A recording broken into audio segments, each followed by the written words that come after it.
All right, we're going to start off with introduction of board members and staff. I'll begin by introducing myself. My name is Adam Escoto, and I'm the president of the board, and we'll go from my right. Good evening and welcome Nancy Altman, Vice President. Good evening and welcome everyone. Terry Eves Knudsen, trustee. Good evening, Mary Patterson, trustee. Good evening and welcome students. Good evening, buenas tardes, bienvenidos a todos. Iván Rosales Montes, trustee. Good evening, welcome Pamela Gardner, trustee. Good evening. Thank you for joining us. John Horner, trustee. Hi, Jazreen Tour, student board member. Kelly Schreiber, executive assistant to the superintendent. Good evening, Carmen Garcia, superintendent. I would like to address our Spanish speaking community and todos nuestros miembros de la comunidad de habla hispana. Tenemos traducción simultánea. Por favor, hagan clic en el icono del mundo debajo de la pantalla. Hagan clic en el icono del mundo debajo de la pantalla. Gracias por estar con nosotros. Patrick Sanchez, Assistant Superintendent HR. Good evening, Penny Timbo, assistant superintendent, business services. Good evening. Buenas tardes a todos. Diana Jimenez, Assistant Superintendent of Educational Services. Thank you, everyone. And now we'll move to approve tonight's agenda. May I have a motion? I'd like to move to approve tonight's agenda as submitted. I'm sorry, can I just, I just want to say that, in the Excuse spirit, me, can we get a second on the agenda? well, I'd like to make a motion, so, You're going to second it? no, I would like to make a motion on the I agenda. think we already have a motion. Did I? I made a motion to approve the agenda as submitted. If I may, I'll second the motion, then we can, if you have a question, a request Thank for a you. friendly amendment, that would be the next. Thank you Sure. very much. Great. All right, thank so you. we've got a motion first and second to approve. All those in favor, say aye.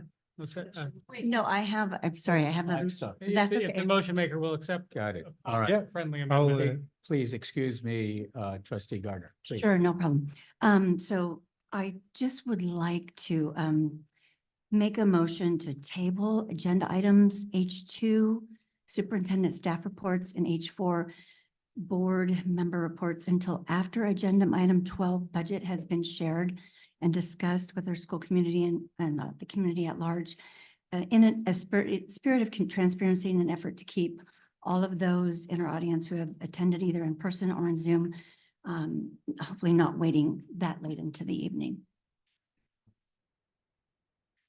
to make sure I understood the amendment, is it to move communication after the, Yes, I'm just trying to move the budget conversation up in the evening. I'm certainly amenable to that amendment. Okay. All right.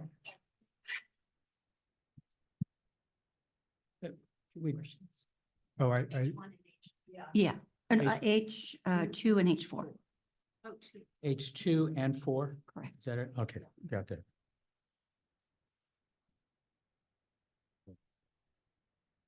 So just a point of discussion, why wouldn't we move all of H if you're trying to?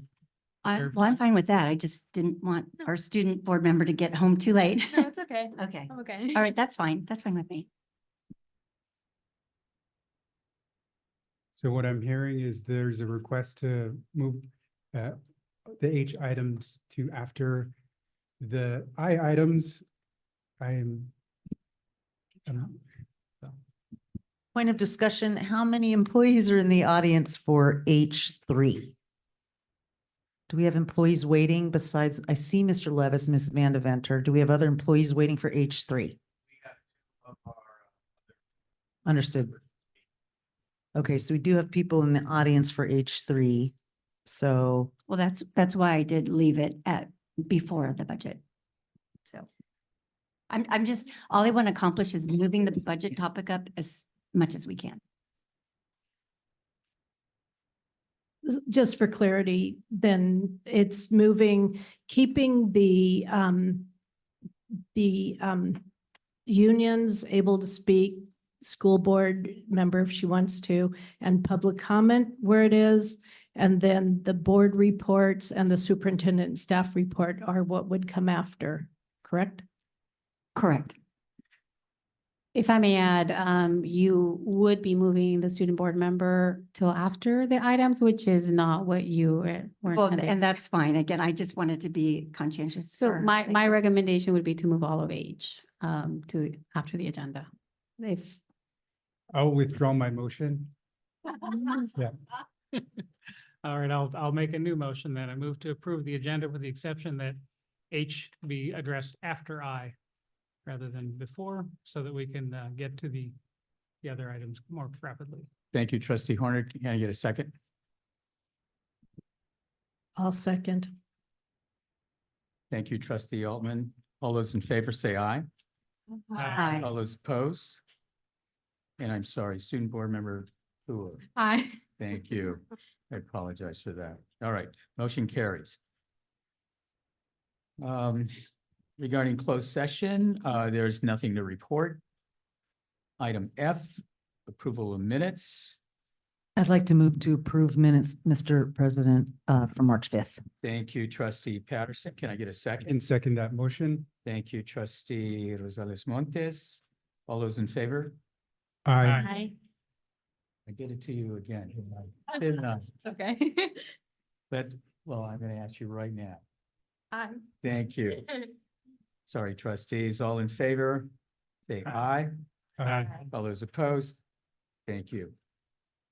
Motion carries. Public comment. We now, we have public comment, and I'm going to read a statement regarding public comment.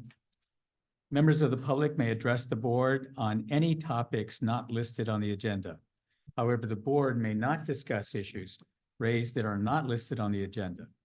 Topics not on the agenda that are brought to the attention of the board may be investigated by the administration and a report made to the board publicly or privately at a future meetings. Comments by visitors shall not exceed 3 minutes. Do we have anyone wishing to make a public comment? All right. Got it. Seeing that there are no requests to speak, I will close public comment and move on to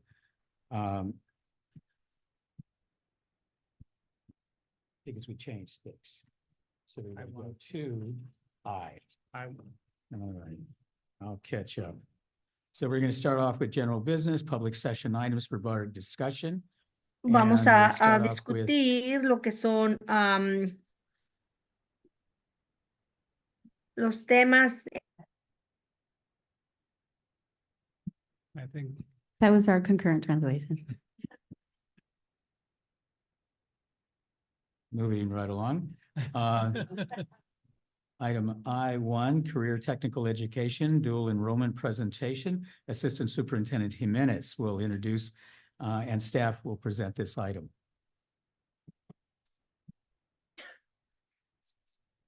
Hello, Dr. Jimenez.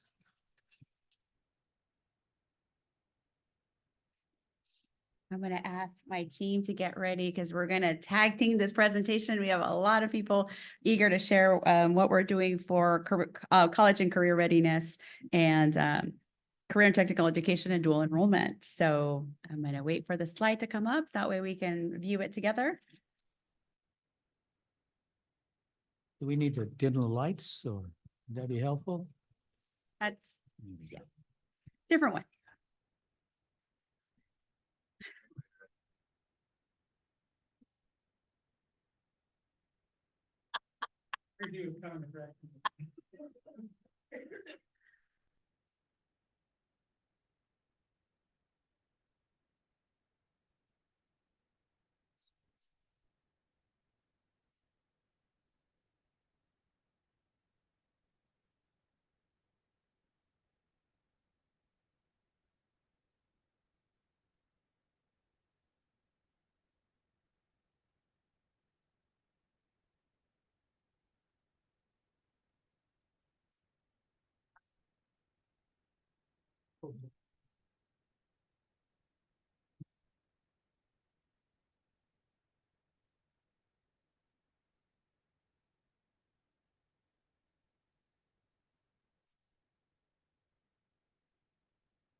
So he can see.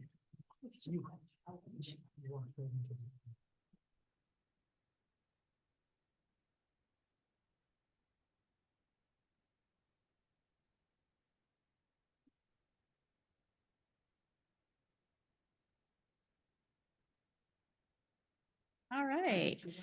Okay. Thank you, Kelly.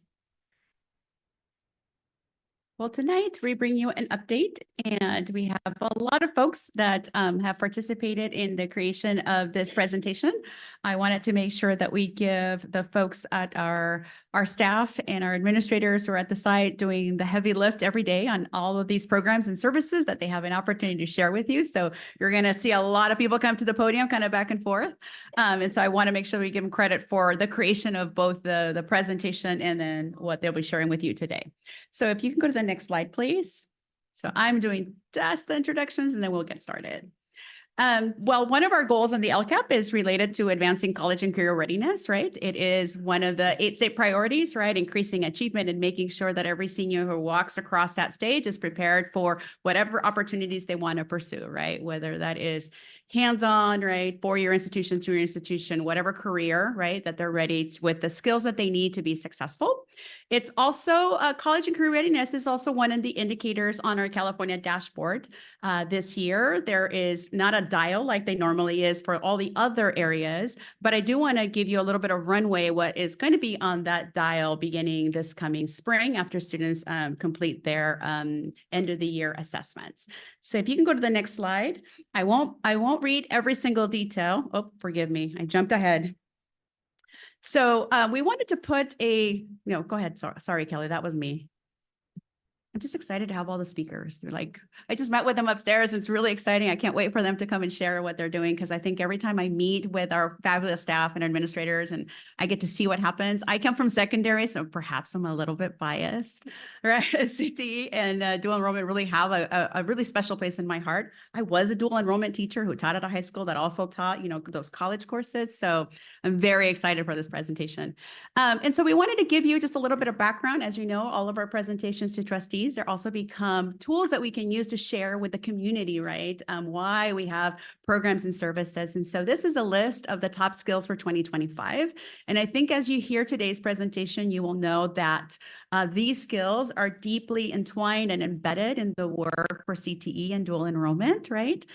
These come from a list that is to prepare companies, right? Companies report what are the skills that we need, what are we looking for in employees, and so I think that you'll see that all of these, right, are embedded in our programs. Next slide. All right, so the state of California does have standards for career readiness and practice. I usually call these like the peacock because that's what it looks like when you open that page. And you will see that some of all of these skills align with the previous slide that talks about the top 25 skills that employers want to see in employees.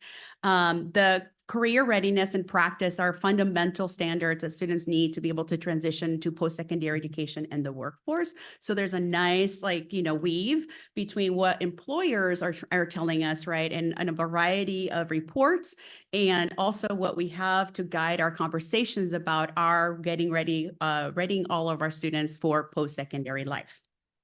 Next slide, please. In that vein, right, I got a little bit ahead of myself to talk about the college and career readiness indicator. And so that is an indicator that's on the California dashboard, just like the English language arts, mathematics, all of the CAS assessments, and some of the other data points that we keep track of in the district, like chronic absenteeism, right, suspensions and expulsions. This year, however, because of post-pandemic, all of the dials for the other parts of the dashboard are currently on. And what I mean by that, if you go onto the dashboard, you'll see that there's colors that indicate where districts land in those indicators, except for college and career readiness, right? Because there's lots of data points that need to be collected and cleaned up post-COVID in order to give us a real indication of what that is. So currently what you see on the slide is the way that the college and career readiness indicator is demonstrated is sort of what we had last year, right? It's whether or not you were at the low, medium, and high and moving in the right direction. So we scored at the medium, and then we're looking at internally some of those data points. I wanted to give you a runway of what comprises that college and career readiness indicator, because it is important for us to keep in mind that it's sort of like an equation, right? So the next couple of slides are meant as a foundation of how those are compiled. So the equation for the college and career readiness indicator means that you have to show graduates are classified as prepared, and they have to meet at least one of this criteria, right? And these are all related to academics, right? Whether you're passing AP courses, right? That's a score for 3 or better on the placement, the advanced placement, whether you've are standard met or higher on the smarter balance. And so there's a variety of menus to choose from. So whether you're in an international baccalaureate or if you've taken dual enrollment courses, that also counts. So there's a list there. And one of those lists is, achievement, right? And as far as academics. Next slide, please. The other part of that equation is how many of the students, so we get points basically, right? How many of the students then are taking advantage of other things, including the state seal of biliteracy? How many of our students have completed that? How many of the students, and you'll see that again, right, are taking 2 quarters or 2 semesters of the college credit courses with a C or better? How many of the students are taking CTE subjects where college credits are awarded for each course? So that's the other part of the equation, right? That makes the composite of the college and career readiness indicator. And lastly, we also get, right? We also get awarded basically points in that equation if we have students, if we had like a JROTC, a leadership academy, and we also get points if our students complete that career and technical education CTE pathway, right? In addition to completing a capstone course, right? They have to meet an additional criteria. So that's the part where the California Department of Education has to put all those pieces together to assign us that level of college and career readiness. You'll see at the bottom, that page is also any of the things that we can earn as points in that college and career readiness indicator is pre-apprenticeships. So CJ is going to talk a little bit about that, and we'll have a little conversation about the work that we're doing to provide those opportunities for students. And then lastly, another variable on that equation for college and career readiness indicator is whether or not we have students are completing state or federal job programs, and then or work-based learning experiences. So all those factors go into tallying up information and data and then providing that college and career readiness indicator. And that's an important mechanism because that is one of the places where our CTE programs shine, right, in our district, given the variety of programs that we have. All right, so I have the next slide. So we'll start with CTE and give you a little bit of that runway. So just to give you an information, we talk about pathways, right? And we have a variety of pathways. We have the 2-course pathway and then a 3-course pathway, right? And in a completer, that's where I want to highlight because we'll talk about completion and we'll get back to some of the slides that talk about the numbers. It implies that a student has passed all the classes on the pathway regard to graduation with a C or better and a capstone course, regardless of what they did, right? So we want to see students, right, complete the pathway. It gets incredibly challenging, right? If you have a 3-course pathway, because there's an introductory course, right, a middle course and a capstone course. And so our teachers and our administrators are working very diligently, right, to create those opportunities for our students. So just some definitions, right, for the lay of the land. You see the peacock again, right? There might be a quiz at the end, right? These are the career and technical education standards. And currently in Morgan Hill, we have 6 industry sectors that are listed there, and we have 16 pathways within those sectors. And currently we have 2,122 students who are enrolled in these sectors in these courses. So that is an incredible achievement, and it's tribute to the work that our incredible staff are doing. So I'm going to stop talking at the moment, and I'm going to pass the mic over to Mr. Gillard, who's going to be talking to you about work-based learning. All right, good evening. CJ Gillard, an instructor, CT instructor at Live Oak High School. Can we go ahead? Oh, thank you. So Diana definitely explained to you all all the details regarding what CTE is. Work-based learning is really the essence of CTE. When we put our students through our content matter in the classroom, the number one question they're always going to ask you is, well, when will I ever use this? When you're teaching an advanced science class or maybe a social studies class, haven't done that before, it's hard sometimes to make that connection. But when you could show them pictures of students on a job site, job shadowing people, of a student winning an award, students doing summer internships, and when you can show them pictures of students learning from guest speakers or listening to guest speakers. We had some mock interviews at both the high schools with our Rock the Mock here recently. So when students see that, they see themselves, and it gives you a little more buy-in. So like I said, work-based learning is really the essence of why we have CTE classes. We can go ahead and go to the next one.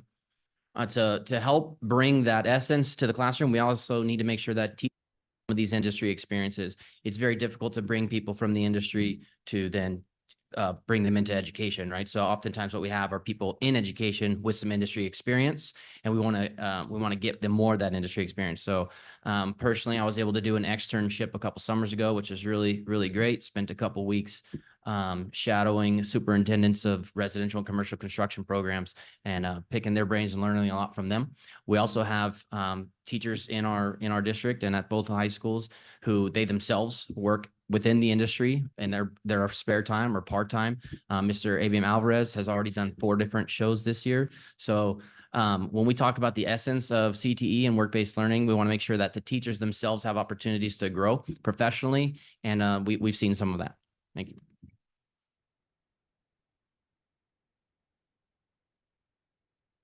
Hi, good evening. In this graphic, you see the course offerings under the CTE programs that we offer at Live Oak High School. We are very proud to offer courses representative 5 of the industry sectors. 12 different pathways are represented there. We have 46 different sections dedicated to CTE courses this school year. They are very popular courses.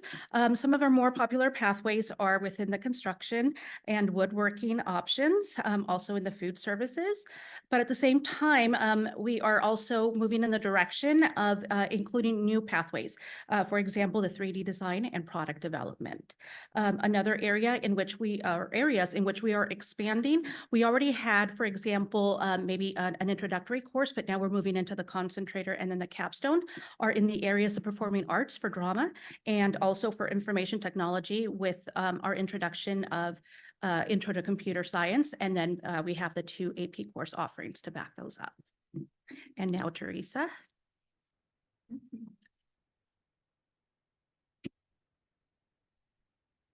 There you go. Thank you. Good evening, board members and guests and staff. At Sobrato, you could see the graphic of the classes. We also have, we have 8 pathways. We have 30 courses within those. Some changes that have been happening at Sobrato is, for instance, this year, we have added creative writing, a regular creative writing, and next year the advanced will be coming on board, which is hopefully going to tie into dual enrollment ultimately coming later in this presentation. In addition, we brought choir back, so we're very excited that that's back and going with the industry expert. And then next year, we have expanded floral to the 2nd level, and as well as we're expanding sports med to the 2nd level. So we did have exercise science, and we've revamped that to go to sports med. So some of our popular courses at Live Oak, ceramics is always, we offer 7 different types of ceramic, well, 7 class sections of it with both beginning, advanced, and the college level. And sports med, we're expecting to offer 5 sections of sports med, combined 1 and 2. So those are some of our popular ones at Sobrato.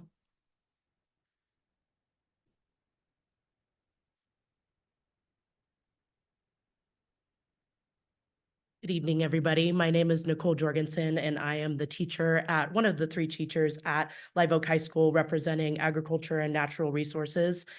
We like to call it agriculture education. And nothing better than to hear it from the students that are involved and the most involved, to hear it from them. So I'm going to introduce them, and actually they're going to introduce themselves.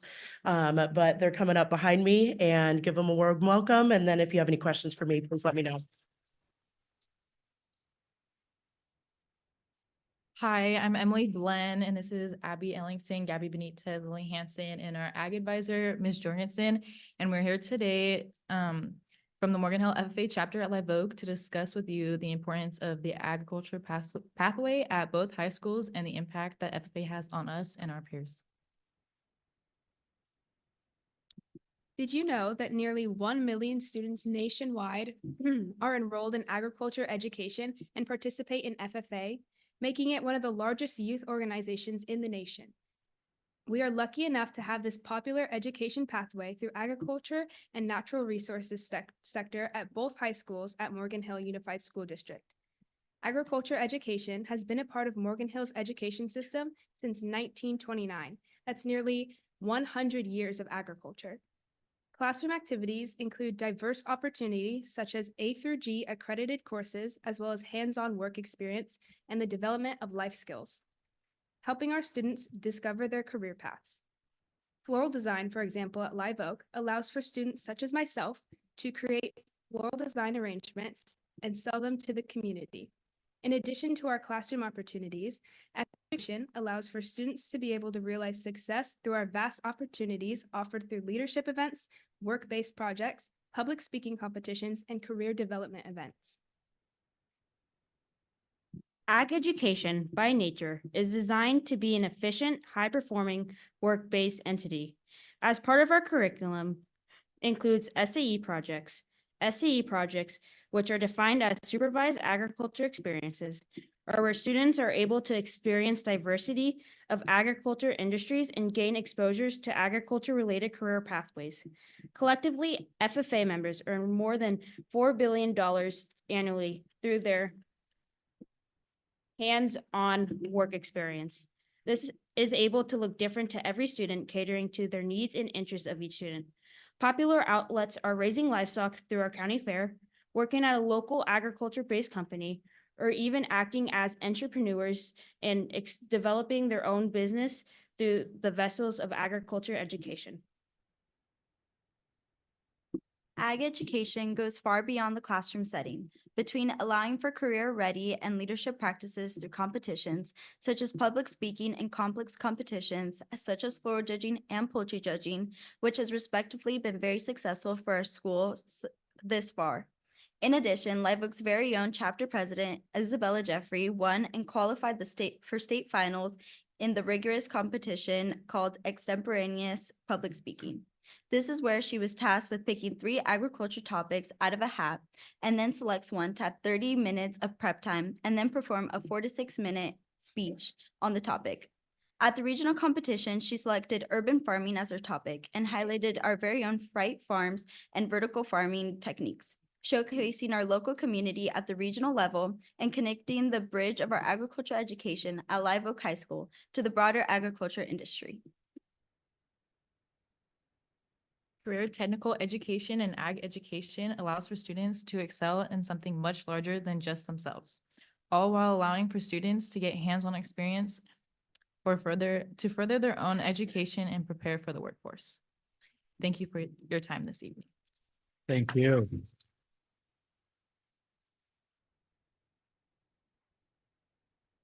Just to add on to that, if you don't mind going to the next slide, we just wanted to showcase the pictures that are up in front of everybody. This is for the Live Oak site. We have representation of our floral design team, as well as our classes in a pathway in the plant systems pathway. Just like Sobrato just got their second capstone class for floral design, we also did at Live Oak. So we're really excited for that for next year. Already at Live Oak, we sold, I believe, 150 subscriptions. So that was really incredibly successful. So I'm really excited to increase that. We also have the picture of our public speakers, the second to last on the right-hand side, and just representation of that students get not just in the classroom, but they go beyond the classroom setting. If you can go to the next one as well. This is going to be for the Sobrato site. They also have very similar classes that we have and we offer at Live Oak, but something a little different. They have welding.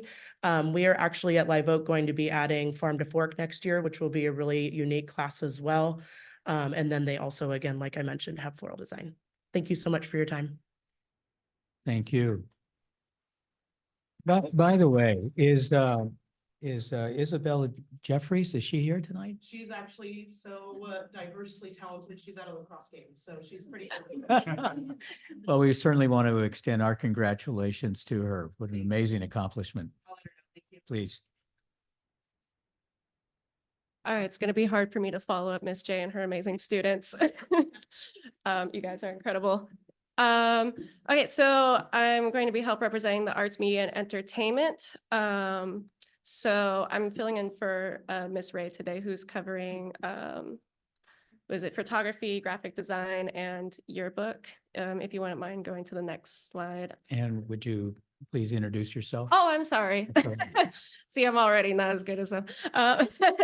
I'm Miss Goddard. I'm the multimedia and video production teacher at Live Oak. Thank you. So arts, media, and entertainment, photography, graphic design, yearbook. This is Miss Ray's classes. So she covers how to use digital cameras for the photography and yearbook classes, starting with photography. And they use programs in Adobe, so like Photoshop, most specifically for photography, and for graphic design, a focus on Illustrator. These are professional programs. I've been in the media work for the past like 10 years. I still use those programs. They're using what they would use in a professional work environment. And as for yearbook, of course, they're setting up the yearbook. And they get great experience with going to all different sorts of events on campus and off campus. They interview people.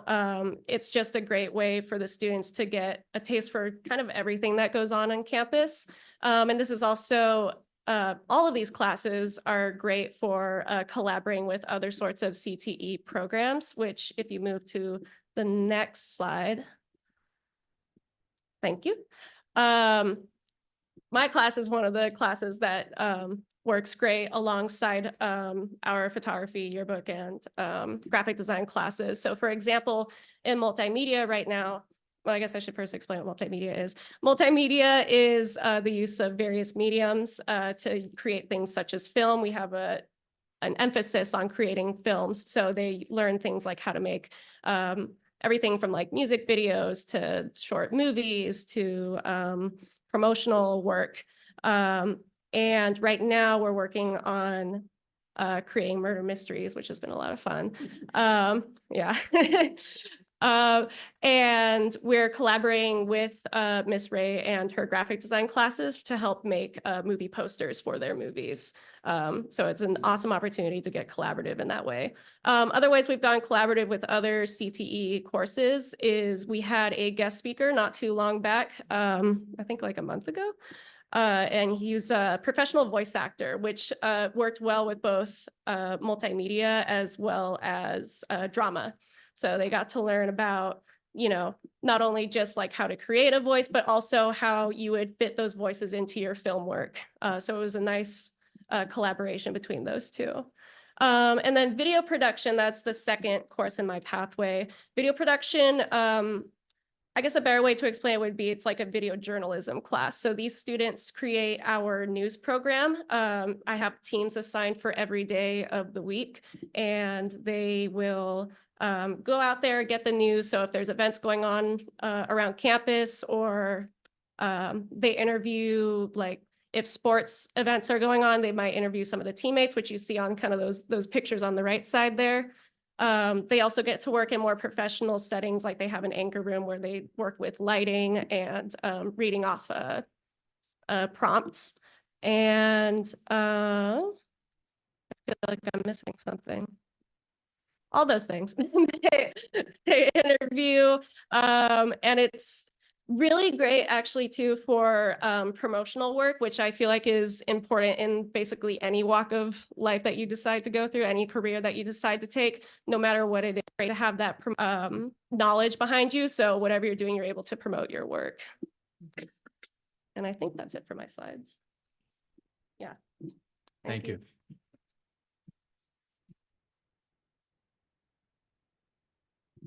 Hi, I'm ABM Alvarez. I am ceramics teacher at Sobrato High School and also at Gavilan College. If you don't mind going over to the next slide, I'd like to talk about, as far as the arts, media, and entertainment section, I teach ceramics. So like Miss Teresa Sage mentioned, the class has grown in popularity, and it went from when I was teaching 3 sections of ceramics to now having 7 sections. And even like the classes that they're overfilled, that we never have room for any more students. Same thing for studio art, you know, like we went from having just like maybe 2 sections of studio art to like 9 sections now, 10 sections. So yeah, where before I was the only art teacher at Sobrato, and we just had like all these, you know, whatever sections added over the course of like 7 years. So this is some of the work from current students, as you can see on the slides. And as students create these works, we also encourage them to show. And as you see here, the pictures also taken professionally. Students learn about photographing their own work, how to display it, and putting it out there. So if you don't mind going to the next slide. We have the Morgan Hill Student Art Show at Colibri Gallery here in downtown Morgan Hill, which is happening this Saturday, the opening reception. So if you haven't been to Colibri, you should definitely go check it out. Last year, Colibri had the biggest turnout at their first student show. Compared to all other opening receptions, it was the biggest that I've seen. And I expect a bigger turnout this Saturday. And out of 130 submissions from students in the entire district, I believe about 90 were accepted. And it was, I think, 56 students in total who are showing their artwork at the gallery. And it'll be up for a whole month. So the students are really proud to show their work. They're inviting their friends and family to check it out. So this is like some of the highlights that I'd like to, you know, talk about not just ceramics in general, but all the arts that we offer at our schools. Quick question regarding the show, the upcoming show Yeah. on Saturday. That will be at the gallery. That's right It there will on the be at the corner. Colibri Gallery. Again, if you haven't been in there, it's a small gallery, It's a and they're smelter. getting a new gallery Yes. built, and it's opening up, I believe, in the summer. And that So will- that gallery will be able to have, you know, more room to Yeah. display work. I know there are people that are wondering where the new gallery is going to be. It's right on the corner of Second and Monterey. Yeah. It's where the old Pocket Park used to So be. the art scene, I would say that's definitely growing in downtown Morgan Hill. And it's something I've been working with the gallery director for the last couple of years to kind of like get it going, you Great. know, especially with our students. Exciting. Yeah. Thank you. Thank you, guys. Yes. Okay. All right, so if you guys could go back a few slides towards a 3D product design. Boop, boop, and one more. There you go. All right, so my name is Felicia Walker Kelly. I'm the studio art and advanced studio art and AP studio art. Anyway, I'm the art teacher. But I'll be presenting for Jude Salit, who is our 3D product design instructor. Currently, he's actually, for the upcoming school year, he's actually already secured a lot of funding. He got a grant. He also secured a donation of 4 3D printers, including a partnership with a community member who works in that kind of realm, that field. So they're going to be working hands-on with a professional as well as Jude Salit, who is an incredible instructor. Jude currently is teaching the product design, which is the intro class, which is kind of what you see. Some of the work here on the left in there It is a process of imagining, creating, and iterating products that solve user problems or address specific needs in a given market. So the goal of the program is to prepare students for the future design practice through the broad-based hands-on experience that blends traditional art and craft with industry-related skills, technology, design knowledge, and practices. So they're not just sculpting the thing, they're actually going to be learning how to create products that can be usable and sellable, which in the market these days is something you truly need. It can't just be something pretty, it has to be something that's functional. All right. So it also says, how will they learn these skills? Through the design process, they will engage in the study and practice of design as creative, iterative process that involves curiosity, research, insight, critical thinking, ideation, sketching, and prototype making. In a nutshell, they have to go through the full creative process. So you go through your ideation, you conceptualize, you sketch it out, and then you kind of work it through. How do we actually physically make the thing, whether it's with clay, paper, or even some of the 3D printing, and then they'll actually do the prototype making, the creative part. So after they also do the creative part, they do also participate in art critiques. So they're not just creating, they're actually learning how to speak about their work and speak about the works of others. So they actually have a lot of vocabulary that they utilize and apply throughout this whole process. But upon successful completion of the first course, which would be the product design, they're going to be able to utilize it to solve visual problems. They're gonna work and develop 3D models of various traditional media. They're gonna work with clay, wood foam, not wood foam. So clay, foam, wire, paper, wood, 3D printing filament, among some other items. They're also going to collaborate with fellow designers to create projects and refine ideas. And they're going to utilize 3D software and 3D printers and a laser cutter to create these projects. And that's where our community liaison is actually going to come into play. He's going to come in, he's already got curriculum that he wants to help with and kind of facilitate with guest speaking. But as far as assessment goes, students will be evaluated not only to finish the product, but the path they took to get there. Like any academic course, they will have to show their work, kind of like you do in math, and they will design, the design process that creates an opportunity for assessment at each stage as the students progress through the course more and more will be placed on them to advocate for and justify for the decisions that they made along the way. So he's got a full course, he's got a beautiful pathway, and it's really hands-on and something that our students really, truly appreciate and need. All right, thank you. Thank you.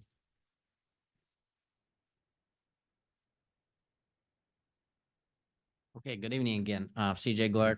I'm the instructor of our building and construction trades sector pathway. So the first pathway I'll talk about is our cabinetry, millwork, and woodworking pathway.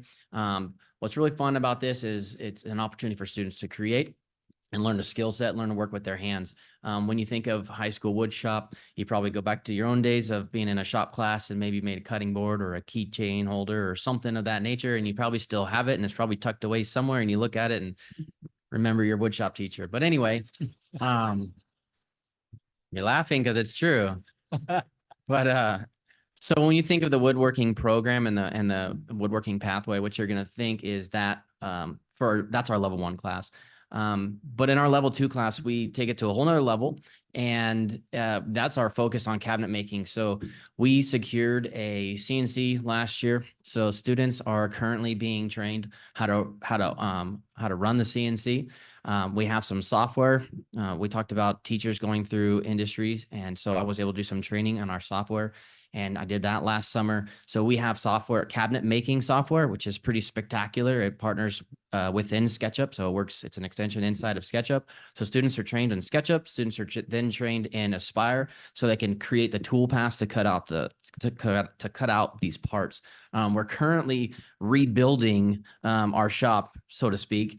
We have some workbench tables that needed to kind of go. We have a 50-year-old shop, so some of that stuff has got to get rebuilt or replaced, and so we're rebuilding them. So our Woods 2 program is actually building their own student design workbenches, which is pretty spectacular. It was a great project for me, quite frankly, to help them create all their tool pathing and turn their idea into an actual design where it could turn it into real parts that they could then go and drive the CNC around and let it cut them out. They're actually building those things right now. So that's pretty exciting. In our Woodworking 2 program, we also do a contest with Mission Bell. And so last year we had a senior, Cade Darman, who actually won $1,000 scholarship for his cutting board. And I'll show you a picture of that here in a second, but actually it was on the work-based learning slide. He was holding up a 3D cutting board that won $1,000. So that was pretty cool. So you might want to look at your woodshop project again and see if it was worth $1,000 worthy. But anyway, so that's our woodworking program. And then on the construction side of things, we do so much. The word is getting out that my students are getting better, and so we keep getting asked to build more things around campus. So we need to start messing up a little bit more. Yeah. So what's really exciting, and I could talk about the construction side forever because there's just so much, but to keep it relatively speaking short, the construction technology class is our concentrator. And what you'll see when you come into the classroom is 24 modules all around the room, and students spend about 2 to 3 weeks in these modules. So they can go from HVAC to finished carpentry to masonry to CAD, bounce around all these different things. Not every student gets to complete every single module. It's just not possible. We just don't have the time. We'd probably have to make it a 3-year course to get them every one of those modules, but it is exactly what it sounds like, just an introduction for all of these different things so that students kind of scratch the surface, see if they like it, and then maybe they go a little bit further. So we have a lot of fun in that class. That usually concludes at the end of the semester with some projects where they have to incorporate what they learned in all these different modules, and it helps them begin their segue into the construction management class, which is they then have to recognize all the different phases of construction and how people have to work together. So that's pretty cool what we do in construction technology. The capstone course is our construction management course. It's also a dual enrollment course we'll talk about a little bit later.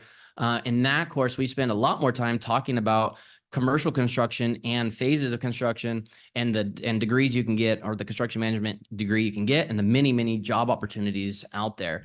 A couple of our certifications we do in the construction management class is our OSHA 10 program. I know Kayla Pagalia, I'm sorry, I always say that wrong. Palia, I'm sorry, Kayla Palia, our welding teacher at Sobrato, she also does OSHA 10. So it's an industry standard and it's good for life. It's a great certification that they get. We also use precision exams. And then we have some students that last year went and did a summer internship with Silicon Valley Mechanical. So that was pretty cool. And then we also have an introduction to CAD. So through the SketchUp program on the woodshop side, we also use it on the construction side, but as it's a little more unique to building and producing building and modeling. So there's a student here, and the young man's going to talk about his model here later. But we use the CAD program to then design some of our projects in 3D and go through the virtual design process, which is another program that we're doing through construction tech and construction management. We have some students collaborating together. We are working with Stanford University's virtual design and construction program, and we are putting together a big project and working in collaboration with them. And that'll lead to a certificate for virtual design and construction from Stanford University for those 6 students that are involved in that program. So that's pretty cool how that's working out. So anyway, one of the highlights, if you could go ahead and go to that next slide. I think there's one more in there. Thank you. Yeah. One of the highlights is student work, right? That's the highlight. So on the right-hand side, we talked about our 50-year-old shop and just finding a way to, make it yours and put your name on it. And these kids will come back year after year and say, I built that. I did that with my friends back in 2020. Oh my gosh. Anyway, but yeah, they'll talk about that. And so that project right there, that's Stephen Apolinar. He's actually finishing up cabinets. We didn't have project storage in the woodshop. So the construction class produced that project. We now have 72 lockers that we just finished. They're actually finishing that project here this week and next week. We have some young men over there working on a cinder block wall where we could clean some of our tools. And then obviously I mentioned before the woodshop program, some of the cutting boards. I think that's $1,000 piece right there. I mean, plaid cutting board made by Alyssa Wheat. It's pretty spectacular. I told her it's probably my favorite one I've ever seen. She doesn't believe me now. I said in public, so she better believe me.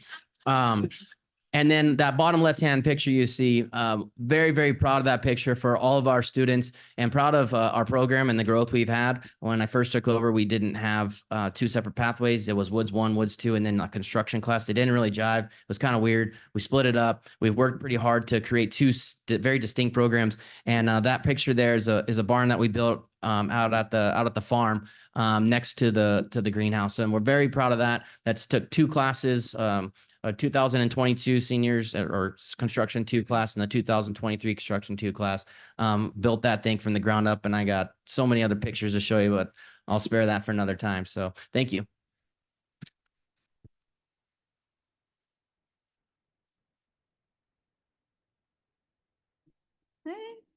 I am back up here to talk about sports med. Unfortunately, Dr. Taylor was planning to be here to talk, but she is with students right now at the lacrosse game.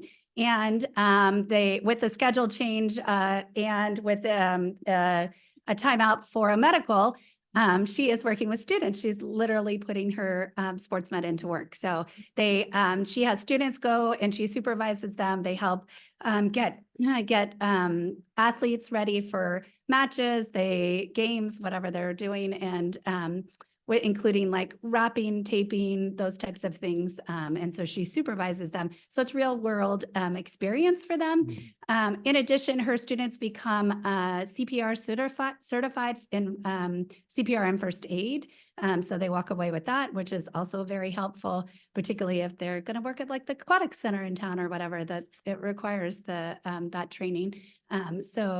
Those are some things that she's doing. It's a lot of focus on the body and pairs well with our anatomy and physiology class as well. And she is moving to sports med too. So she's excited to extend it into a second level of expertise that our students can offer. So that is sports med.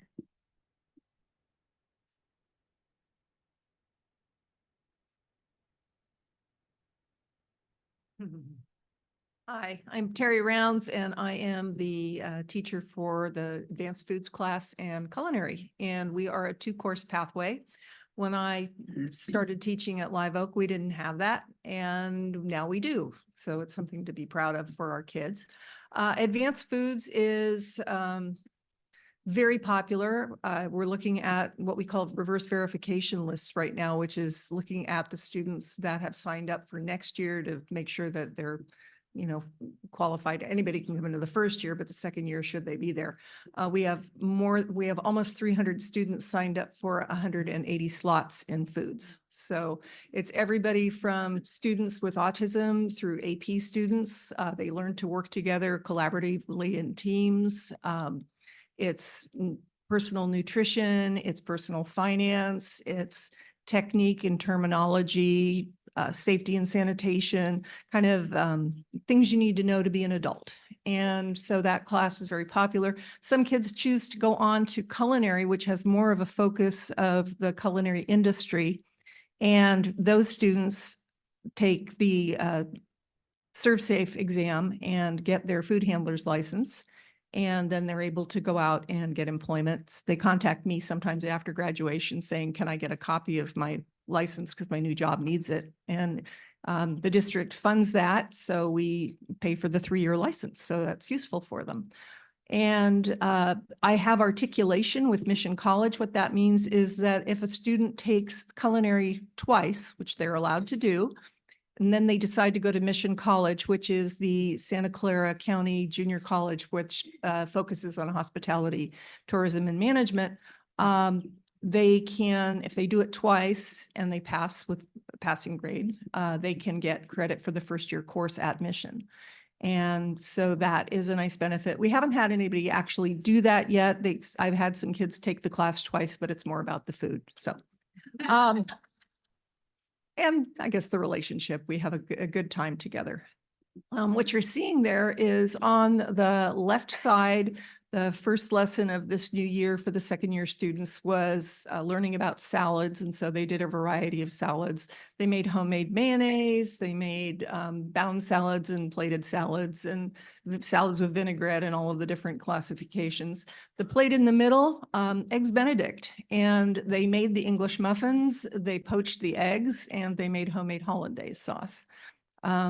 I've always thought about maybe curing our own Canadian bacon, but we haven't gotten around to it yet. Way back when I did pancetta with them, but we haven't done that this year. And then we have some students on the right that are very happy that their hollandaise turned out so well. So I am retiring at the end of the year, and I'm hopeful that the district finds somebody to take over this program because it's been a joyous 15 years and we've had a great time, and it does a lot of good for a lot of kids at all different levels. So thank you.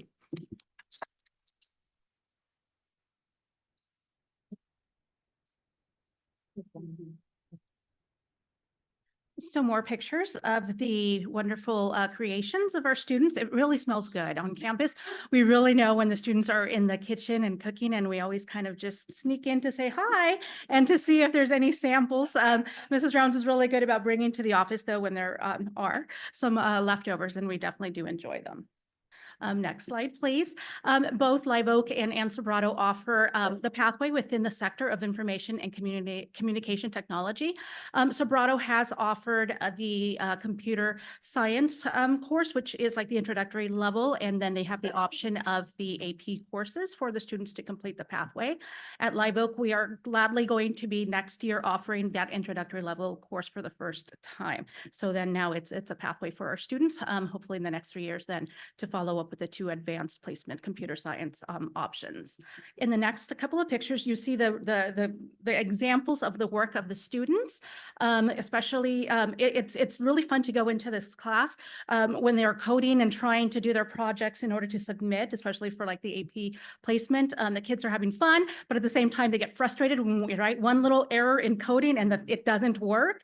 And so there's a lot of just emotions that goes into getting the final product that they do have to submit when they get to that level. One thing that I do enjoy when I do get to stop in and to these classes is the amount of just teamwork and group work within the students. They do have like an individual project, but they always share with each other, right? Can you test it out? Can you make sure it works? And then they give each other feedback. So that's something very nice to see. The next slide kind of presents a little bit of some of those examples of students presenting about debugging a code, right? How to figure out what was the issue and how to try to get it right. The collaboration, like I mentioned there in the programming, and then some of those designs. Very beautiful technical work that I have no idea how they do it. I am always very impressed with them. Okay, and I think next is Diana? Yeah. Okay. So, thank you. Well, you can see how we're very excited and we have more coming up, right? So we wanted to give you some numbers so that you can see this is for graduating class numbers. So these are only seniors, right? And so part of what I launched us was talking about the college and career readiness indicator, right? The wonderful work of our staff, and then the monitoring that has to happen, right? To make sure that we are putting all the pieces in place for students to be successful. And if you go to the next slide. We just discussed this upstairs as we were getting ready to come downstairs. There's a little bit of data cleanup that we have to do, and these are some of the numbers that we have. The first slide was for graduating seniors, and this shows some numbers for 10th through 12th graders. And it's been a 63% increase in the pathways over the course of the last 2 years. Next slide, please. And very briefly, to kind of connect it all, right? We talked a little bit about the college and career readiness indicator. And so this is some of the data that our staff looks like, both at the district level and in our collaboration, our collaborative CTE meetings that we have once a month to look at, what ways can we shore up our programs to make sure that we are also getting and being able to tell our story of the phenomenal work that's happening in our district with the numbers to show on the indicator. And then I'm going to pass this over to Ms. Sage.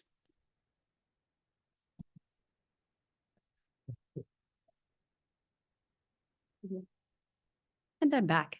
I am talking about some of the work that we're doing as a group. I want to thank Dr. Jimenez for her leadership in CTE. She's implemented monthly meetings that are super helpful. We are working, you can see the list up there of different things that we're working on.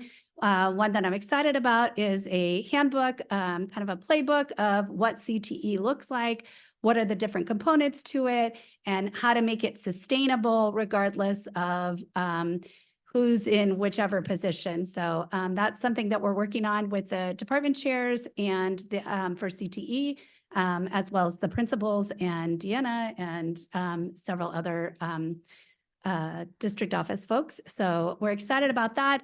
In addition, we are getting ready to look at budgets. And so we're excited to have transparency this upcoming year and to figure out the budget together as a cohort and make decisions on how we're going to spend the different grants as well as the budgets that come with those, so that we can make sure that needs are met across equitably.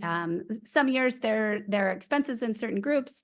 For instance, at Sobrato this year, choir is back on track, and our choir dresses, robes, I'm not sure what they call them, dresses, I think is the actual technical term, are from when we opened, which is almost 20 years ago. So it's exciting to do some updating with that. So sometimes there is, Live Oak also had a photography class that got new cameras last year. So there's some outlays sometimes, and then there's also ongoing expenses. You know, some are less expensive programs than, for instance, CJ's program and Kayla's welding program. You know, those tend to take up more.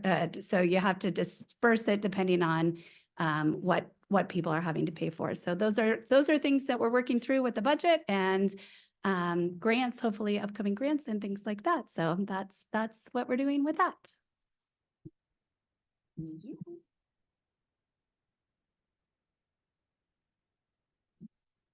So she totally queued me up for this. Speaking of grants, we just like to forecast. We are currently working on the Golden State Pathways Program grant that would help bring significant dollars to our CTE programming. You do have to apply per pathway per site. So we're forecasting 4 pathways for now. However, that money is projected to come back next year. So the plan is to bring new pathways every year. Essentially, what this program does is you have to build a pathway that guarantees that students earn 12 post-secondary credits by the time they complete the pathway. And so that's inclusive of AP classes, dual enrollment classes, articulation, as our teacher mentioned, where, you know, students take the course, take the CTE course, they pass the course, they take the college exam, and then they receive credit. So inclusive of all that, students would then complete the pathway, earn the 12 post-secondary credits, and then be deemed a Golden State Pathway completer, in addition to being a CTE completer. Like I said, that brings significant funds. It also allows us or provides funding to be able to pursue, as CJ mentioned, those super important work-based learning opportunities for our students, internships, pre-apprenticeships, et cetera, that just add value, practical value for our students to be able to be successful once they leave our high school campuses. And I will pass it on. Ms. Alvarez, before you move on, can you please share with the board and our community the dollar amount attached to this grant? Sure. So she read my mind. So you can apply for there are 2 different grants that are available. There are planning grants that are up to $200K per pathway per school. And then there are implementation grants that are up to $500K per pathway per school. So if we're funded on all 4, we're looking at $1.4 million. So fingers, toes, all that crossed, please. And I asked Ms. Alvarez to highlight this. She is working with the entire team on writing that grant, and it's due this Friday. So thank you. Yes. So thank you so much, Ms. Alvarez. 11:59. And if I may just, yeah, absolutely. I think, yeah. And if I may go a little backwards, thank you so much, Ms. Alvarez. And if I can just go a little backwards with what Principal Sage mentioned about the transparency in the budget. CTE does receive some money. And so I really want to laud Dr. Jimenez, who has been including our teachers and our principals in the distribution of those funds. In the past, it was not as inclusive. And so I want to thank you for working with our principals and our on those distributions. Thank you. You're welcome. It's my pleasure. My pleasure. It's a joy to work with such a fabulous team, right? I told you I was excited. Every time we meet, I'm just like very excited about the work. We're going to switch gears a little bit. Not that there isn't a lot more to cover in CTE. Oh, We've got a comment from trustee. Just wondering, this is a lot of material. I'm wondering if we could take a moment for questions and comments on CTE and then move on to dual We will be enrollment. doing that as soon as the presentation is over. I just, okay, I didn't know if we could do it now rather than after dual enrollment, since they're two different topics. But Okay. it's up to you, All right, you can do that, if that's okay. please. And others may have, I mean, it's a topic I could talk on all night, so I'll go last if there's anyone else on CTE. Trustee Patterson? Thank you all. Thank you, Mr. President. I have a lot of questions about the measuring for the California dashboard, but I'm not going to get too far into it. Just tell me this. Out of all those measures that we saw, we don't offer all of them. For example, International Baccalaureate. right? correct. But we offer most of them? We have like the advanced placement, for example, is on Correct. that list. And A through G. And A through G. Apprenticeship. So Mr. Goulart talked about apprenticeship. So I assume if a student gets a summer internship or an apprenticeship, then that gets cataloged somewhere, and then we get a point for that. Yes, so I'm going to turn it over to him because we are still working on like, how we're recording that and getting That's what that I thought. information. Okay. Yeah, so our internships that I described would be more along the lines of work-based learning. Pre-apprenticeship or registered apprenticeship programs. So something that I was trying to work out with the local carpenters union. Mhm. So the way that would work is the local union would actually recognize the woodworking, or excuse me, the construction program as a pre-apprenticeship program.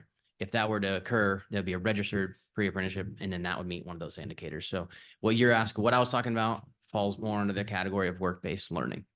Which is also a point, if you will, for this measurement, correct? Correct. Yeah, and then the OSHA 10 certification or the food handler's license, are those also give us credit toward?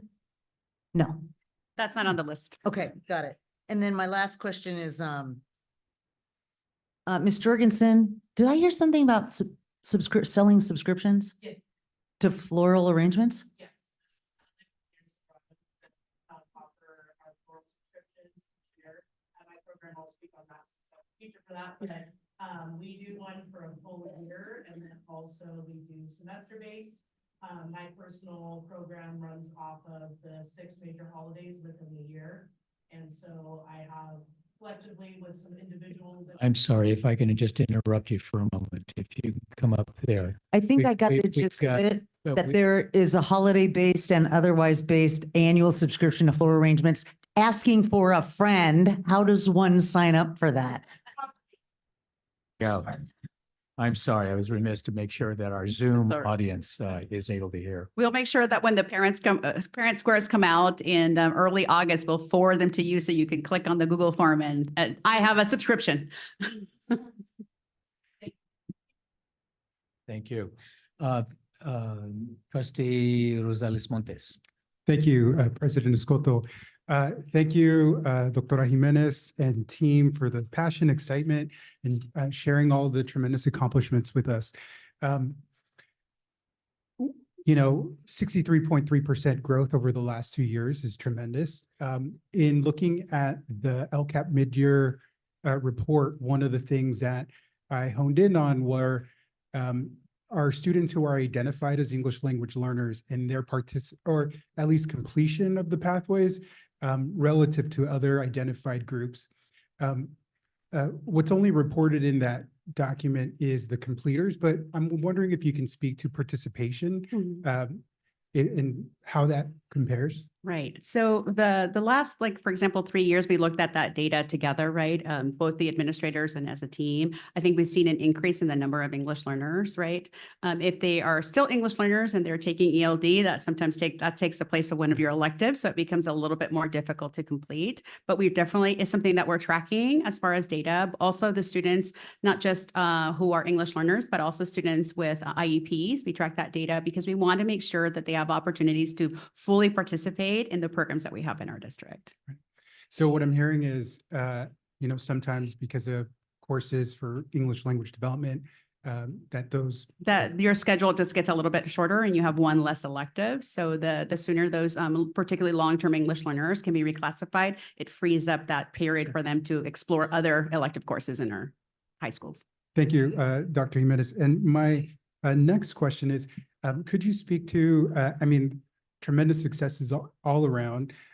Could you speak to what the impact of the 7th period has been on our CTE pathways and what that has allowed the team to do? Yeah, so absolutely. So I won't hog the spotlight, but I will tell you from looking at the data that we have much more participation, right? And ability to offer students just a larger selection of courses, right? And one of obviously the pluses is that our periods are in block schedule. So you have those 90-minute blocks, but I don't know if one of my colleagues wants to take it and just talk a little bit about that. Other than the increase in the accessibility, I think we've also seen the 7th period as a benefit for dual enrollment. We'll get to that in a minute as well. I would just say in a nutshell, while you're handing it over, we could not do any of this and secure this robust growth without the 7th period. Puts it in a nutshell, yes. Thank you. Thank you. So I would just say as a really quick point, in the past, our students, basically, especially some of our students that tend to carry a lot of AP classes, in the past would have to decide, like, am I going to do the elective in order to do the completer and finish the pathway, or take this other AP class that, right, that they might have interest. So the 7th period now does allow them to do both. So just on that quick, because yes, when the 7th period came up, we increased both sections of AP classes, and that's when we had to hire staff and lots of sections in the CTE area. Trustee Knudsen, you had a question? Oh, I'm sorry. Sorry, I was just gonna add to that. There was a fear that it was gonna be a lot of AP classes. I would say the super majority ended up going into CTE pathways, which is great. Like, it's really blossomed and grown tremendously. And that is in appreciation of the 7 period day. We have some kids that make up some classes and some that do choose an extra AP class and begrudgingly take their CTE. But the most of kids are excited to be in pathways now. Thank you. Trustee Knudsen? I just want to thank all of the teachers and administrators for sharing all of your information and programs with us tonight. You're doing an excellent job. I would wonder if the programs and classes are advertised at our middle schools for students entering the high schools. So if somebody wanted the wood shop rather than not, and that's only available at Live Oak, do they have that information when they're, deciding if they want to transfer or what program might be best for them? Yeah. So I'm going to turn it over to, you can talk over here. Yeah, great question. So one of the things, and I have to give all the credit to Ms. Jorgensen for this, because the ag program was doing this every year, going down to the middle schools, talking to the kids, letting them what these programs are, what FFA is, how you go about doing it. And so I kind of jumped on their bandwagon myself from the CTE standpoint. The CTE team at Live Oak High School put together some wonderful literature to hand out to the students. So we go to this site by our own accord and just help educate the kids. We set things up with the middle schools so that we can tell them what they have in terms of the offerings at the school and what you'd be looking at doing.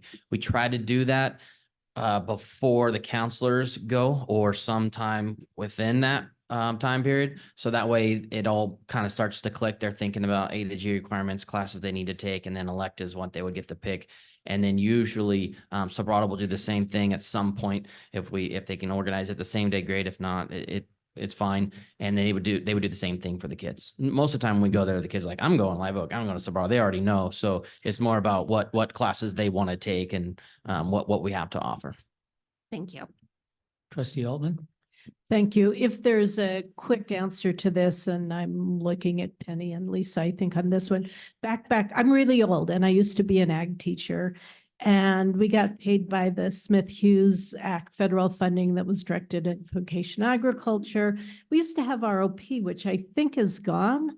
I'm just wondering what if there's any funding source outside of the usual state money now? Is there still any federal funds directed for what's now CTE?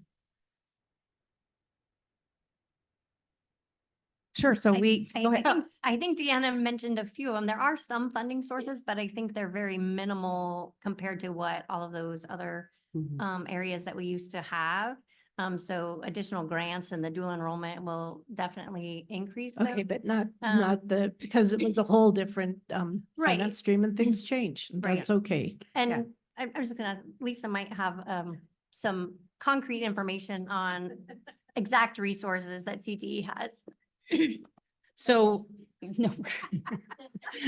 So we have certain grants that support our CTE program. So like our CTIG grant money, it has rules. So like our CTIG grant money has a 2-to-1 match. And so our general fund matches $2 to every CTIG dollar. So what we do on that grant is our teacher's salary are paid by general fund money. And then our CTIG money is just for all of the consumables or the programs or something. So we use all that grant money to go supply the classrooms.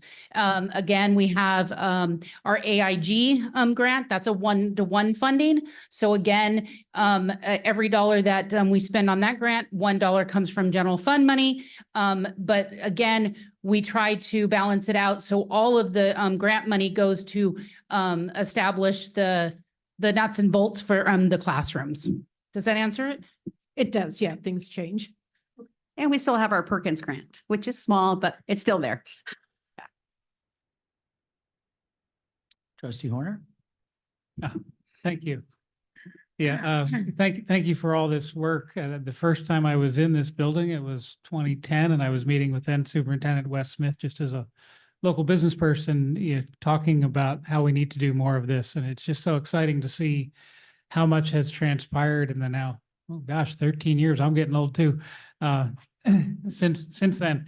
And just also want to emphasize, the local business community remains very interested in this. Mentioned Calibri Gallery. I don't know if how many people know, that's founded and funded by Dan McCraney, a longtime technology executive in the Bay Area in the semiconductor industry. He was in it before me and after me, but he was very successful in that, and then turned that success into building community and a passion for art. So that's, he doesn't, well, I might be in trouble for telling people where that came from. He doesn't want everybody banging on his door asking for money all the time. But, these are the kind of things that make some of these local opportunities available. I've tried to give the job away. I still chair the Chamber's Education Committee, and we're hoping to have a version of this presentation there to continue making connections. All of the teachers and whatnot are doing a lot of that. And so just, where we aren't connected, maybe we can help, because that's where a lot of the resources are. I love the various kinds of job experiences and the externships. Externships is huge. So there are many more opportunities. And I know from now way over a decade of experience, there's tremendous support, not only in the business community, but amongst the adults. What many people think they know is a quote, shop and cooking left, and that's a shame. And I don't know why they don't teach kids that anymore. I don't know how many people have told me that. These are also people that haven't been around a school in 20, 30, 40 years. So they think they know. So the opportunity to continue spreading this word of what's available, because it's very important. And the trend of requiring a college degree to do a certain job, that even when it's not really relevant, that was kind of an easy filter we saw for a while. And in fact, we saw it at the education conference recently, some data on that.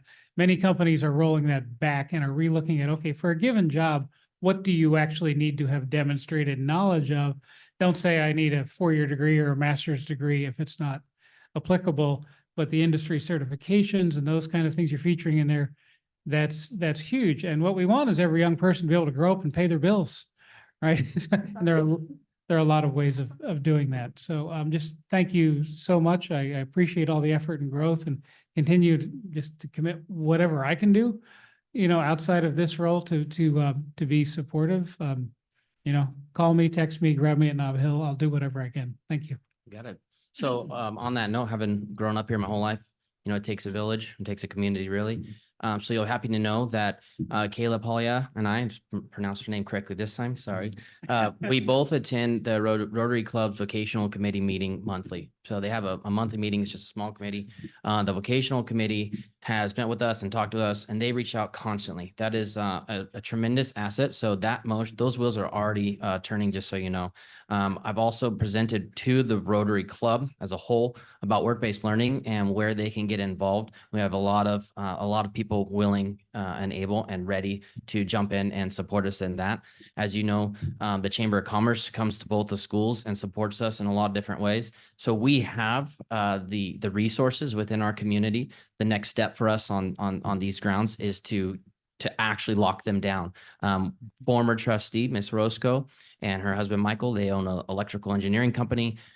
Literally just reached out for the young man in the back to ask them about a job opportunity because he's a wizard on our SketchUp program and stuff. And she emailed me back, hey, let's get his number and let's start talking about some stuff. So to your point, it's still Morgan Hill, and we still do reach out and find each other and get jobs. And just so you know, because I hear you, and that is happening, just so you know. And I hope it doesn't, I didn't want to come across saying it wasn't. No, I just wanted you to know we're doing it. It's happening. Yeah, I'm very familiar with that Rotary Committee and the people leading it, and I'm very excited that you've worked with them so much. CJ, I'm sorry, you just left and I should have just asked you to stay up there. Quick question. Sir. CJ, recently when we visited the site and we toured your program, I noticed you had a number of female students in there. Can you talk a little bit about the growth or participation of females in your program? Well, we don't do anything to say that you can't take it. So if you want to be there, and we're happy to have you. We hosted a Women in Construction Day last year, just so that students would understand that this is a place for all of our students.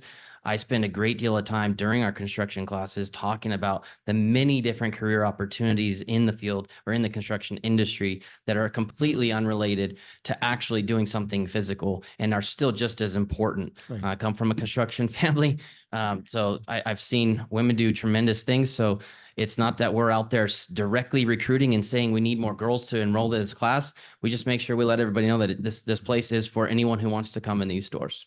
Right. And what has been the increase in numbers?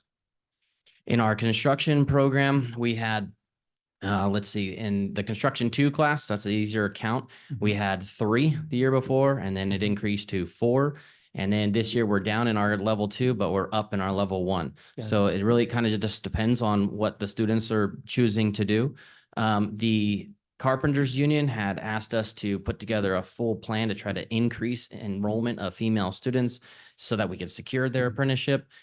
We did that, and that didn't really happen. So we went out and we recruited and we did the things they said. It didn't feel very authentic, to be totally honest with you. We want students to take the courses where they're going to develop the skill sets that they want to be in. And we have a ton of classes that are in both of our high schools that are going to give students opportunities to have great careers one day. Great. Thank you, CJ. Thank you. There's a couple of comments. I don't have any more questions, but just a couple of comments, colleagues, if I may. One, what's extremely impressive of what I think we all heard was just the growth of this program. And thank you, Trustee Rosales Montes, for asking about 7th period and the impact that 7th period has made on this program and creating options.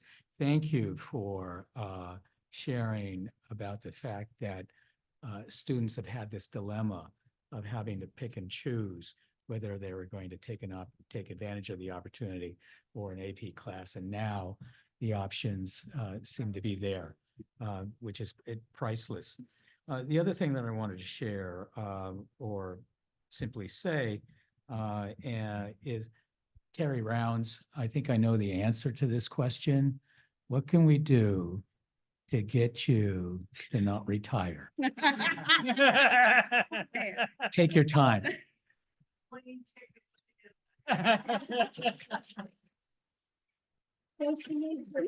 What? The kids with you. Yes, yes. So a brief leave we could work something else, or if you could just give us the name of the airline. Thank you. Well, thank you for your service. Please come on up so our audience on Zoom can hear you. I forgot to mention that when I arrived at Live Oak, the cooking class did not have college credit. Right. And so Audi Abrudi, our former assistant principal, and I wrote the first one, she wrote the second one, but we wrote the classes so that they are now both college prep electives. So it really changed the mindset of a lot of students, because before it was just kids that didn't care that it only counted for high school graduation. But now it was all of a sudden, I was the comic relief for the kid that ended up at Purdue after taking, 5 AP classes her senior year, and she took foods. So it's, the kids love to do stuff where it's real.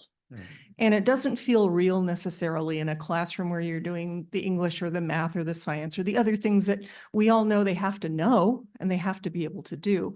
But if you give them during their day a chance to do stuff, and then when they make a mistake, it's like, okay, well, we measured everything right. Well, obviously not. What are you going to do differently next time? And so it's a chance for kind of you can make a mistake and it's okay. Redo it the next time. So they're great classes for kids to see their work, and an awful lot of kids don't get to see their work in the flesh. CJ's kids go home with these amazing cutting boards. You should see them. Right. My kids get to eat it. It's gone. So Thank you. The other thing that I wanted to share is that, there's a number of things that when I was in high school that I had that I wish I would have kept. A school ring, a photograph of some friends, maybe it was a hat, a cap. And throughout all those 65 years when I was in high school, I have lost and broken many things. But the one thing that still remains in my office is this mug that I made that has my pencils and pens and all that.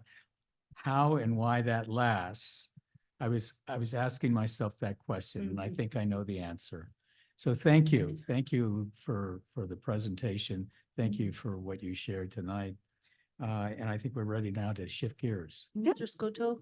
Yes. I'm sorry, just one more thing for our superintendent and our esteemed staff to consider. And thank you so much for your leadership, Dr. Garcia, and really helping blow up the CTE universe for Morgan Hill Unified School District. As Mr. Gallart was talking about the barn and the tangibility, and then we were also just hearing about how you have something that you build. I want to just highlight Ms. Goddard in her presentation around media. And it seems to me that there are so many, I hope everyone knows this, but there's so many heartwarming, fulfilling, satisfying, and outstanding stories that come from our students every single day. But what you see in social media and what you see online does not reflect that.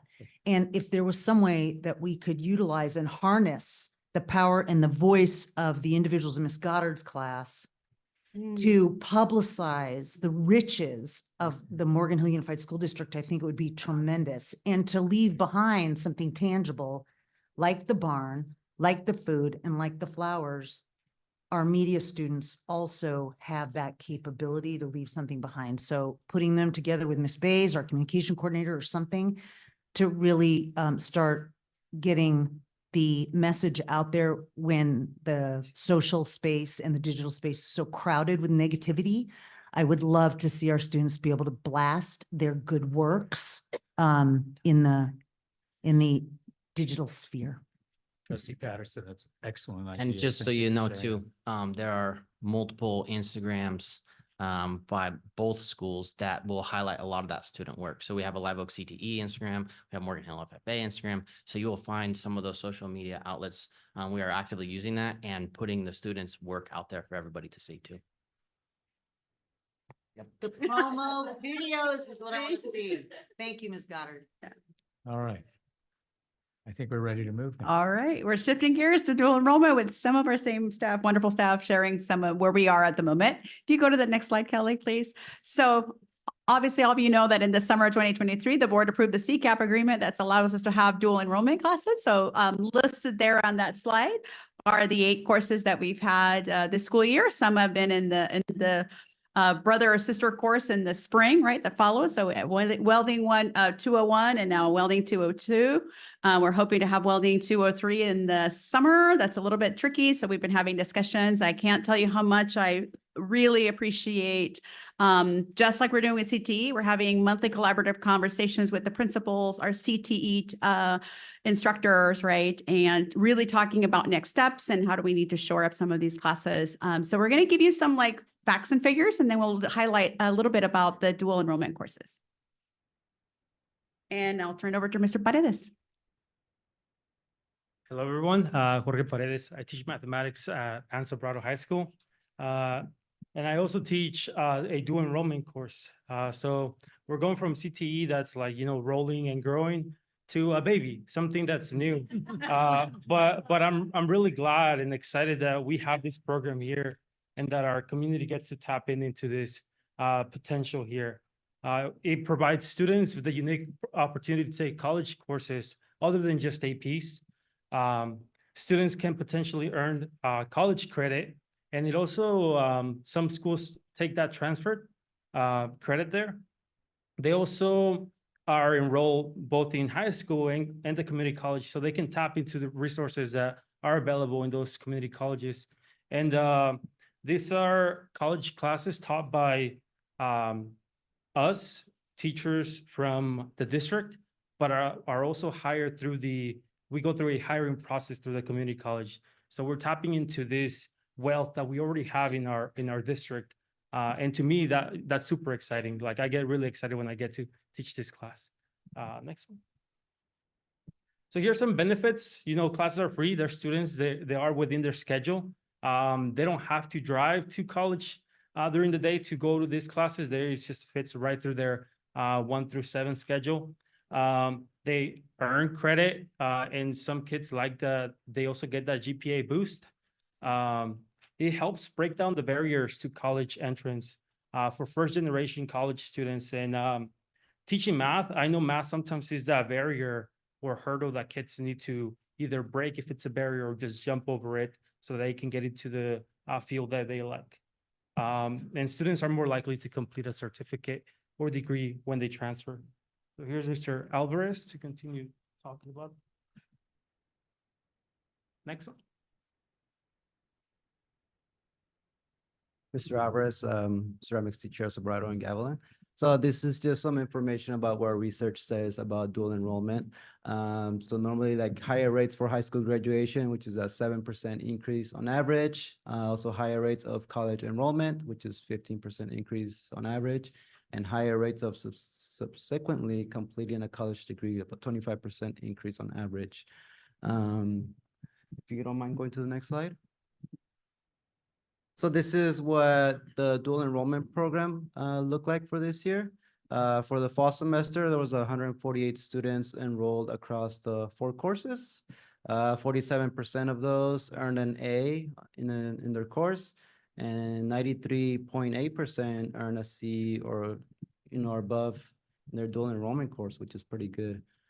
For the spring semester, we had 151 students enrolled across all 4 courses. So it's a small amount of students, but still we kept the numbers, and increased them just a bit. And yeah, 33% of those students identified as socioeconomically disadvantaged. 13% have at least one parent or guardian that did not complete a high school diploma. And 20% of students have at least one parent guardian that completed a high school diploma. And then 24% have at least one parent guardian that completed some college, not a college grad. And 66.4 have at least one parent that completed college post graduate degree. Next slide. So instructor experiences. Can we go to the next one? Next slide, please. Next. So I'll talk about my personal course. So it's R10A, which is Cultural History of Ceramics. It came easy for me to be able to teach the course because I was already teaching it at Gavilan. So when Teresa Sage asked if anybody could, teach a dual enrollment class, I'm like, oh, we already do it at Gavilan. Do it here. So the only difference for R10A at Gavilan is that it's fully online.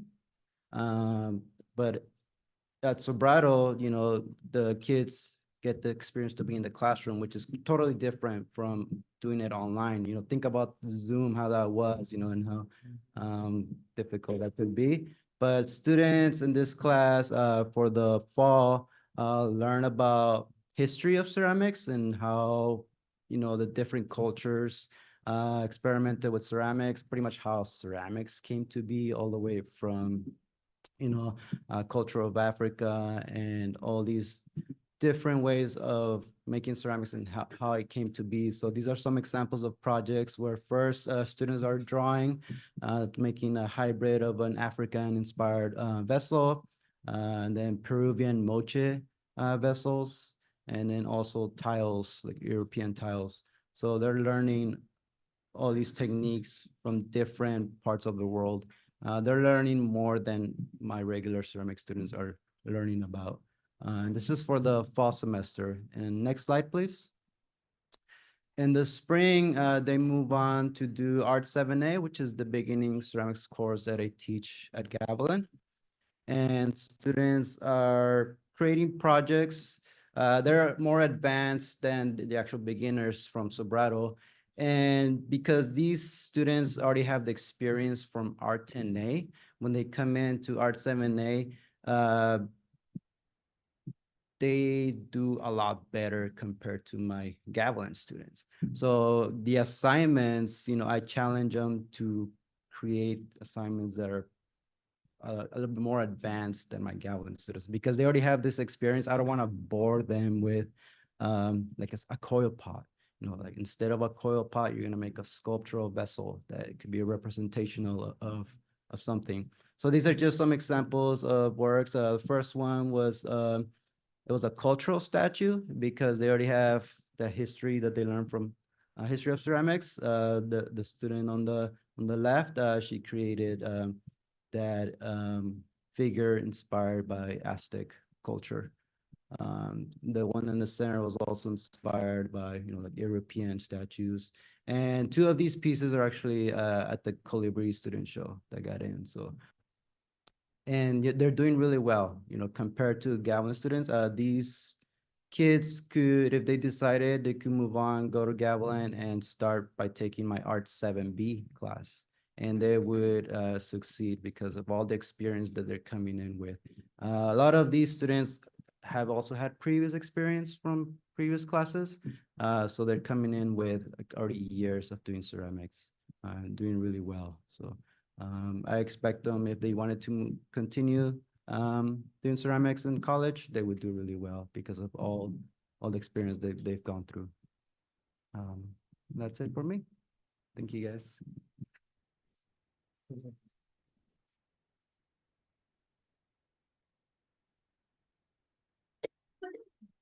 Last time you have to hear from me. So thanks.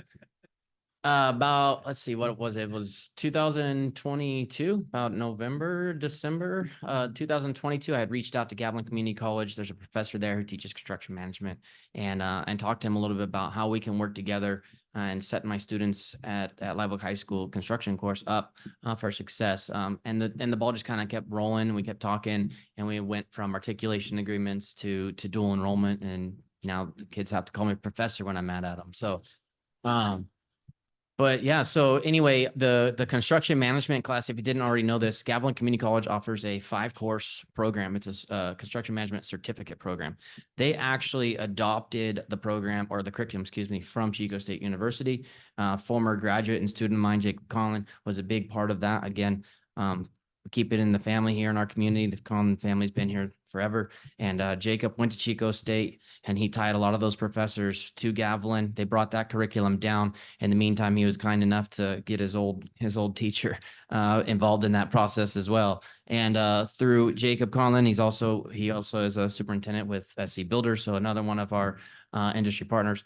So through them, we were able to adopt that same curriculum. So I'm happy to announce that students that complete CMGT 101 and 102, those classes are both directly transferable to Chico State, and they're fulfilling those first 2 classes at Chico State, which is, depending on how you want to argue it, 1 or 2 in the best construction management programs in the state of California, Cal Poly being one of the other ones. So it's a pretty fun program. I like the content. The kids books and more hammers, but in the construction graphics program, just so you know, that is a really fun program. I talked a little bit about SketchUp and CAD.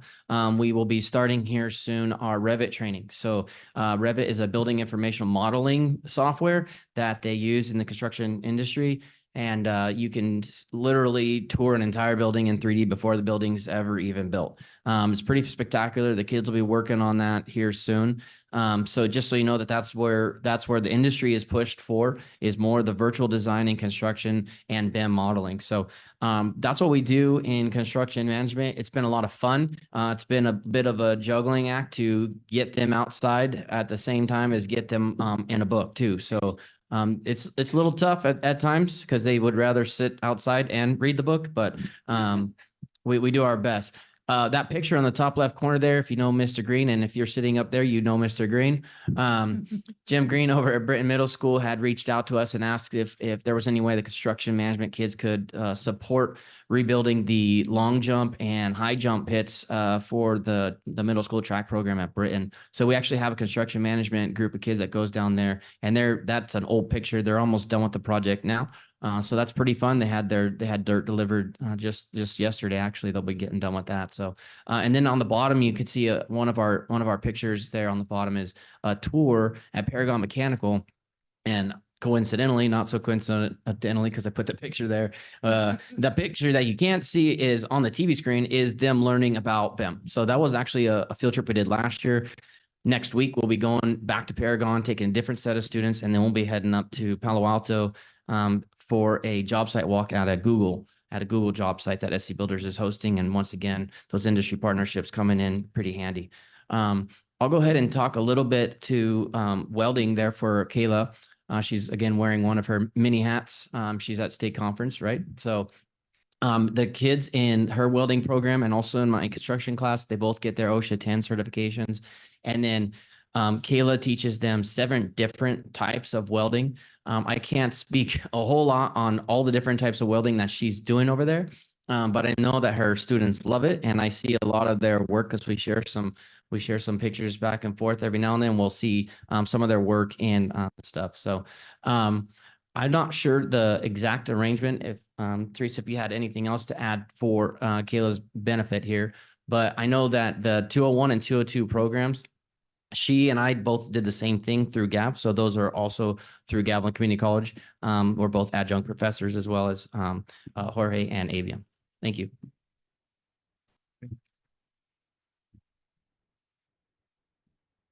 One quick comment regarding the welding. I think Deanna referenced it. We are looking at doing 203 in the summer for our kids. We had approximately 85-ish kids that went through welding 201 and 202 this year. So it's a lot of kids. And we're hoping to offer 203 to kids this summer. It's not a welding class, it's a CAD class. And so it's a different type of class, but if they finish that class, then they will actually get a certificate in welding, which is going to be fantastic for those kids. So we're excited to get that going.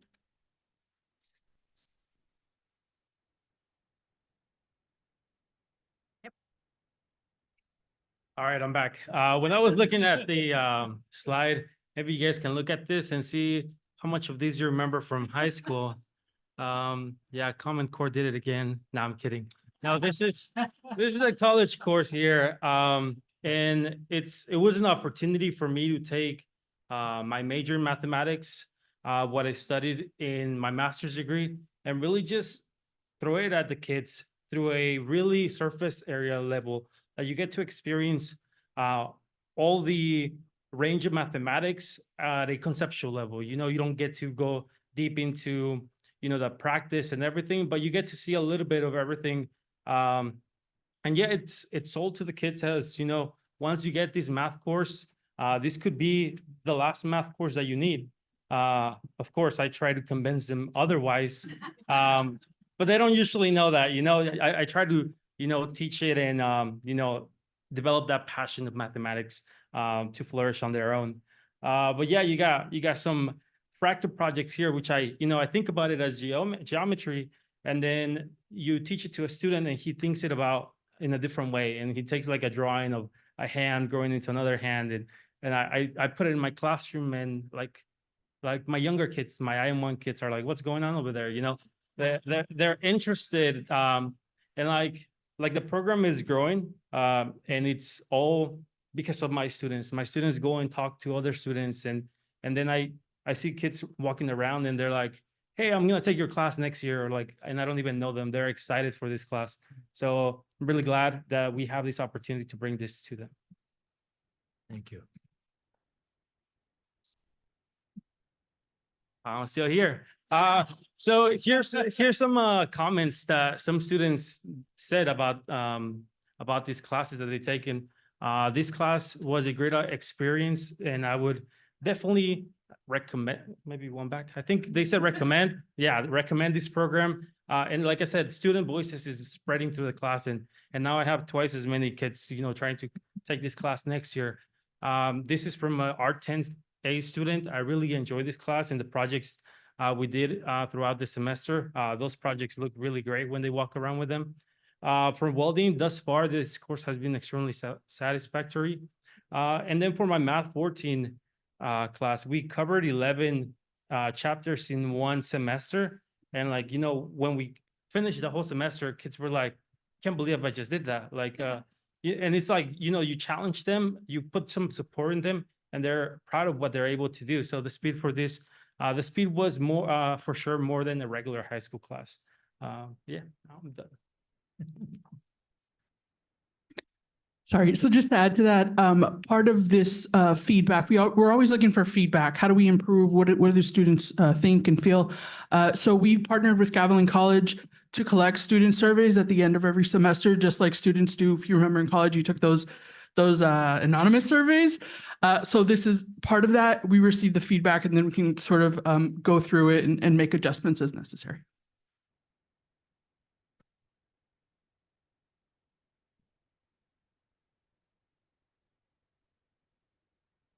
Yes, I'm back one more time.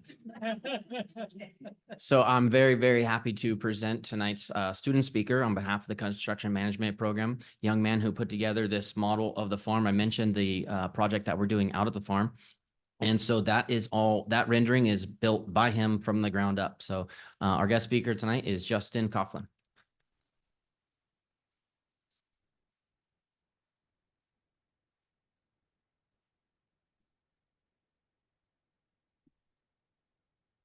Hello, my name is Justin Coughlin, and I'm a senior at Live Oak High School, and I'm in construction 2 with Mr. Glart, or sorry, Professor Glart.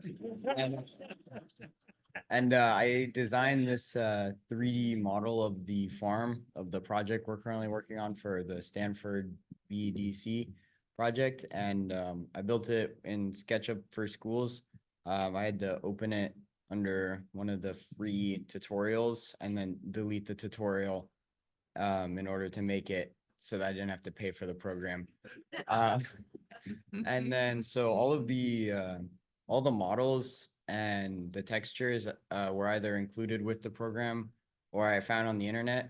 It's pretty easy to find models. You just search rotting wood texture.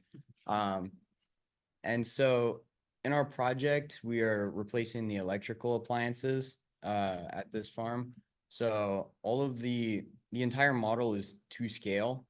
You could take a tape measure in the model and you can measure things. I have it all completely to scale. We went out to the farm over multiple days and measured it. And I'm pretty sure this entire model took about 10-ish hours to complete over a few weeks, or actually maybe not 10 hours, maybe a little less. However many classes of English I had in the last week. So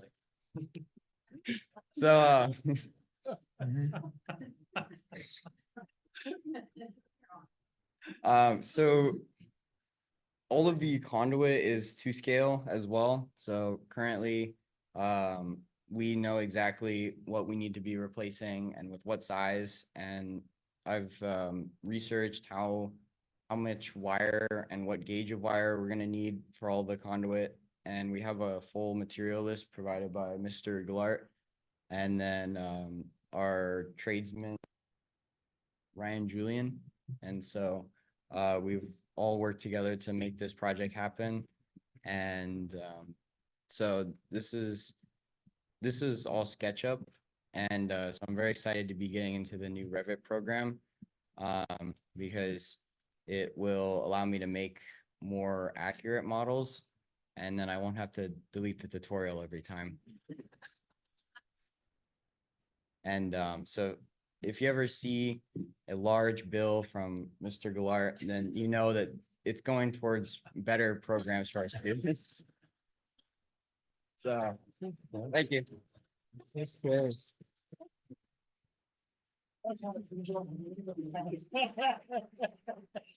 And then we have there should be a video from one of our Sobrato High School students talking about welding 201 and 202.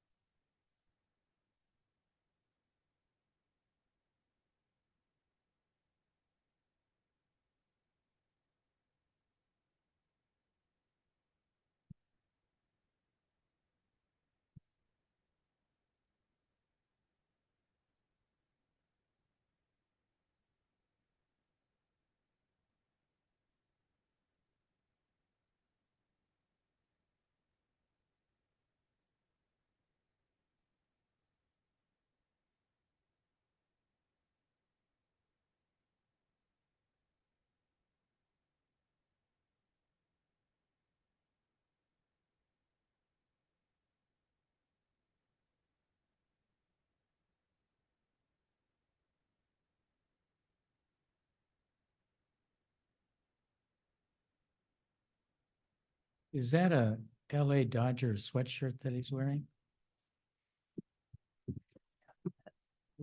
It looks like it.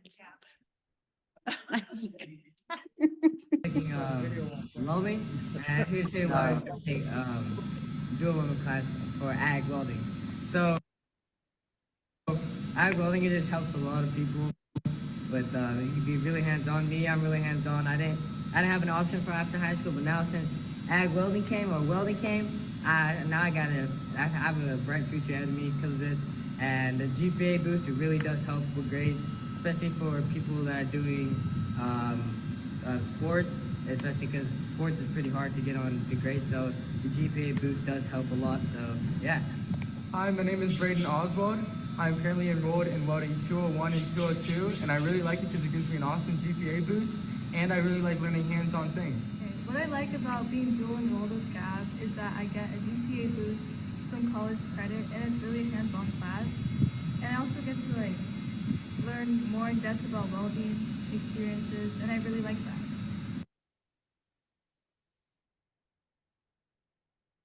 that. Great voices of our students, right? Kelly. And lastly, we wanted to leave you with where are we headed? So what you see there, right? Dr. Jimenez, can I interrupt for a second? Por supuesto. So Mr. Paredes sort of teed us off initially and said that dual enrollment is a baby. And so you are experiencing the metamorphosis and the acceleration of growth. So I would say it's no longer a baby. I would say now it's a full-grown adult. So with that, Okay, toddler, maybe adolescent. So we wanted to leave you about, it's been such a great honor to work with such magnificent staff, dedicated staff, and our administrators as well. Ongoing conversations about where are we going, how we shore up, looking at that data to see what details we need to iron out. So that's what you see on the very top. And then for the upcoming 24-25 school year, these are the courses that are under consideration. These are all volunteer staff members who have the right credentials, graduate, courses, who say, I would be willing to teach that class. A lot of the classes that you see here are already our courses, right? So if you look at Music 14, that's what Gavilan calls their course. Our equivalent to that is advanced band, for example. You will see 9. Thank you for approving the creative writing that we did a couple of months ago, right? And so Introduction to Creative Writing is English 9A. So we're looking for that parity. We're looking for a way to shore up our CTE programs, all of our programs in general. But as you heard Crystal talk about those Golden Pathways grants, right? The more that we can take the CT pathways and add that layer of college credit and dual enrollment credit, the more we can apply for those grants and shore up those opportunities. So many of these courses that we're under consideration are related to CTE. Some of them are not. And I really appreciate it's been such a collaborative experience between Gavilan with working with Crystal and reaching out to them. But I want to give a lot of credit also to our 2 high school principals, because they looked at every page of the Gavilan course catalog during the break to look for ideas, to, see what we can, I was going to say swift, right? And finding the pathways, having conversations with staff, right? Putting that runway, looking at funding, thinking about where it fits in that big diagram that we showed you at the beginning with all those pathways. What other avenues will it bring for our school? What other opportunities will it bring for certification, right? Where are the places that if you take these 2 courses, for example, in English 9A and English 9B, which is Intro to Creative Writing and Advanced Creative Writing, do you get additional bump when you go to Gavilan College? And most importantly, all of these courses are transferable to CSU and a UC. So that's really exciting, and I'm very excited for what is happening ahead. So next year, we will continue with the current courses we have now, and these are the courses under consideration. and so if you did a sort of a quick arithmetic, it's about 22 courses, and those are the courses. That's not the sections. So if I can contextualize it for all of us, we have about 150 students now. With those courses and the number of sections, we are looking at 1,000 students for next year. If we add these, exactly. And so if I can just clarify what Dr. Jimenez said, so these are not teachers who are volunteering and not getting paid. They absolutely will. They will be paid for their courses. But if these courses materialize, which we think that they are, then we will then engage our students in the course selection process. Excuse me. And you heard Mr. Paredes say, I have like twice as many kids wanting to take my math class. And so we do understand that if you literally, literally. So if you build it, they will come, and we are building it. And this is going to continue to explode. Hence, now you have an adult from a baby. Great. All right. Colleagues, comments? Trustee Montes. Thank you, President Scotto, and thank you for the presentation. I had a few questions and some comments. The first question that I had is, well, first off, I just want to, the Live Oak and Sobrato team, just the growth in the pathway, looking at where we were last year and where the numbers are. There's been growth at both sites, and Sobrato from 32 last year to 124 is what we got at the LCAP midpoint. Has just been tremendous growth. And so great to see these. As this program is growing, what have been the lessons learned for the courses that we've been offering? So what have we learned the last few years now as we're going forward, expanding the program? Sure. I'm going to let the folks who teach the course tell you a little bit about, because I can tell you about the survey and the conversations that we're having, but I think it's better if it comes from them. So I will look over to our professors to see which one wants to share what we've learned along the way. Get it.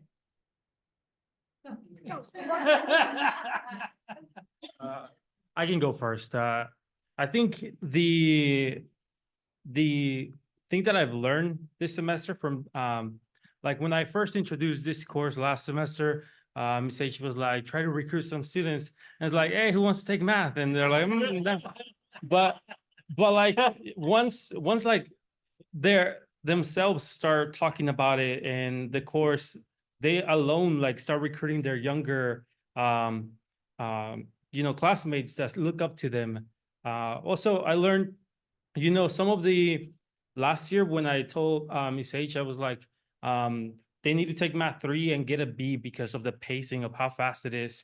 So now I'm looking at it and I'm like, I think we can push, maybe a little bit lower, like C+ and start bringing more students who maybe this math class is really designed for. It's like students who are not going to take AP calculus or stuff like that. So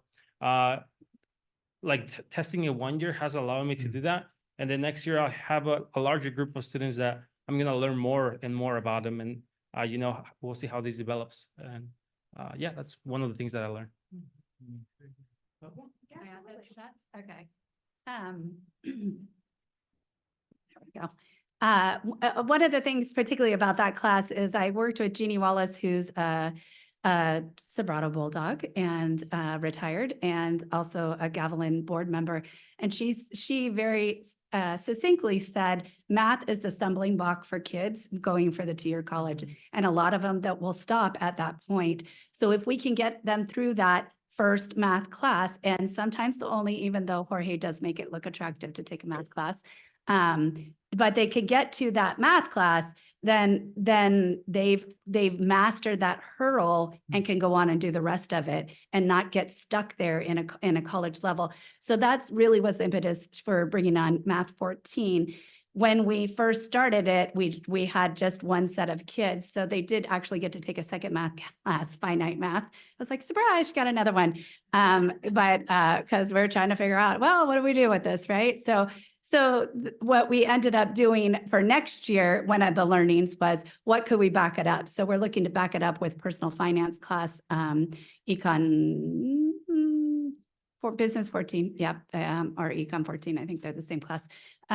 So we'll back that up with the liberal studies or the liberal math. So we have 2 sections of that. So they'll flip flop and they'll do the personal finance, the other 2, so that it's a nice match. And we're true to our word that it is the one math class, though though he could convince anybody to take another math class. So.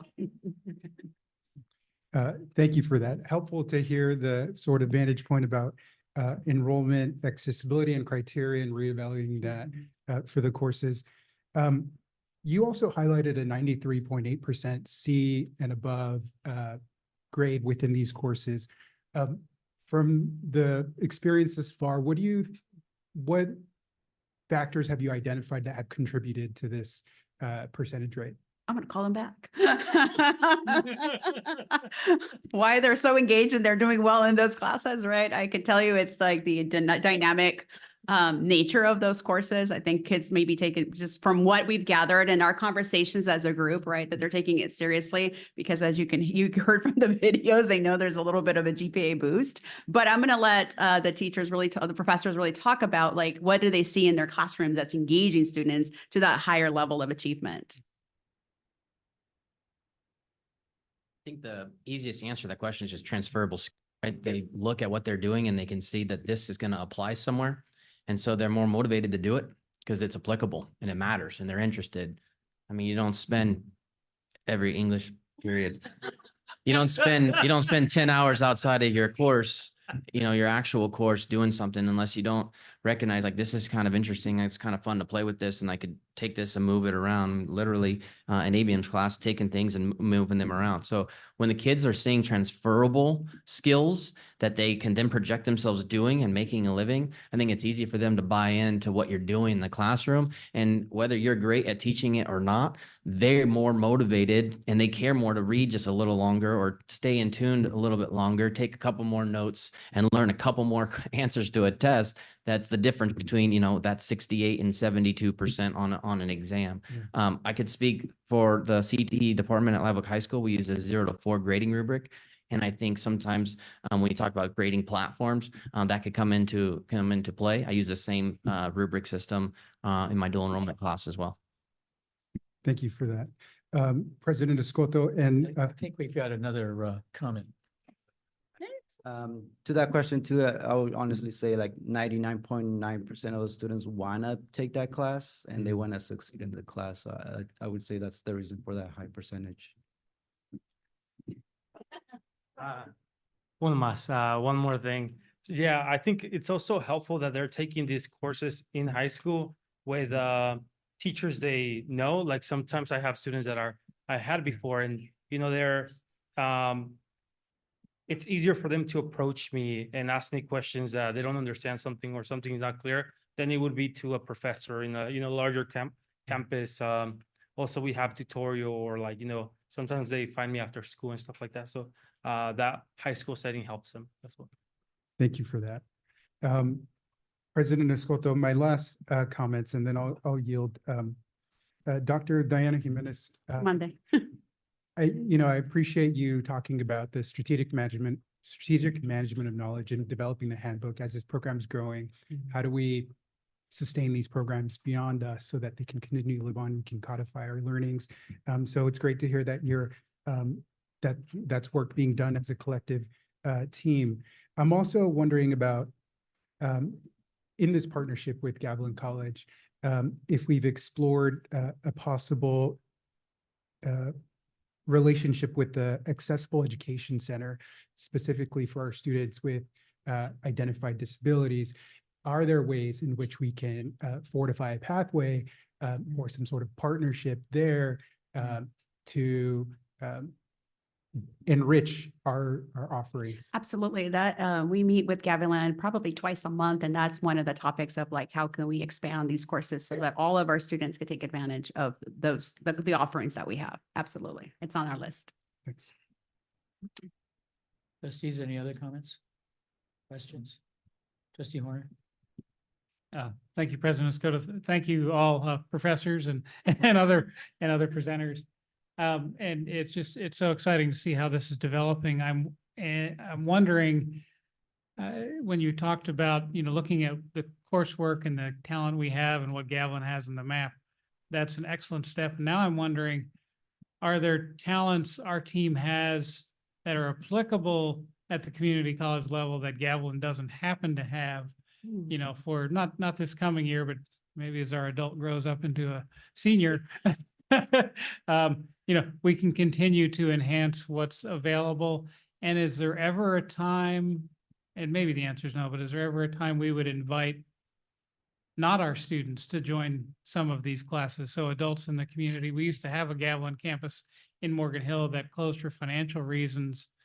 Is that a possibility down the road to actually expand beyond, our 18 years and younger students, or is that not feasible? Or there's a couple of things just really briefly about consideration. One is that, we have a closed campus to, make sure students are safe. So yes, we have that sort of in our second or maybe third year to talk about what would that look like if you do it, for example, right after school, right? So our students have access and that kind of thing. But that's like a year 2 conversation.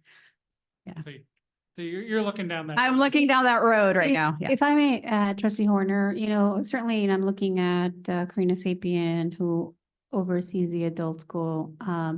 That's also something that we could do with the adult school. Absolutely. Absolutely. And then we can also engage in conversations with, and I have not talked to President Avila, who's the president at Gavilan, but we can certainly work on sharing some spaces after school to be able to open up these opportunities for adults in our community. Yeah. Thank you.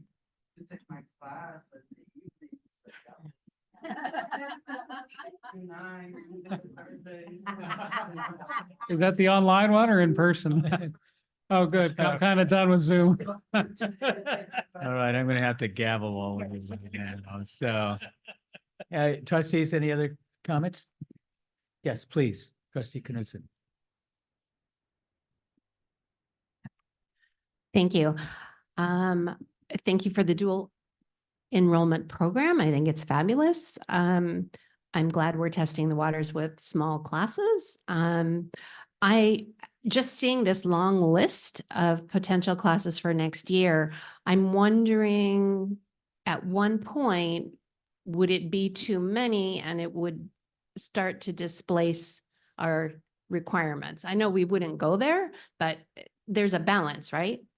To our current classes, A through G to graduate versus these, or do they They ma- replace? No, they're symbiotic, right? So if you yeah, so like the English Line A is creative writing that both accomplishes CTE and is also an elective. So they don't displace other courses. There's just more options for students.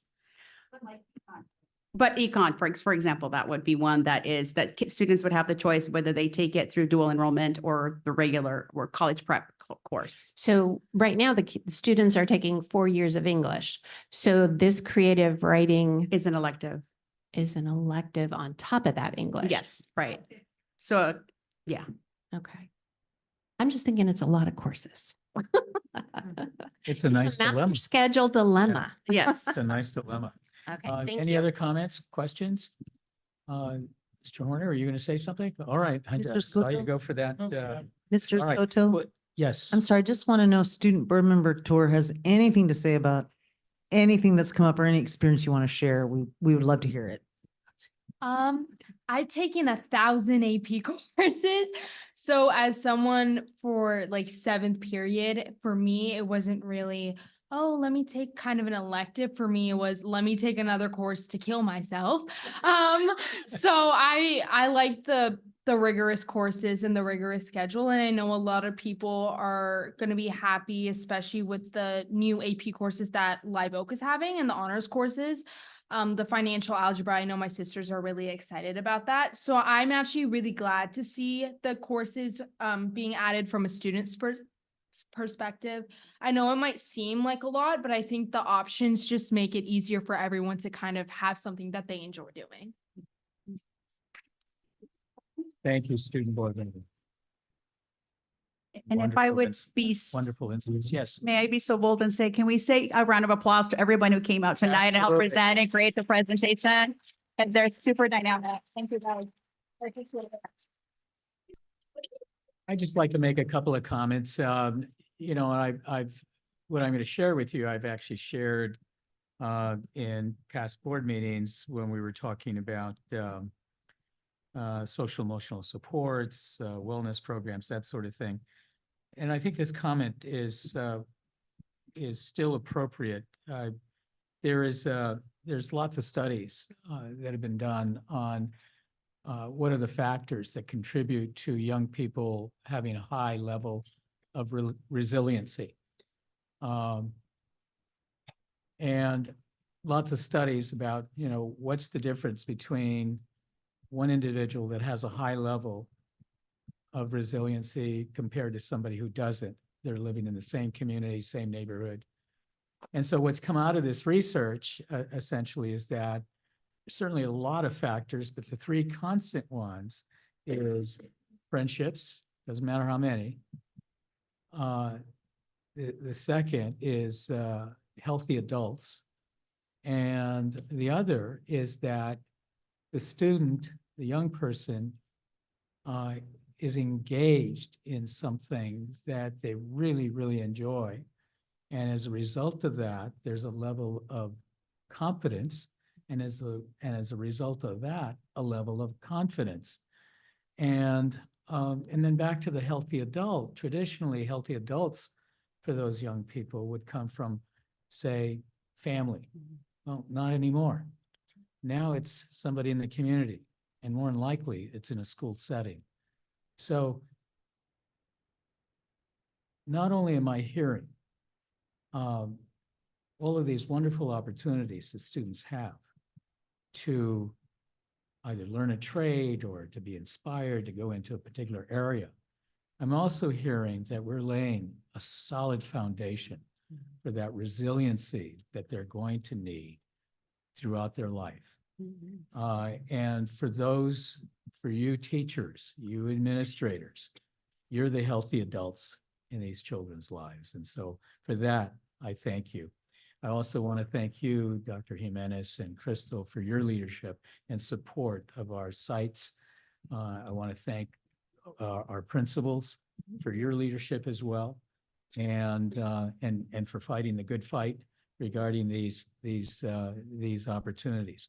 You know, I know this is something that we've been wanting to do for a long time. To see it happening now, not only happening, but it's just growing and you're all nurturing it. And so the presentations tonight just really crystallize it for me, how significant this program is for our community, for our students and our community. So thank you.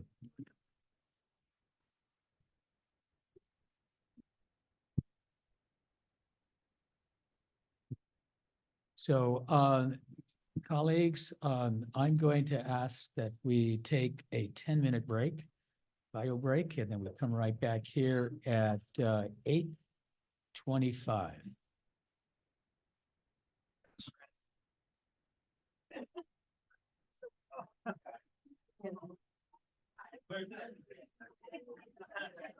Oh.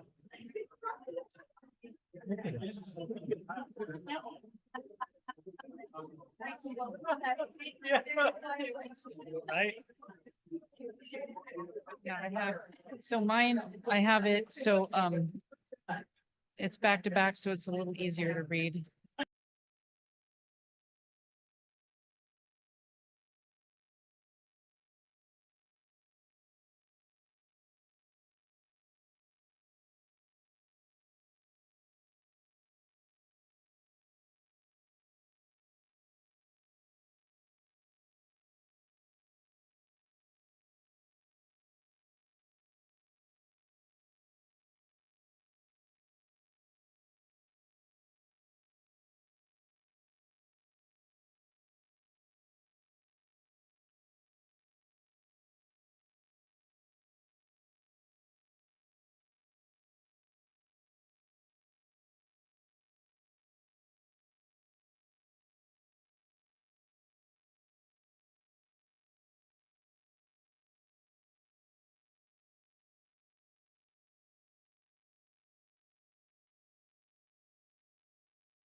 introduce and present this item along with Director Lee. I think we've got some public comment before that. Okay, right after that. All right. So we'll do the presentation, then we'll do public comment.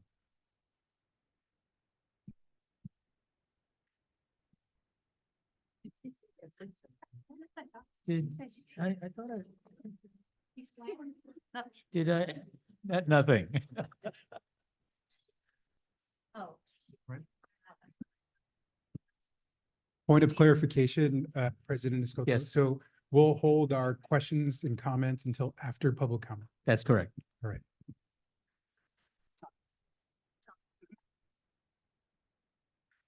Okay, good evening. Welcome to this wonderful presentation we're about to present for you. You know, we're the bright and shiny when we get to follow all of this great stuff, but you know, our work is important too. So it's just not always as fun. So it's great work. But I have Director Lee with me here today, and we're going to start off on this presentation. She's going to start, we're going to tag team it a little bit, and then I'll jump in a little bit more towards the end. Good evening. Tonight, we're talking about the second interim report, the budget report. The second interim reflects the actuals as of January 31, 2024. The report will include the multi-year projection. The multi-year projection is current plus the subsequent 2 fiscal years. We're going to ask the board to certify the district's financial obligations. There's 3 options, but we will meet and be positive, and that's what we will ask the board to certify tonight. In our budget cycle, we come before you and we present the budget several times during the year. We are at the second interim. It says March 15th up there to the county. We did send all of the board presentations on the 15th. We posted on the 14th, so we had it all prepared. So we have sent the documents up there, and they do know that we are giving the presentation tonight of the thing. The next one will be when we come back, and it's kind of the dual one, estimated actuals, which we will hit in like where we're going to end the year on 23-24, and then we will be presenting the adopted budget at the same time, and that'll happen in June.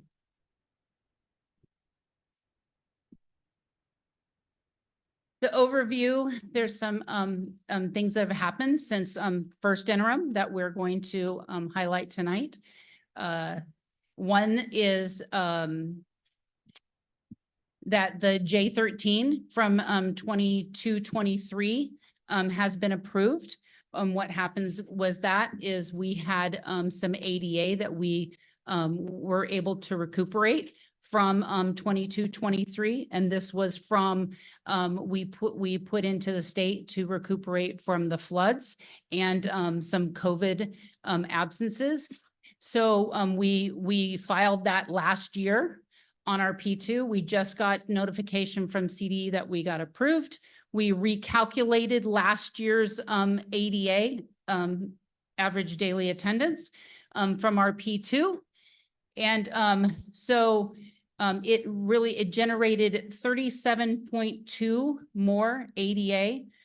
It didn't affect, so since we're on the rolling 3 ADA average, it doesn't affect 22-23. The only effect at 22-23 is our TK, because our TK, because we get the TK add-on and it is present ADA, that changed a little bit. So that came out to be about $36,000 on the TK from last year. But there's no, the J13 affects this year and beyond because it is calculated in our rolling 3. So that's why you'll see that the 37.2 will start in 23-24, and that is an increase about $385,000 that will start in this year. You'll see it, and then it will go. And then once that ADA is added to 22-23, it does roll for the next 2 years too. we're talking about the differences between first interim and second interim. So this is the current funding for our revenue for second interim. We have local control funding formula, which is $101 million. We have our state revenue at 17.6, and then we have federal revenue at 4.7, and then our transfers in at 4.6. Okay, I'm gonna jump in here just for a second. It's important each time that we come up here, we're always taking a look back at the prior period. As Director Lee said, we compare what's happened at first interim and what's happening now as of January 31st. But we also did that at first interim. We take the adopted budget, and at first interim, we look at the difference between the two. And there's a lot of reasons why things change between one period to the next, which is why we're always doing that comparative. And particularly between adopted and first interim, we see the most amount of change at that period because there are so many unknowns, right? When we adopt a budget, you guys aren't gonna have to excuse me. I'm still a little hacking over here with this sickness that I've had for a month, so my breathing is not well. And this air in Morgan Hill is really getting to me as well. Anyway, so at adopted, we do that back in June, right? And we're basing those assumptions and the information that we have, it's back in May and June. The state hasn't even adopted their budget yet. So at first interim, we have the state adopted budget. We have closed the books on the prior year, so we know exactly where the prior year ended. So then at first interim, we catch all of that up. We look at any changes that happened with the state adopted budget. We true up all of our salaries and benefits because they were projected before. We might have had salary changes, hired new people might have left. So there's always those kinds of changes. So it's just important to keep that in mind that every time we're comparing those and we see a lot of change, particularly between adopted and first because of those reasons. And we also had carryover at that point where we close the books. If we have carryover that we're going to allocate back out to a site or to the programs, that happens at first interim as well. So I just want to point out before she goes through all of the individual changes, those are all the things that we're looking at and why things might change in between. And one more just to piggyback on that is we have our P1 that's certified, that's not certified at first interim, and we have certified it. So in second interim, that could be a little bit of a change also as we go along too. So here is our changes again from first interim to second interim. This is unrestricted and restricted changes for our revenues. You can see that all of our revenues have increased except our state revenue. So a couple of our LCFF funding, our TK add-on increased this, our J13 increased this, and we had a little bit of special ed revenues that increased. Our state revenue that went down, the majority of that one is the ELOP, the Expanded Learning Opportunities Program, is our after-students program. The state changed the funding and we got cut like $429,000. So that's the majority of that 537 negative. Our local went up 1.1. This was in the biggest part was our RDA, our redevelopment agency funding that we get from the county. The new projections came in pretty high. And so it increased by $1 million. And then our transfers in changed. It was again the RDA because we transfer it, it shows up because we transfer it into Fund 05 to general fund. So it shows up in our local, but it also shows up as a transfer. So that's why it's there. But also we transferred in $329,000 from Fund 20 to pay for our post employment benefits. The next slide. One more. Kelly, thank you.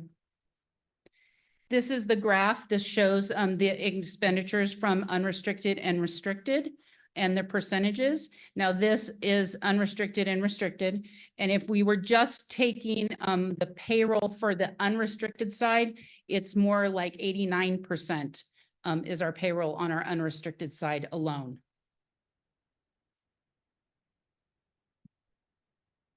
The next slide will show the difference in the expenditures between the unrestricted and restricted. The negatives are good. We reduced our expenditures. Each one of them, I will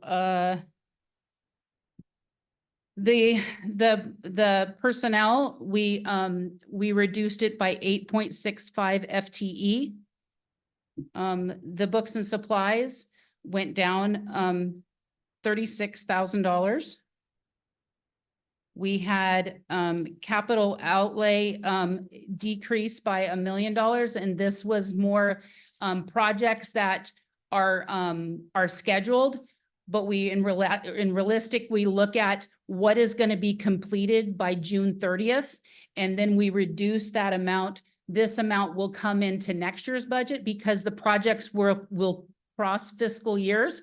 So we're only budgeting what's going to happen in 23, 24, and then the rest of it will come back in the adopted for 24, 25. Next slide. One more.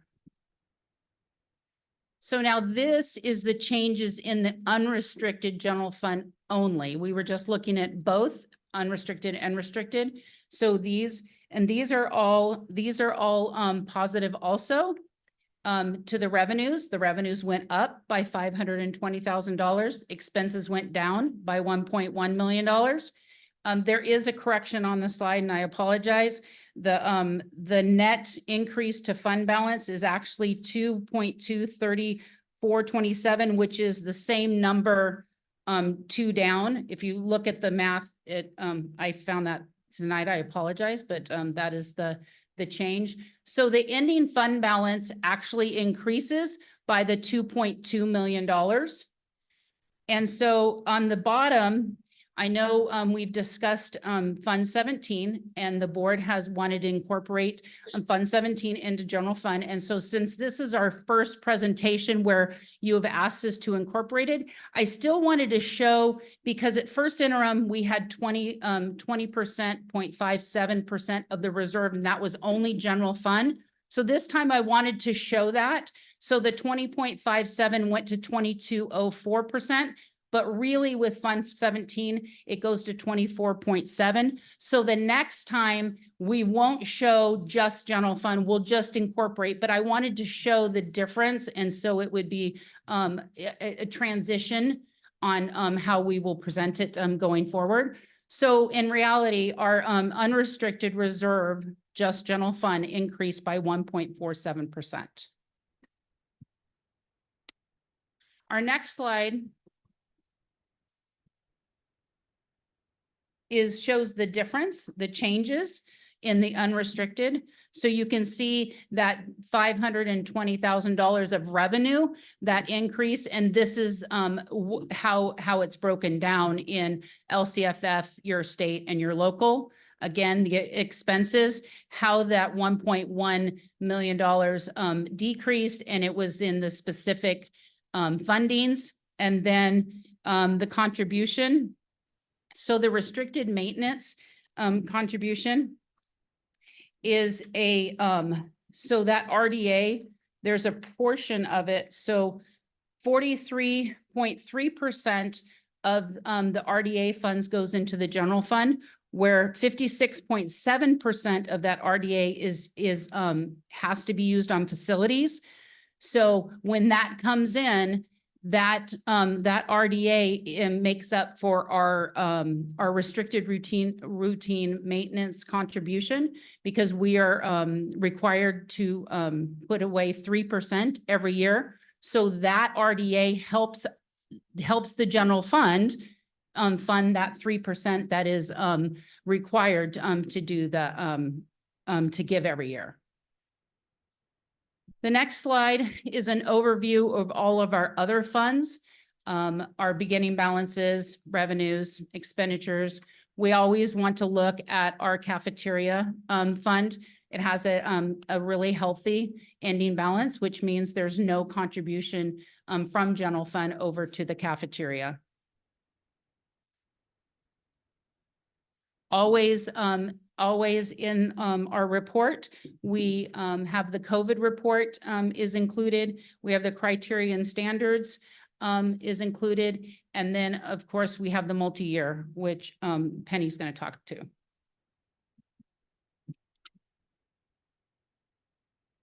Okay, I get the funds. Okay, next slide, next couple slides here. Kelly. Okay, so multi-year projections. Every time we stand before you, all of our budget documents require that we produce a multi-year projection, and we always have to include the budget year +2. And projections are just that. It's a projection based on the best assumptions and the data we have at hand at this particular point in time. They aren't a prediction, they're not a forecast.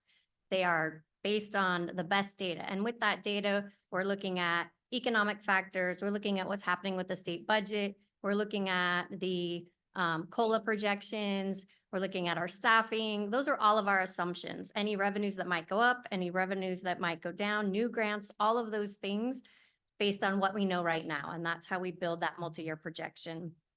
And as our esteemed colleague, Mr. Ron Bennett, who has now passed away, he used to always harp on us that they are exactly wrong, but they should be approximately right. So that's his comment, and we like to show that, but because they're just that. Everything's changing. Once your assumption changes, your multi-year projection changes. So that's just important to keep in mind. So in that, with the economic information that we're looking at, there's all these key budgetary pressures that we're under. Our main focus right now is on the retracting state economy. We've had several years of boom that we weren't really anticipating, followed by all of the COVID dollars that came in, one-time dollars. And now that we're seeing those COVID dollars are expiring, we've exhausted all of those funds. And on top of that, the state economy continues to decline. I think when we were here right after our February board meeting, maybe, the Legislative Analyst's Office and other, the UCLA forecast people have now put out their new predictions of what's happening. The state economy, the state budget is now facing roughly a $58 billion shortfall statewide as a whole, the entire state budget. And just to reflect on that a little bit, to compare it to the height of the COVID years, when we had a huge budget deficit, well, that was only $54 million at the height of COVID. Now we're facing a $58 million budget deficit statewide. The K-12 share of that for Prop 98 is roughly $14 billion. And so the governor is now trying to figure out how to prevent or shelter K-12 from those cuts. They're proposing to do a new maneuver, they're calling it, playing their own kind of a shell game so that K-12 education doesn't take $8 billion of that that change of the $14 billion is back from 22-23. They've already paid us for 22-23, but you know, those tax revenues that we were anticipating that got delayed all the way till November, they kept thinking they were going to come in much higher than they did. So that revenue that didn't show up was really 22-23 revenue that they based our budget on and they actually paid us for. So instead of trying to cut last year's money or cut deeper this year, they're trying to do some cash maneuvers on the state side to shelter us from that $8 billion cut. For the rest of it, they are going to have to look at in the 23, you know, because that goes into 23-24, right? That they're already paying for now.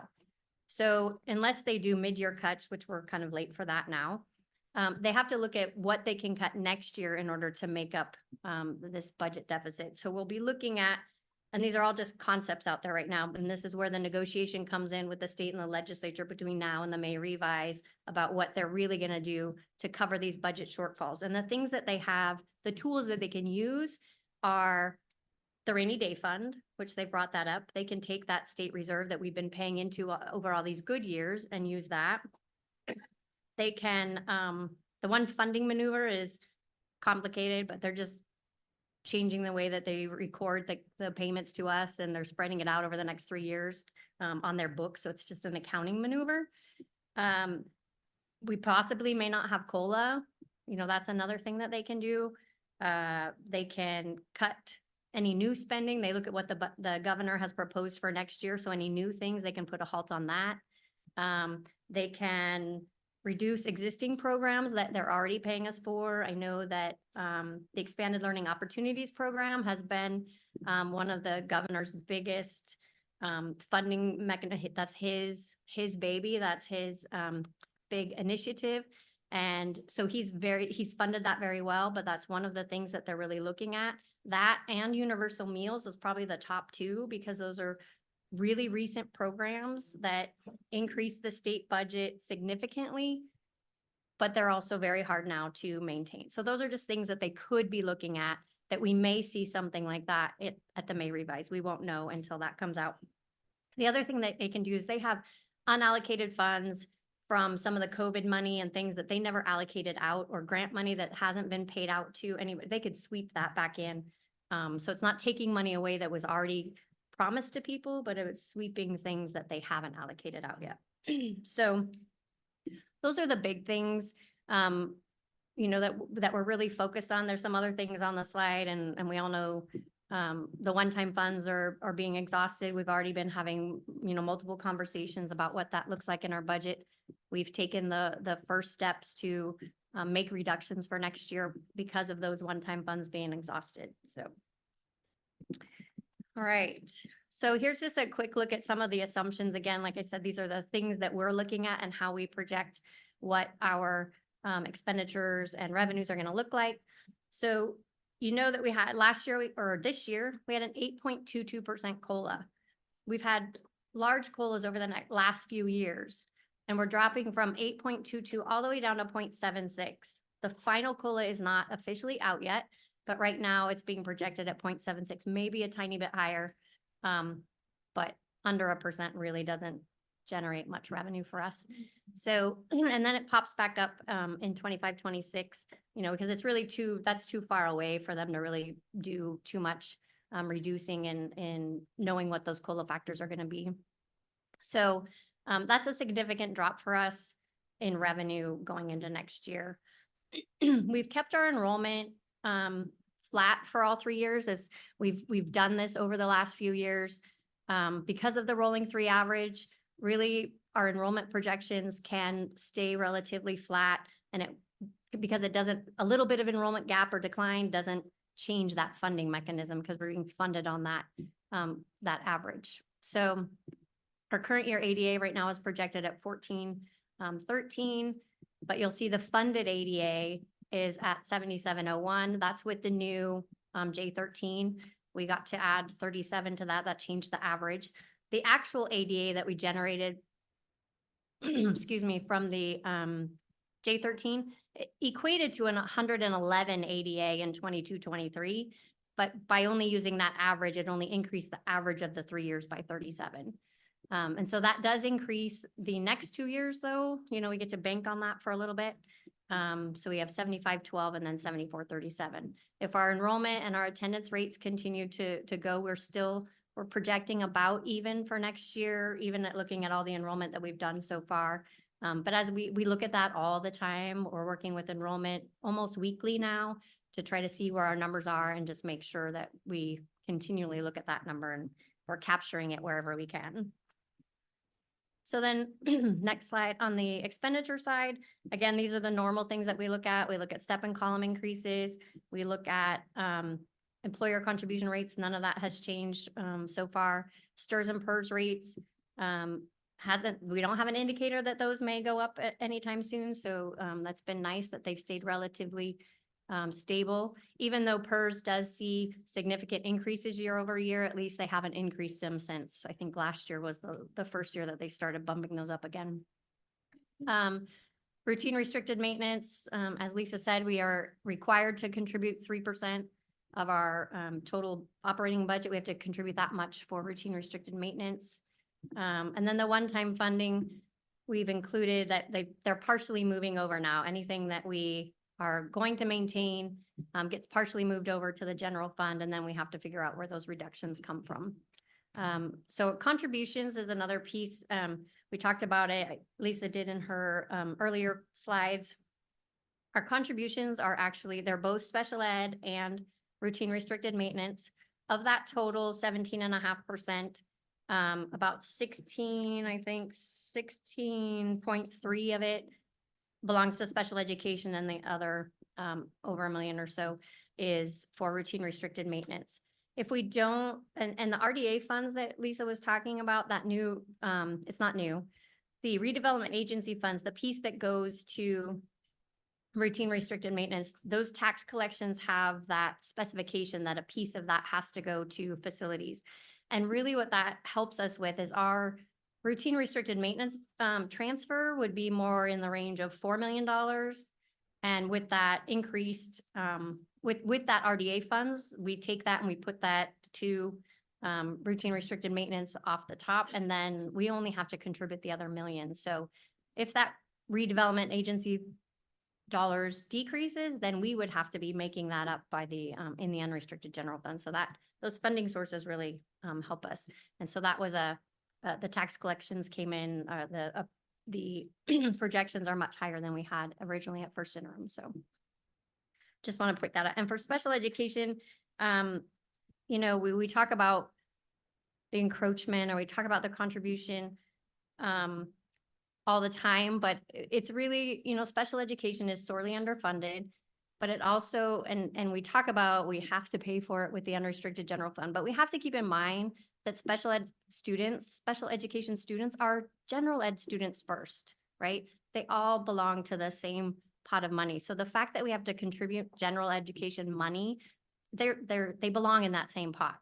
They don't need to be segregated out. It's just the state doesn't quite fund us for special education, all the demands and the services and the mandates that we have on providing those programs. So it's always important to know that they are general ed students as well. And so they get that piece of that money as well. Okay, so here's the next slide is always, we need to come up with a better methodology for, we feel like we need to share all the dollars with you and all of the line items, but I think we need to figure out how to consolidate a little bit. Is there any way to make it a little bit bigger, Kelly? So that I can see it? Maybe. I'm not going to focus on all the numbers, and we're not going to focus on the restricted columns that are in the middle of each of them. But if we, no, I can see. I just wanted other people to be able to see it. If we can make it a little bit bigger. I can see it. That is true. Oh, okay. Okay, it's a little bit better. So we can't see what all the labels are on the side, but I'll explain what they are. So, and we're only going to talk about the first column in the year, right? We're really only focusing on the unrestricted general fund, right? That's our operating fund. That's where all of the majority of our things live. Restricted side has to live within itself. So we really focus on the unrestricted general fund. So as Lisa said, we've had a little bit of increase. I'm not going to go through all the increases on the current year. A lot of ups and downs. Lisa's already gone through those. But the bottom line is that I want you to focus on is that $6.4 million.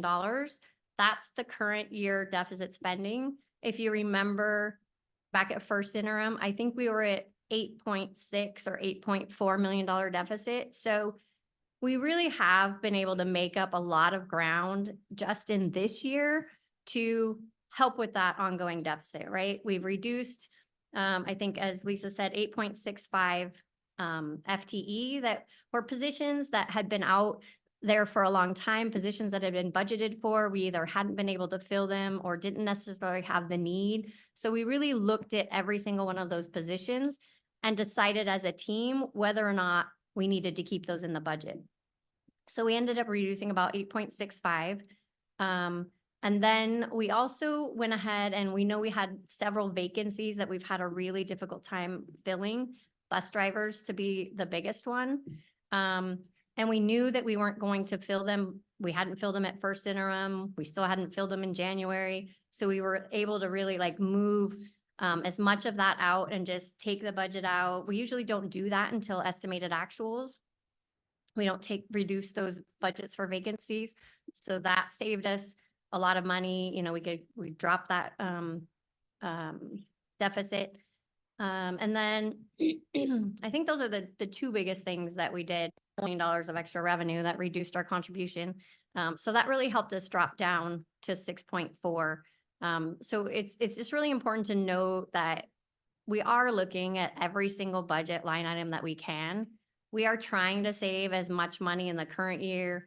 Look at all those budgets. What's the reality of us spending every dollar that's in that budget between now and the end of the year, right? We have 6 months left to end of the fiscal year, right? And some of it we look at, well, we really only have 2 months or 2 real months of school left. So can some of those budgets be reduced?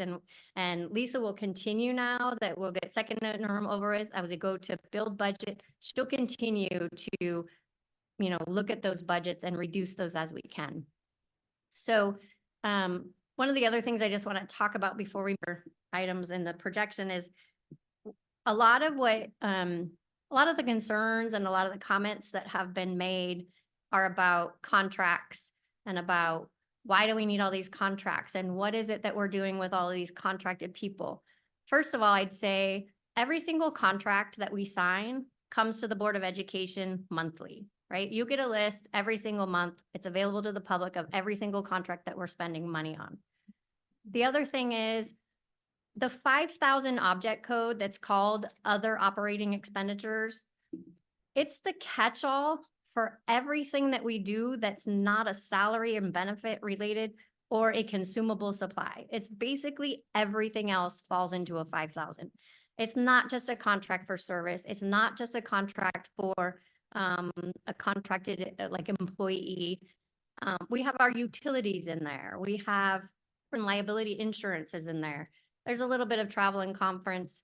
On the special ed side, which is restricted, it's a lot of those contracted staff that we are not able to hire. So those are contracts. But so it's really important to not just lump a 5,000 and talk about how can we cut the 5,000s. I can assure you that we're looking at every single contract that we do have and whether or not it's a one-time thing or whether or not it's really necessary. Is it productive? Are we getting the value out of that contract? So we are analyzing that on a daily, right? So I just wanted to kind of throw that out there because I know that 5,000 account has just been a lot of conversation between staff and members and the community and everybody. So I wanted to kind of throw that out there before we move on. So if we slide sideways, so we have 6.4 right now. We might need to slide up a little. We don't have to, yeah, go back to normal size so I can see all. There we go. So again, I apologize. That's a lot of numbers and it's really small. So we deficit spend $6.4 million this year. We have reduced that by $2 million. Our ending fund balance becomes 33 million, I think is 33.5 on the unrestricted side. So then we move into 24-25. You see at the top, the LCFF revenues. The first thing that we notice, we've taken $1 million hit, $1.5 million hit, right? That's the drop in the COLA. So that starts, so you take your deficit that we started with, and if you think about if we did nothing else, nothing different than what we did this year, right? And we just plopped that into the next year, we would still have a deficit of $6.4 million, right? Now we take a $2 million or $1 million, $1.5 million change hit to revenue.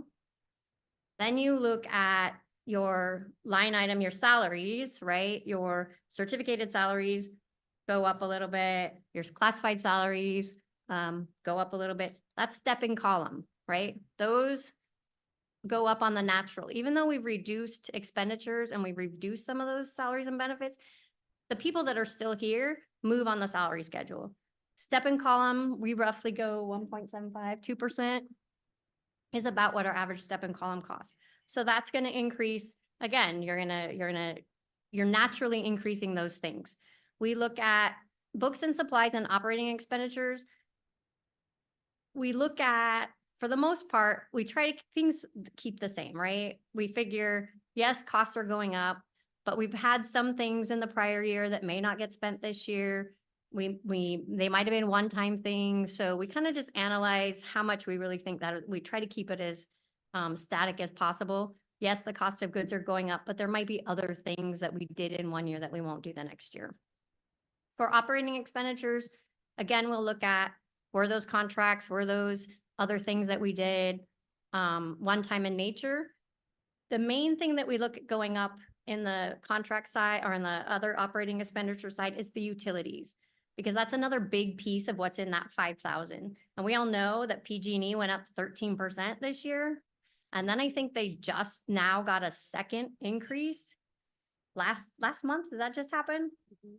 Yeah, they were granted another increase after record profits. Anyway, I won't go into that, but so yeah, so that's what we look at. So those things have to naturally go up.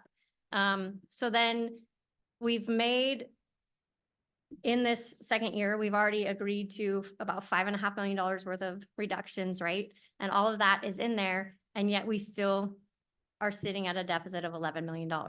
I know that's really hard to swallow, but you have to understand that that's kind of, we don't always get credit for just the $5 million that we cut, because all those other things are going up or our revenues are going down. So they all have to balance together. So it still leaves us with a very large deficit. So then at the end of 24-25, we look at our ending fund balance going down to about $22 million. Okay, we still, with that and the cuts, I've used, I think we're about 17, I think that's about 17%. I don't have the percentages right in front of me. 18%, I think, is what we end up that year with. So we're still hanging in there. We get to 25-26, again, we get the little bump in our revenue comes back up. So that will help. We have the 2.73% COLA rather than 0.76. Right now, that's what the number is. We'll see if it holds. So we get a little bump there. Ooh. Ooh. That's small. We can play bingo or something, yeah. So the revenue does go up a little bit. You'll see that salaries go down again. Because we're projecting that we're going to have another round of cuts. That is built in here, right? We've talked about, to continue to eat away at that deficit, we do have to continue to make reductions, or we have to find revenue sources that will increase, and then that will balance out.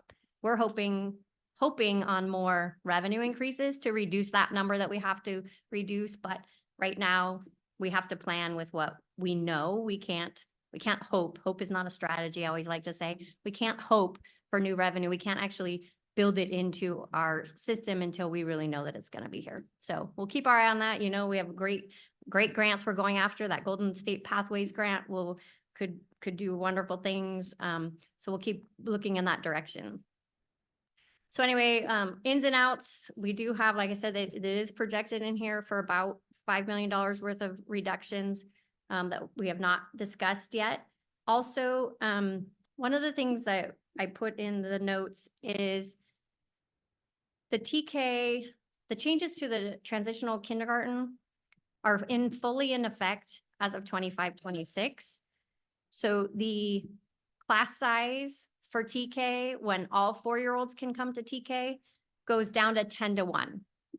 So that change alone right now, we projected it could increase our TK assistants that we will need to put in classrooms. We might need to add it up to 5 of them right now, based on a 10-1 ratio, because, you know, we're obligated at this point to put it in there. There is talk that if the funding stream isn't there, the governor has said if funds are not available and he can't continue to fund universal pre-K to some degree, then that staffing ratio may change. So we will see if that's something that might come out in the May revise, if they start to reduce revenues further, that we may not have to do that. But right now, again, That's an assumption I have to make because it's in the law right now and it is slated to go into effect in 25, 26. So we have to include that information, just so we are 100% transparent and we're planning for those changes in the law that we have no control over. So again, all of those things in and out, and we're still hovering at the $10 million mark for deficit spending. So you'll notice we drop, then our reserves drop all the way to $12 million in that year. And I believe I've been hovering at about the 11%, and I used 11% because that's kind of the number we were ping-ponging off of in February when we presented, talking about ending fund balance reserves and Fund 17 and that whole conversation. So I left it at 11, but we will continually be looking for board direction on what that number is going to be and where, because that will dictate any reductions that we make in the future. So I kept it at about 11%. It's a little bit over that. But something to point out, and I just have to point it out because we're about to build budget for 24-20, and that slides 23-24 off the projection. We'll hit 24-25 will be the budget year, and we'll have to go 2 out. So that puts 26-27 in the picture. And we've talked about it at first, and then when we've talked about it before, that although we don't really want to think about it, we have to keep that in the back of our mind, that that's another year that we really have to look at what the bottom line looks like to make sure that we make adjustments fast enough or early enough to prevent a total collapse later, right? So 26-27 right now with this model, 5 going to 24-25, 5.5, 5 going into 25-26. And you look at $12 million ending fund balance. If we did nothing differently again, if 26-20 or 25-26 stayed exactly the same, and we plopped that into 26-27, we'd have a $10 million deficit with only a $12 million beginning balance. And so you're quickly right there at not making a reserve. So that 26-27 year looks a lot worse right now. We're going to hope for some other things. We're going to hope we can bring in some revenue by then, but we will need to address that 26-27 year quickly. We got to start talking about it. We can build the budget and have the projection available and do that, and then have a little bit of time between budget adoption and the fall to really start gathering information. But if we want to keep an 11%, just to throw it out there for perspective, if we landed on an 11% reserve, in order to make that in 26-27, it's about $9.5 million right now of additional reductions. So that's just my job to tell you that. It is, but we're working hard to make sure that we don't get to that point and that we can do as much as we can along the way to reduce what happens in those out years. Okay, so I think I've covered everything in the next couple of slides that are all the narrative of what I just said. So and then that's just the lovely picture of the ending fund balance being reduced over time. We are still making 3%. There happens to be a lot of districts in the state right now that are contemplating the idea that they won't be at 3%, and they are in far worse positions than we are, but it is something that we really need to address, and we will keep on as we go. So let's see, next steps. We need you to approve this. We do have a positive certification, so that's a good thing. We submit the information to the County Office of Ed, which Lisa already said, they have the information. If there were something that needed to change tonight, you still have the ability to do that. If we didn't want to approve it as it is, but I'm sure we're good to go. But I just want to make sure, just because we sent it to the County Office of Ed does not mean that it's set in stone. You still have the right to approve or disapprove or do whatever you want. And then we'll keep updated on the information that's coming. Next up is the May revise, which is I think May 21st-ish. We should get the information out by May 15th. Generally, it hits it hits the papers and the board, hits the pavement before we actually do the workshop. So we should have that about May 15th, I believe. And then we'll be working on estimated actuals and budget, and we'll be right back here in front of you. Thank you, Assistant Superintendent Timbo, as well as Director Lee.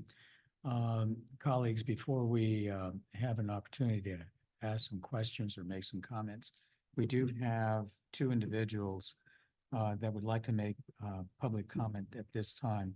First up is, and I hope I pronounced it correctly, Anahita Yazdi. Did I get it right? Anahita, yes. All right. Good evening, members of the Board of Education. My name is Anahita, and I stand before you today as a concerned parent from Paradise. And I not only represent myself, but also nearly 250 other concerned parents and local residents who share my sentiments.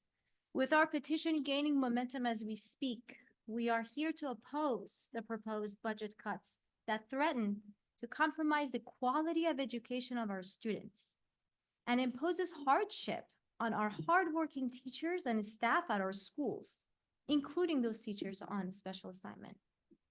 We request the district and the board to explore alternative solutions that safeguard our children's education without directly impacting their daily learning environment. These solutions include compensation adjustment for the district's high earners, including our superintendent, assistant superintendents, and directors. Additionally, we ask for your active collaboration with our state, federal, and regional representatives to help us secure the necessary funding for our school-based programs, such as the mental health services. It is crucial to note this $13 million deficit is not due to recent state budget reduction. It is mainly due to poorly managed one-time COVID relief fund that the district had discretion on spending. The district allocated this fund toward ongoing expenditure and program expansion, knowing well the temporary nature of this fund. With that, we demand transparency and accountability in all future spending decisions to ensure that our taxpayer dollars are being utilized effectively and responsibly. We also request a comprehensive impact analysis of any budget cut proposal prior to adoption and approval expected in June. Moving forward, we ask for transparency. We want to see simplified budget updates during all LCAP sessions, making LCAP a more productive engagement with the community instead of a vague, unorganized, incomplete, and confusing data review session. Thank you for your time and consideration. We trust that you will prioritize well-being and educational success of our students as you work on this matter. Thank you. Our next speaker is Sonia Bennett. I cannot do better than that. Okay. Here I am in front of you with my, I'm not going to do these, but Sonia Bennett, mom of two, Paradise. I come with you with my index cards, and they're very useful, I believe. Opening my book. Hypertext Transfer Protocol, HTTP. This is what my son, the gentleman over there that had to go home for bedtime and studies, was reading. This is from a complete middle school study guide that I got from Costco. We have all of the versions. He's a fourth grader at Paradise. He carries this book around with him everywhere he goes, even to this board meeting. He doesn't go to the bathroom with this book because I don't allow it. But he goes around to the engineering teacher and he's teaching the engineering teacher things in this book, Scratch, what the other gentleman from PA Walsh presented to us last board meeting with the Makey-Makeys. He's doing that. And this Monday, we lost our engineering teacher to the cuts. as sad as we are for our students and staff, parents and community, I am happy. I know Veronica Diaz is on the call still on Zoom, and I am so happy for her and my alma mater. I know it's just Live Oak, but my class of 94, I'm so happy that Live Oak has Michael Marius. He's brilliant. He can do so many things with those children at Live Oak. I'm delighted. In the last meeting, I was in awe with what PA Walsh did. And we, a small group of parents at Paradise, Amber did not tell us to do this. We did it on our own because Michael has made such an impact, our engineering teacher, Artosa. He's made such an impact on me as a Silicon Valley alumni. I retired from Cypress Semiconductor, 14 years there. My colleague here, Bloom. We have so many technology geeks. This gentleman here, I worked with him at the same company at different times, but we have several technology geeks, and Michael has motivated us parents to go in the classroom I need my husband to go get a volunteer badge because he can bring Cisco. He can bring Cisco to the school, motivate these children to think about this stuff in third, fourth, I'm sorry, even kindergarten. Think about this stuff. This book is amazing. I would love to buy each one of you these books. Yeah. All right, colleagues, this is the time to ask questions, make comments regarding the presentation regarding the second interim budget. So are there any questions or comments? Thanks. If not, then I will entertain a motion to approve the 2023-24 second interim budget for the general fund as reported in the standardized account code structure SACS report. I have a question, but I think Dr. Rosales Montez does also. Go after you, Trustee Altman. Okay, I just want to make sure I got this right, that there were already some budget cuts factored into the MYP.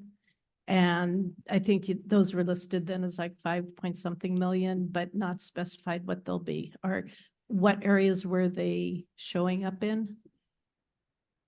I think we put them in salaries, most likely, as just a tagline. We just put it in there so it reduces at the bottom. We have not addressed any of those secondary reductions as to where they'll come from. And then one thing I've always been kind of curious about is as the step and columns happen, usually someone falls off the end and those are the highest paid employees. So typically, is there any leveling out for that, or is it always just keep going up because of step and column? No, it does level out, and that's usually what we will capture then. Like I said, the difference between an adopted budget and a first interim.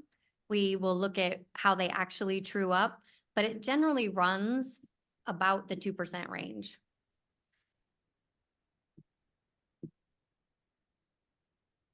But it's 2% of a lower number, right? Each time, if you have people leaving and you have but overall, it's about a 2% increase. Thank you.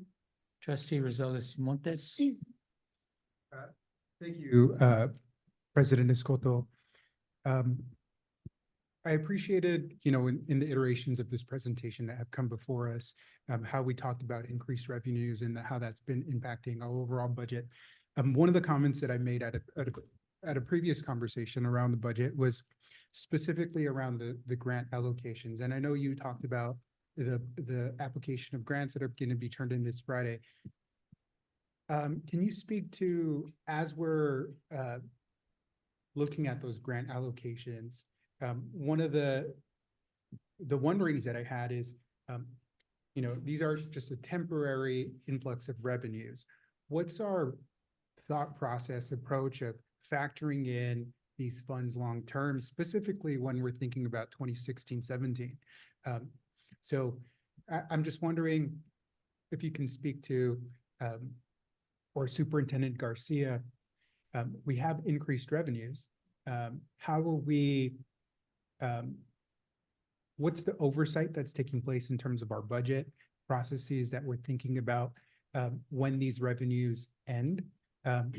Because we're essentially just buying time on these programs and positions. So I'd like to learn a little bit more in terms of the thought process that's taking place specifically with the increased revenues on grants. Yeah, and if I could just broadly indicate that many of the grants that we have been receiving are multi-year in nature. And so Lisa and the team apply, so just throw out a number. If it's a $1 million grant that's over 5 years, and you allocate the various amounts on an MYP. But in terms of tracking the staffing that we are hiring because of those one-time money, Lisa and Penny do a really good job of tracking those on a multi-year basis as well. And, you know, when those funds are going to be fully expended and how that, what kind of impact it has on the MYP. So we do track them for sure.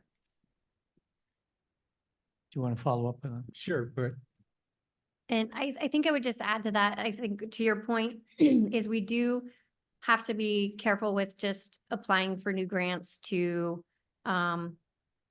stay the process, right? And so we are looking very carefully at the grants that we're going after, that first of all, that we can pay for things that we're currently doing, because the downfall of a lot of these grants is they want you to expand and they want you to make bigger things, and they don't want you to do something you're already doing. They want you to do more. So we're being very careful and diligent in the grants that we're going after to make sure that we're not trying to expand on things, or that it's really going to serve the purpose that we want.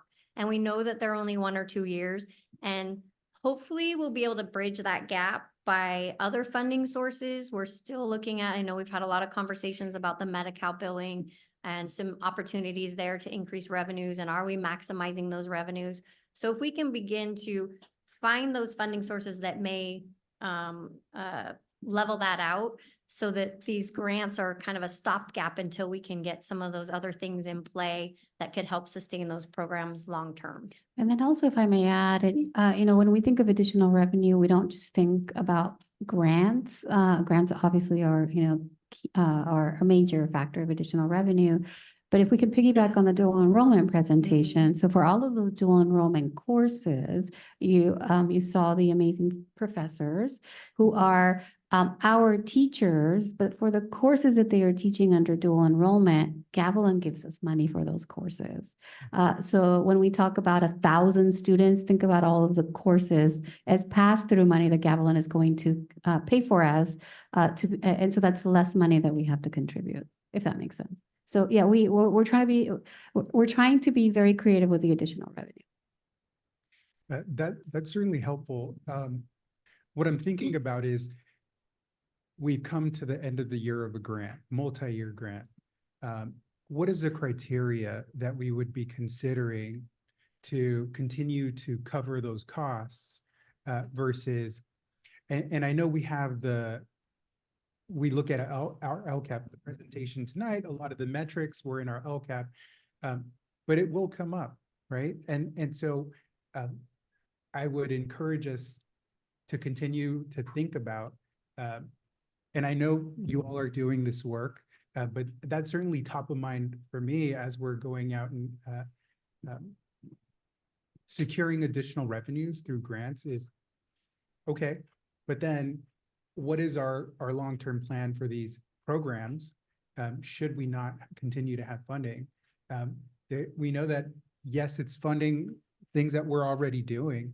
And so, at least for me, that's certainly an area that is important for me as we continue to build out. Absolutely. And I would, if we were to look at this from a 10,000-foot level, you know, we have to begin with the fact that we're just not funded where we need to be funded to begin with, right? So we're already in the deficit, and, you know, 48th out of 50 states.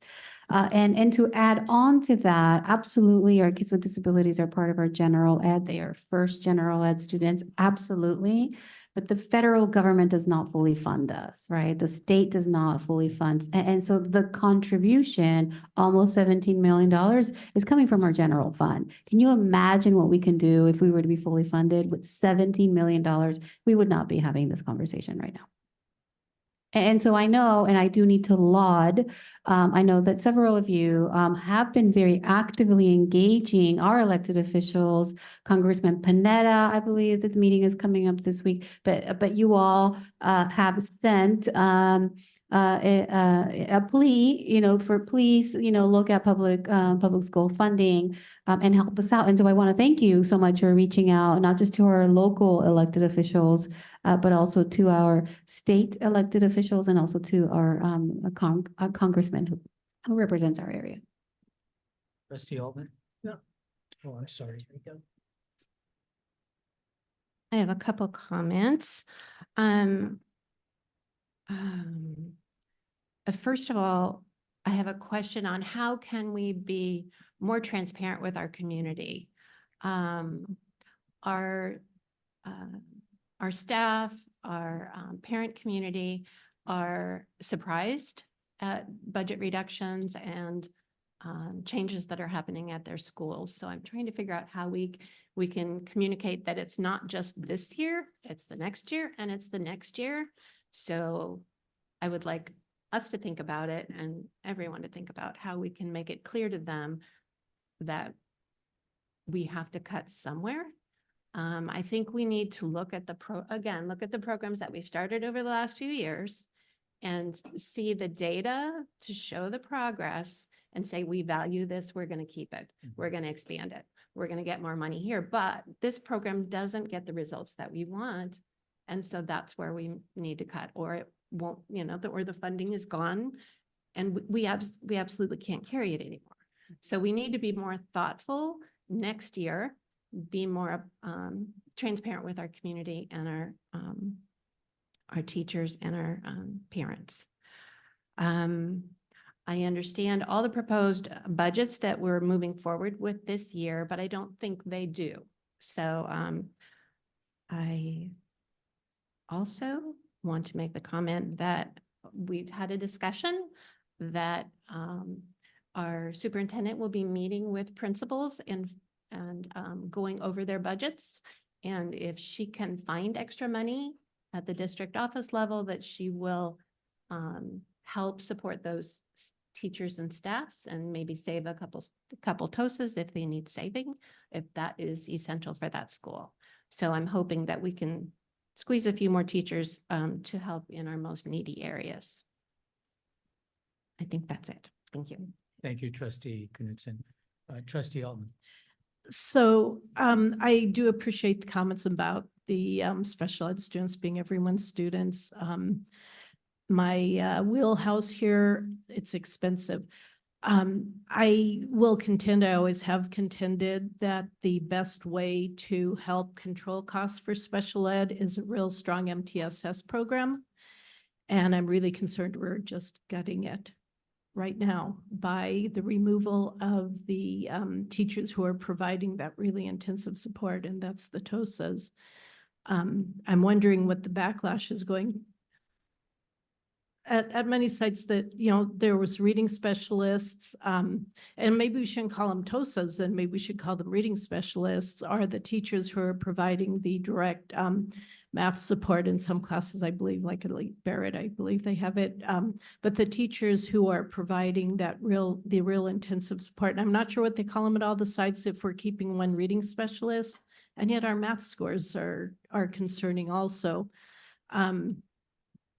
And I was talking with one trustee who was telling me that when you look at class size, it gets, when you get to a small group, then the instruction becomes more beneficial. It's not a sustainable number for ongoing instruction, but for the intensive instruction, it is effective. And that's what I'm concerned that we're cutting out. And so I just kind of see that we're going from the universal to the intensive, which is special ed, and cutting out the intervention. So I just right now don't see how that's going to happen if we remove these staff members. And so maybe that's a conversation for another time, but that is my concern about these, about the cuts that are happening. And in turn, that will just increase the number of students going into special ed, and then that increases the special ed. I honestly feel just really focusing on developing that strong MTSS is how we prevent students from needing to be identified.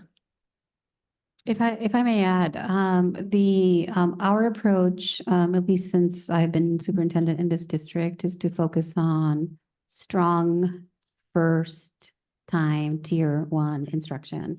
That is most of the pyramid. And so, students who are needing additional intervention should be a smaller group.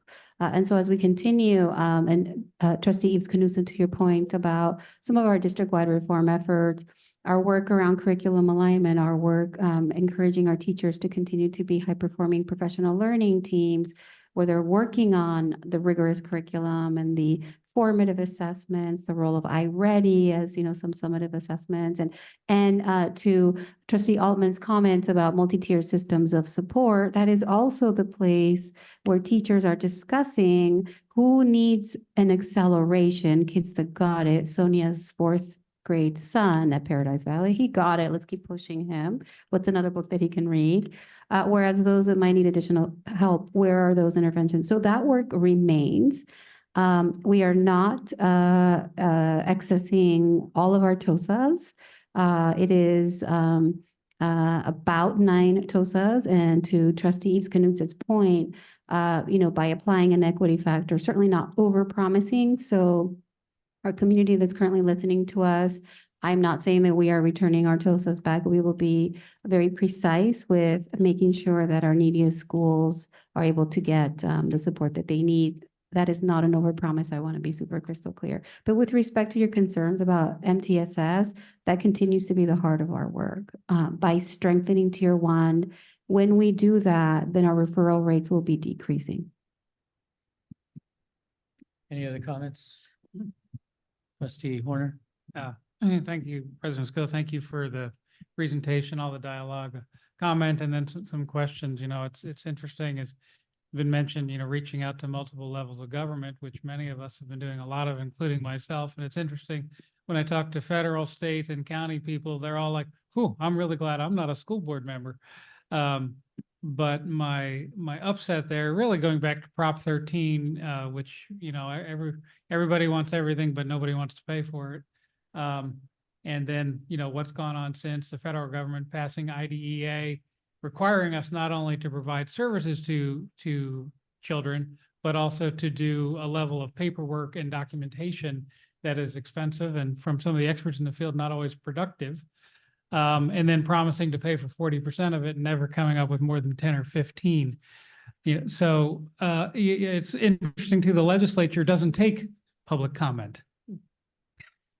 So they make decisions which fall down on thousands of school board members all around the state, and those of us that are state funded rather than community funded, which is another whole ridiculous California only system. When I talk to my friends in Los Altos about how many people are you letting go of, I say, yeah, we're going to have to drop 2, right?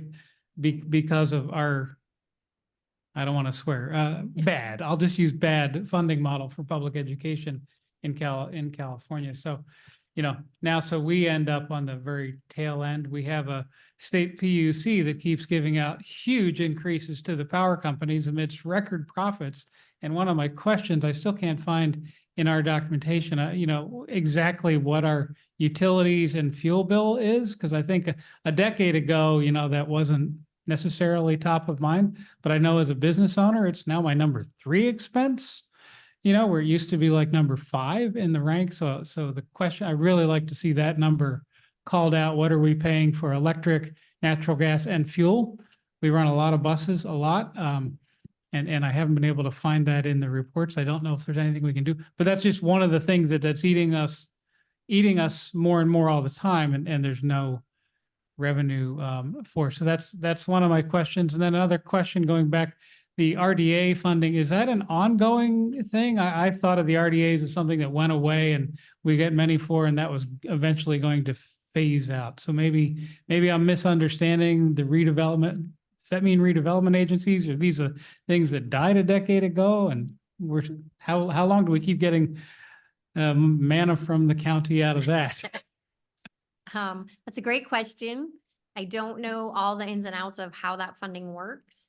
I do know that there is, I think originally, because I didn't have that in my other not every district gets redevelopment Right, agency right, funds. right. And not every. Because not every, county like, base, it's not. right, like- San Jose had a right. redevelopment agency, Morgan Hill did, Gilroy did not. Yeah, right. So it's another cluster Right. of T- interesting right. things. It didn't exist in Tehama County, so we didn't even Yeah, have to worry about yeah. those funds. So there is some timeline associated with it, I believe. And we'd have to dig a little bit to get you exact Okay. information on that. So I But think we do- eventually that's another it $1 could million be. that might fade to black at some point. Okay, there's I forget which proposition it was, but there's a state proposition around visual and performing arts. Has any of that revenue been incorporated into our work yet? Or we're still unclear about the maintenance of effort, expansion of effort? Yes, Prop 28 is the Arts 28. and Music Block Grant. Yeah. Oh, no, sorry. Prop 28 is Arts and Music ongoing funding. We already had the Arts and Music Block Grant. So we have started, the revenues coming in this year. We have not spent any of our arts and music because we do have to meet and that's on our agenda here coming up very soon, is we got some answers to the supplant rules, and that's kind of what we were looking at as to what we can do with those funds based on what we've done this year already or last year looking back. It's a very confusing. We just got the audit guide last week and we're still unsure really how their definition of supplement works, but we do have to develop a plan. We have to develop 2 plans for Prop 28. We actually have to develop plans by site, and then we have to have a district-wide plan. And so we'll be working on that in order to spend And those is dollars any going of that forward. revenue in what we saw just now? Yes, on the restricted side. On We the didn't talk about it because it's restricted dollars, and because we haven't spent the revenues in, there's no expenditures, so it's incorporated in the restricted ending fund balance, and it'll carry over until we start spending it. And we do have every year of allocation for Prop 28. We have 3 years to actually spend it. So we have a couple of years, we're not at a risk of losing anything that we're getting this year or next year if we don't really get up to speed, but I think we'll be ready to spend it next year. So if I may add, Trustee Horner, that we are engaging in conversations with Mr. Chambers at Sobrato, and he'll probably bring additional music teachers from other sites, but we would like to talk to him about a district-wide plan for what do we mean by music education in Morgan Hill Unified. And just concretely, with the Prop $28 at the elementary level, we're able to hire 5 music teachers that will be funded on an ongoing basis. And those 5 music teachers will be able to help us with our specials. Okay, so that may be a small dent in the 10 million a year we're looking at in the out years, but it is certainly not going to solve anything. You're right.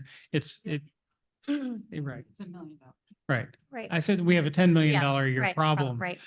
If we find $10 million solutions, we're there, but I'm not counting on that. Right. And again, that's the piece that we have to figure out with the supplement because those are VAPA specials positions that we're Okay. currently operating. So we have to make sure that, because that money's going away, and that's one piece of the calculation. They actually gave us a little spreadsheet that I haven't quite worked out yet on how to calculate whether you're going to supplement versus supplant. So we're going to figure that out.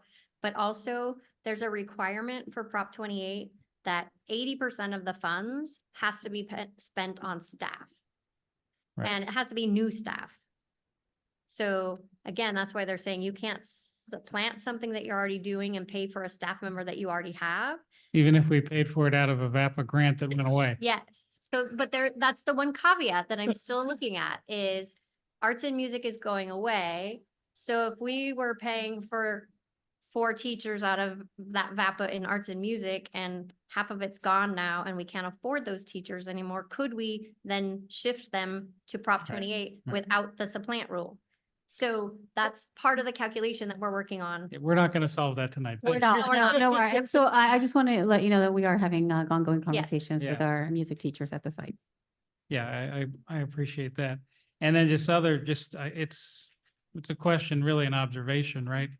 We have included in our revenue expectations for the multi-year plan, what we estimate cost of living increases from the state will be in the out years. But this all assumes nobody gets a raise ever in this, well, not ever, but in this plan, correct? So even though there's some revenue increases, planned, step and column and other increases are more than consuming that. So I'm not negotiating from the dais, but just observing that, this plan assumes no raises for anyone. Right, and that's not uncommon. We don't generally. I know that's how it's done. I just don't want to say that it's just now because of the way it goes, but we don't build in any negotiated increases or potential negotiated increase into our budget. Or we kind of always have an idea of what money might be out there. We look at our reserves, we look at how, but with this level of deficit, yes, and without some. Yeah, I understand it. That's yeah. how it's done. And I'm not, I'm making no Right. accusation, but Right. just No, I just. reminding people as negotiations are underway and then, we're getting boxed about the years for various things, that any raises make the deficit situation worse and mean more cuts. That's just math. That's all I had. Thank you.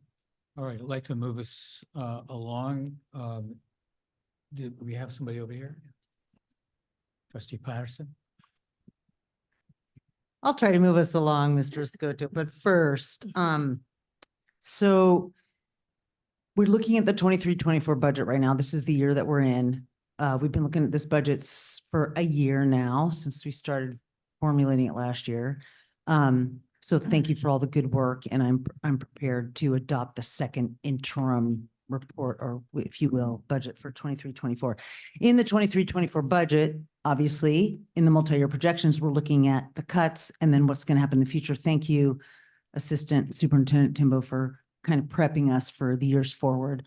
I just want to say, and I've said it before, that when that the expenditure of COVID dollars, one-time dollars on salaries was a rational, thoughtful decision on the part of the board based on parent and staff input. So when the pandemic hit, we were asked not only to make sure we were technologically prepared, we spent a bunch of money on technology to make sure we could do hybrid education, et cetera, but we were asked by parents and staff to consider what staffing is going to be present in our schools and in our district to support our kids, and please get them back.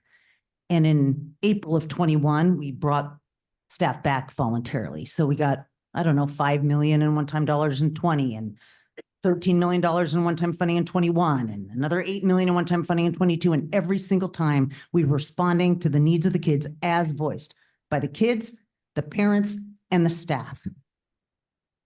And we were looking around at our neighbors, and every single year we said, with unanimous support from the board, starting with in 2020, Mr. Horner, Mr. Escoto, myself, 2021, adding Mr. Montes, and then so on, 100% unanimity on the part of the board. Yes, we're going to spend these one-time dollars on much of them on salaries and some of them not. That I am irked by a characterization of those decision-making based on input from our community as mismanagement. That is an absolutely erroneous characterization of how this board chose to spend dollars over the last 4 years, one-time dollars. Every single time we voted, as we came together today, we did that every single time in 2020, 21, and so on. We said we are spending one-time dollars on salaries. We will have to make cuts. Now, transparency. I totally agree with Trustee Eves Knudsen that it is imperative that we be more transparent with our parent communities and our schools, as I've tried to do as a parent in our school districts since 2004. I have been searching among parents and other schools for ways to communicate with parents how the school budget works. And it is exceedingly difficult. And so I can shout from the mountaintops to my community as a parent, as a trustee, we are spending one-time dollars on staff because that's what our families need, and that's what our students and our parents and our communities asking us to do. But how to translate that to the community and act in transparency is a challenge that we all face. And I face it when I talk to my county supervisor about how they're spending my money. And I face it when I talk to my state guy about how he's spending my money. So it's a huge challenge for us. I would like to think that we're smarter than the average bear and we could come up with ways to be transparent with our community about how school budgets work and why these decisions are made. But I am confounded by that. And even as myself on a home and school club, myself on a school site council, confounded trying to understand these things. So I think we need to continue to challenge ourselves as trustees Knudsen has done, as our parents are asking us to do. Why don't you talk to us about this? How come we don't understand? Where is this coming from? We are doing and making these decisions in good faith in response to our communities. We've been doing for decades and decades since the establishment of this district, I'm sure, and we will continue to do that. How that gets communicated is exceedingly difficult, as I've said. So I challenge us to continue to look for ways that we communicate our budgetary decision-making in a way that our communities can understand.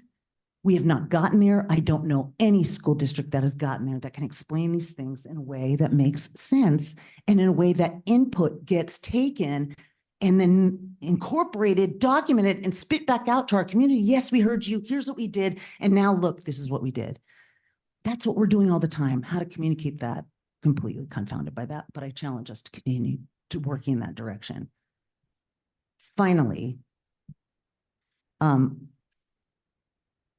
I would, again, just continue to challenge our community as well to think about revenue sources. So as a school site council member myself, I was poring over my school site budget, right? And talking about, well, where can we get more money? Let's talk to the home school club. We're starting a school foundation for the first time since the last one closed 10, 15 years ago. We're starting a school foundation to try to raise other revenue to bring to our students and bring to our families. We could put a bond measure on the ballot. Tried that in 21 or 2020.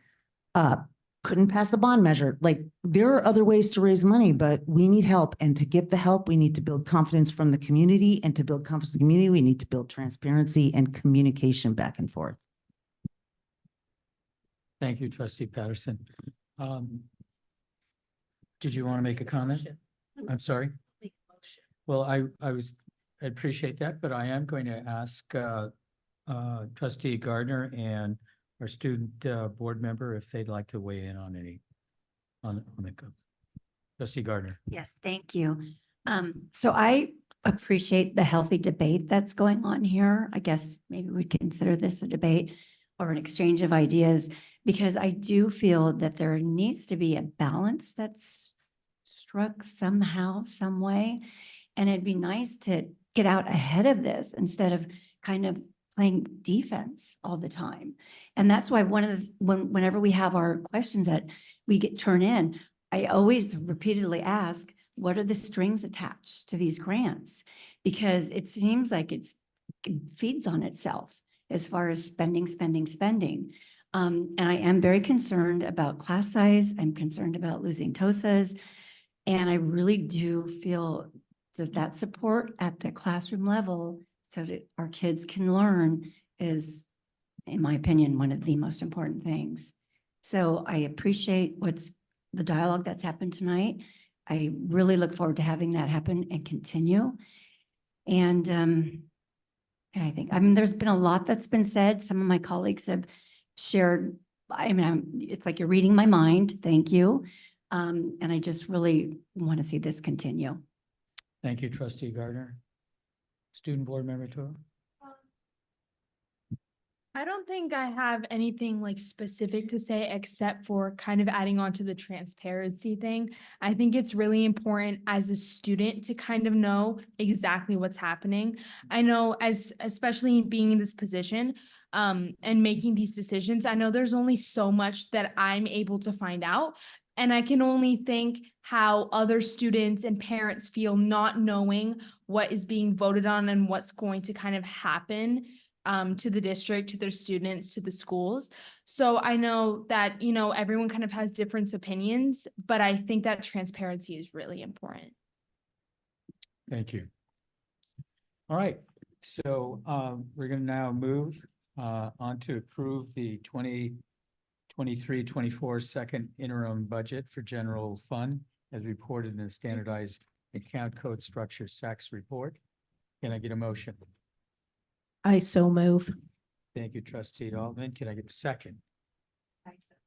I so Thank you, second. trustee Gardner. All those in favor say. Oh, student board member? Thank you. Trustees, all in favor? Say aye. Aye. All those opposed? Motion carries. All right, now we're going Thank to you. go. Thank you. Thank you very much for that report. Can you clap? Now we- I mean. Oh, yeah. All right, now we're going to go back to agenda item H, communications. And we'll start off with a report from our student board member.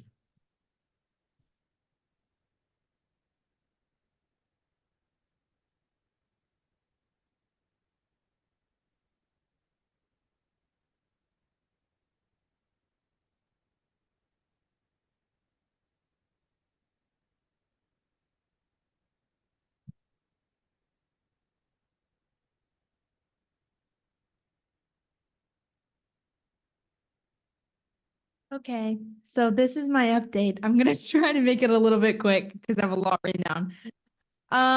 So for Sobrato, they'll be having coffee chats with Sobrato admin and home and school club.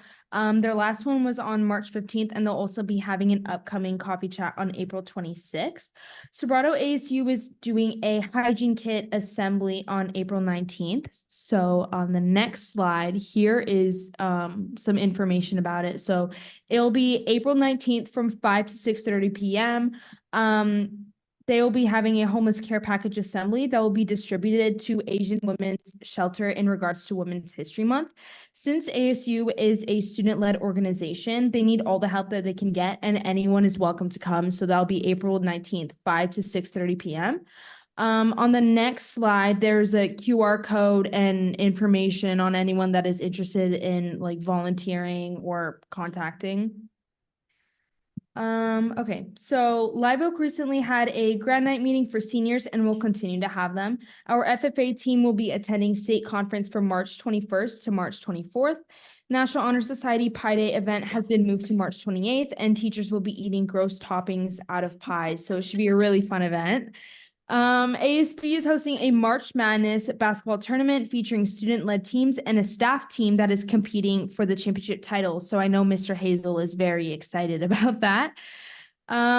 Central High School has been having their continuation of basketball games and will also be having upcoming coffee chats with their principal, with the next one being on March 22nd. Jackson will have an open house on March 21st, a spring concert on the 28th, and a parent-student lunch on April 19th. Britain will continue to have sports games and will also have upcoming principal chats. And Murphy has reported that their book fair was an overall success. They'll also be having principal chats. San Martin Gwyn will have a Beautification Day community service event on March 21st and a campus march on March 28th. El Toro Elementary School will be having their second trimester awards ceremony tomorrow, as well as a Mod Pizza fundraiser on March 28th, where some of the proceeds go back to the school. They'll also be having a book fair on the 15th to 19th of April. Barrett continues to have their Spirit Days every Friday and will also be having a movie night on March 22nd. And they also have an upcoming Bring a Stuffed Animal. Walsh continues to promote and prepare for their math festival on April 10th. I believe you can still sign up to volunteer, so you can contact Miss Shoemaker for more information. They'll also be having a Red Robin restaurant night on April 17th. Nordstrom just concluded their dinner night out and will also have an Apex fundraiser from March 22nd to March 28th. Paradise will have their Scholastic Book Fair from March 18th to the 22nd, and will also be having an open house on March 21st. And last but not least, Los Paseos will have their first grade sing-along performance on April 26th. All right, thank you.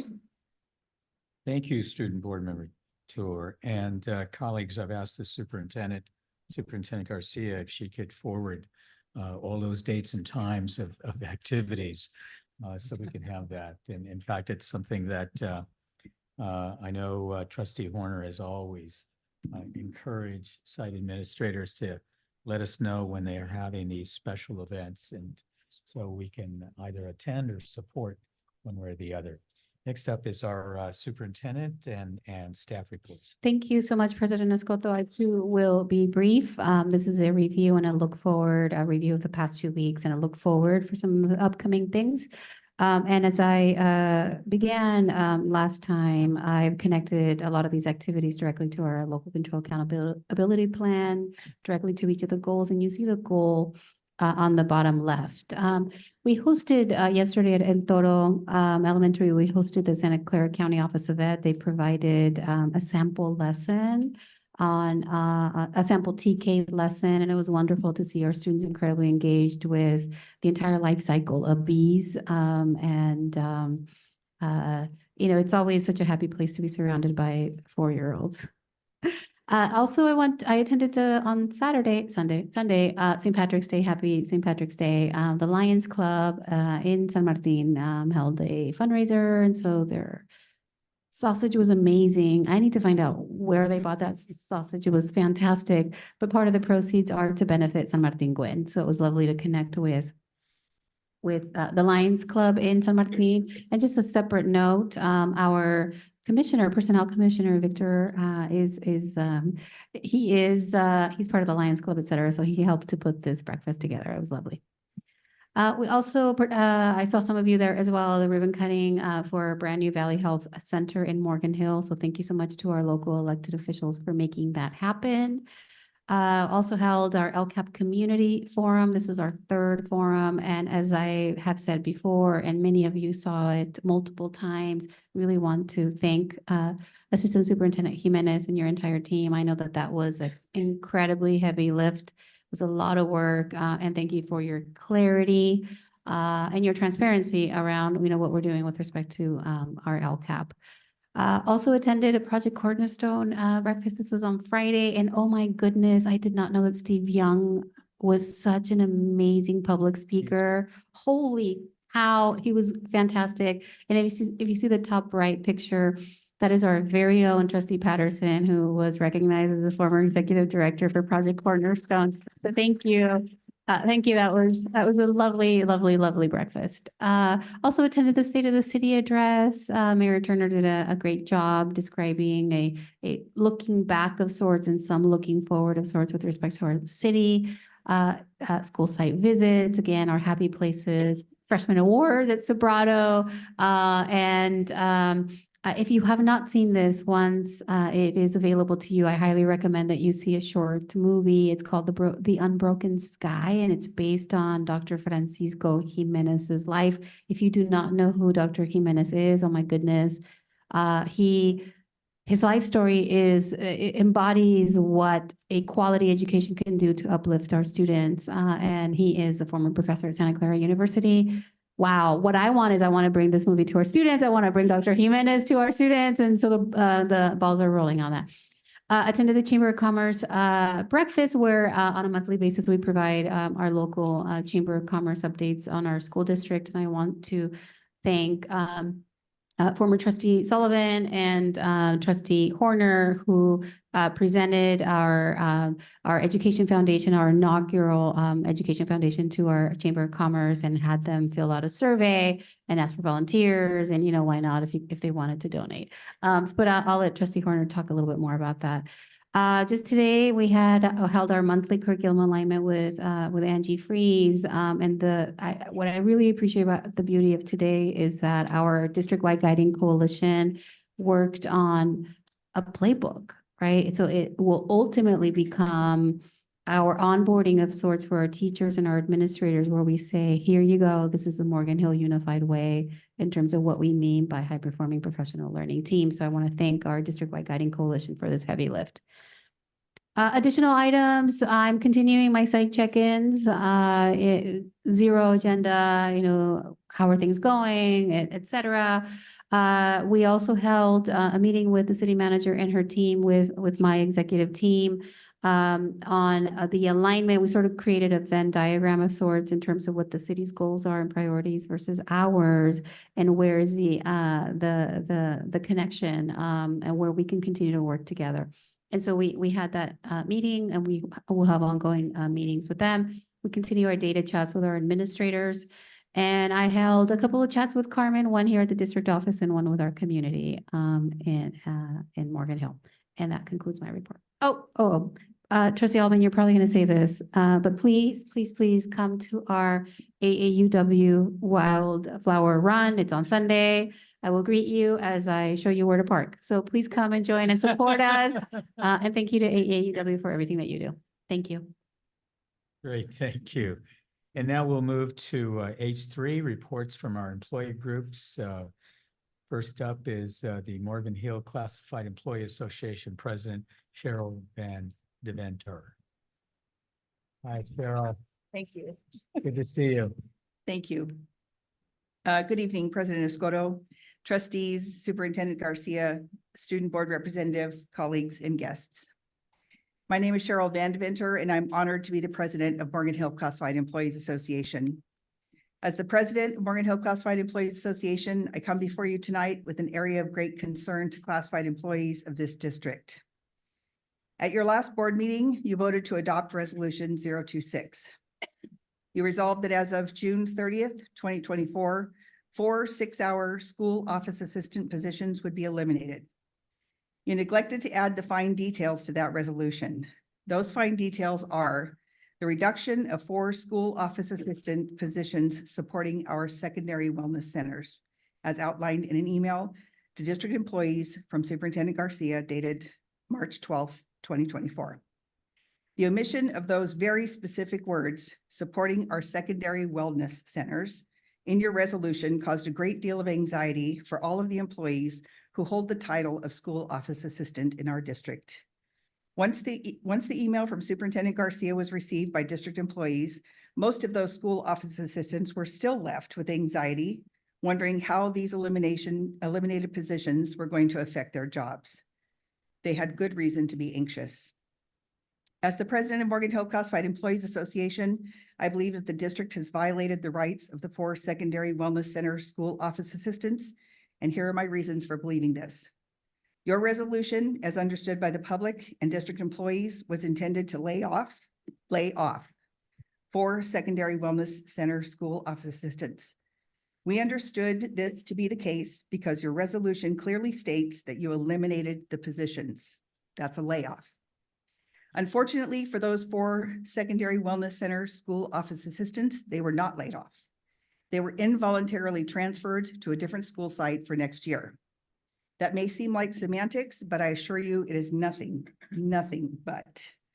You see, per our collective bargaining agreement, when an employee is laid off, they are automatically put on the 39-month rehire list.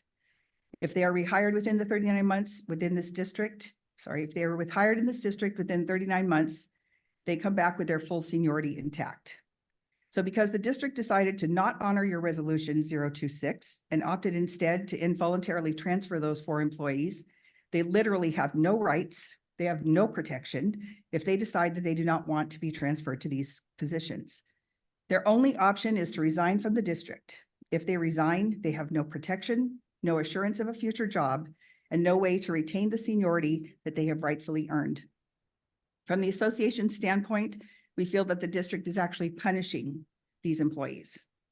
These employees have spent their careers in the wellness centers supporting students with their mental health needs.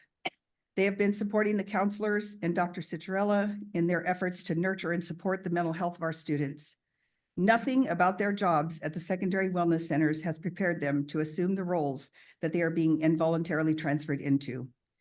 I sat in the supposed layoff meetings supporting the 4 secondary wellness center school office assistants, and in that very short time, I learned that these employees have the heart and passion to serve in the wellness centers. These ladies have compassion and heart for helping young people. Most of them are pursuing or planning on pursuing a degree in this field because of the work that has been done with these students in our schools. Now the district is telling them that they will instead be front office school office assistants at a school site. Instead of supporting and making a difference with the mental health of our very precious students, they will be performing front office duties of attendance, truancy, independent studies, shipping and receiving of students' records, as well as covering health offices and providing customer service to those who visit the front office where they are assigned. Can you see the difference? There's a huge difference. These two jobs have the same title, school office assistant, but believe me when I tell you, they have nothing in common, absolutely nothing. It's a very unfortunate day in Morgan Hill Unified when someone decided to call these employees who work in the wellness centers school office assistants. They are not. They are mental health wellness assistants. They are supporters of mental health wellness. They're advocates for students who struggle with mental health situations. They represent a safe place for our students to go when they need a break from the realities of the world that we unfortunately live in right now. They keep their hearts and minds open to welcome and include all students all the time. This violation of your resolution 026 has a ripple effect that most people don't see or know about. You see, the 4 secondary wellness center school office assistants are being involuntarily transferred into positions that are already held by site-based school office assistants. The day after the 4 secondary wellness center school office assistants were given their involuntary transfer letters, we called in the 4 site-based school office assistants to hand them their termination letters. They're terminated. They're out of a job. Do you see what I mean by the ripple effect? I guess to some, all of this just has to do with the cost of doing business. But for classified employees, this is our livelihood. Have you thought about how little the district is saving by eliminating these 4 positions? These employees are paid $22.58 an hour. Yes, they're 6-hour employees, so they get benefits, but that really doesn't amount to much. We ask that you would please look at this from a different lens. May we, Morgan Hill Classified Employees Association, ask you to rescind resolution 026 and instead look at all of the unnecessary spending that goes on, all of the contracted employees that have nothing to do with the classroom. The amount of money that is spent on the contracted employees that have nothing to do with the classroom would not only allow you to bring these classified positions back, but it would most likely go a long way toward balancing your budget. Thank you for your time. Thank you, Ms. Van Deventer. Next up is the Morgan Hill Federation of Teachers President, Jim Levis. Good evening, President Escoto, Board Trustees, Superintendent Garcia, staff, and guests. I am Jim Levis, the proud president of the Morgan Hill Federation of Teachers. I would have appreciated the opportunity to speak before the general business agenda items tonight. It would have certainly been possible to have had items H1, the student board member, and H3 employee groups early in the meeting. It was a possibility. I focus many of my comments, including tonight's, on items coming up later in the meeting, so members of the board and public are able to get additional information not always addressed or included during presentations and discussions, a perspective from your certificated employees. I'm hopeful that MHFT and all employee groups will be able to go back to our traditional report time prior to the general business agenda items, so our perspective is heard by the board and the public prior to those discussions. Continuing with our MHFT member group presentations, tonight we have our dual immersion teachers with a report for the board. We originally had Cecilia Robbins and Dana Reginato. I believe Dana had to leave because she, of course, is teaching tomorrow. So I will give you Cecilia. Hello. Welcome.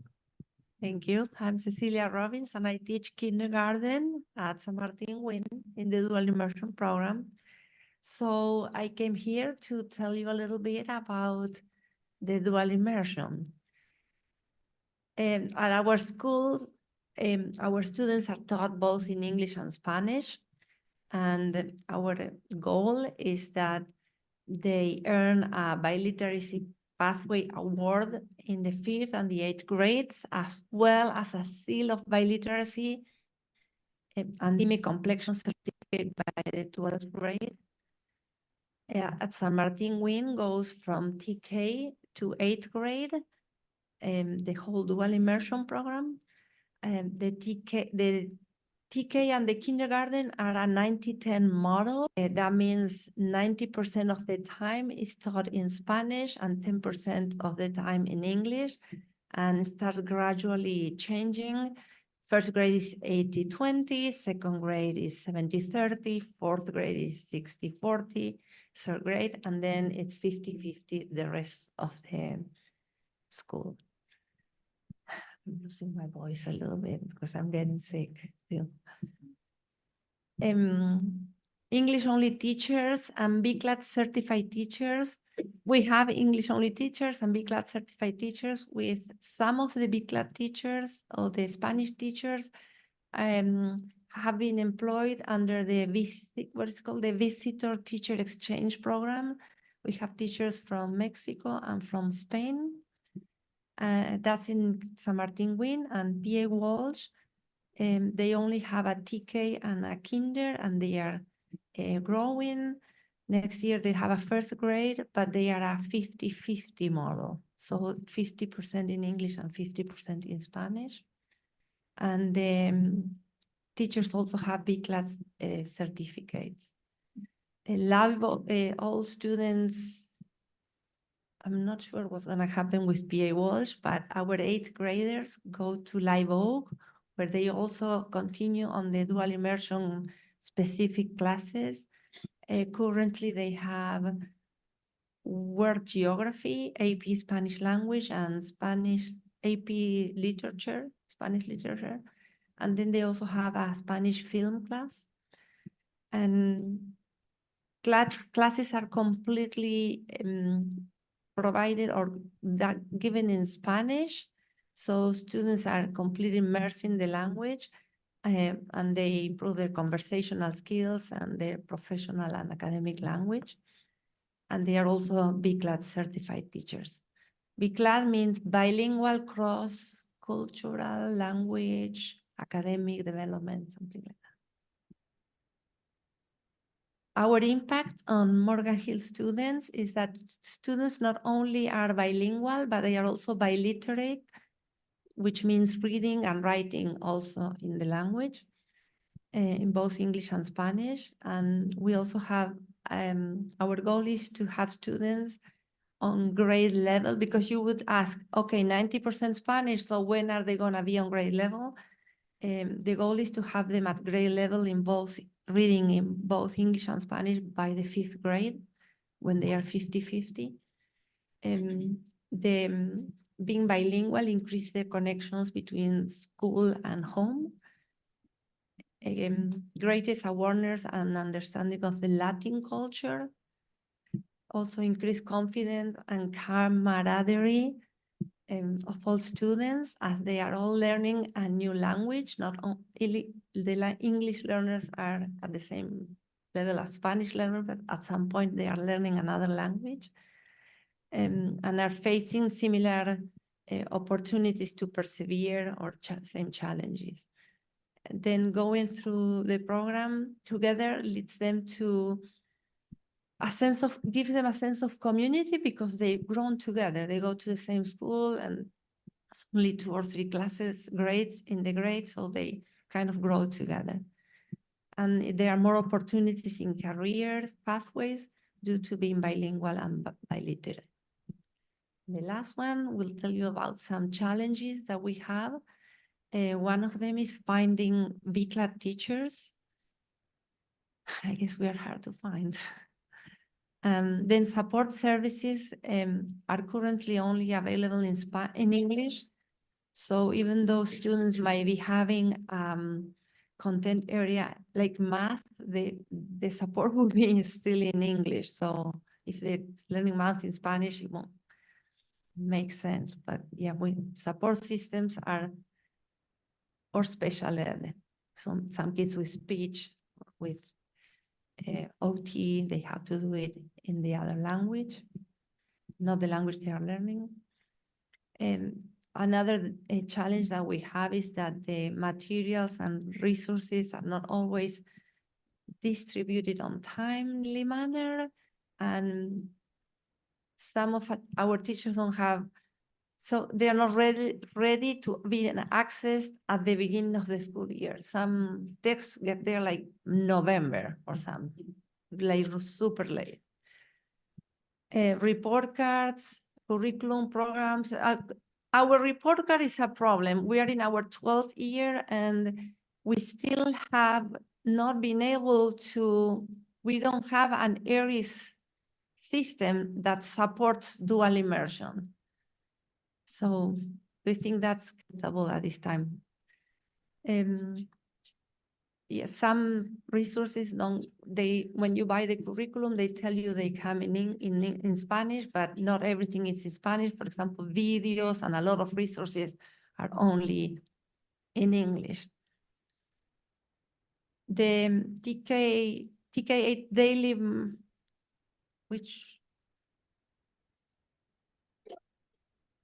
oh yes, another challenge is that teachers usually have 2 classes because we switch, so it's not only communicated with double families or parents, but also extra planning. You have to meet your grade level teacher more often to plan your English, to kind of align English and Spanish, in addition to meeting parents, conferences.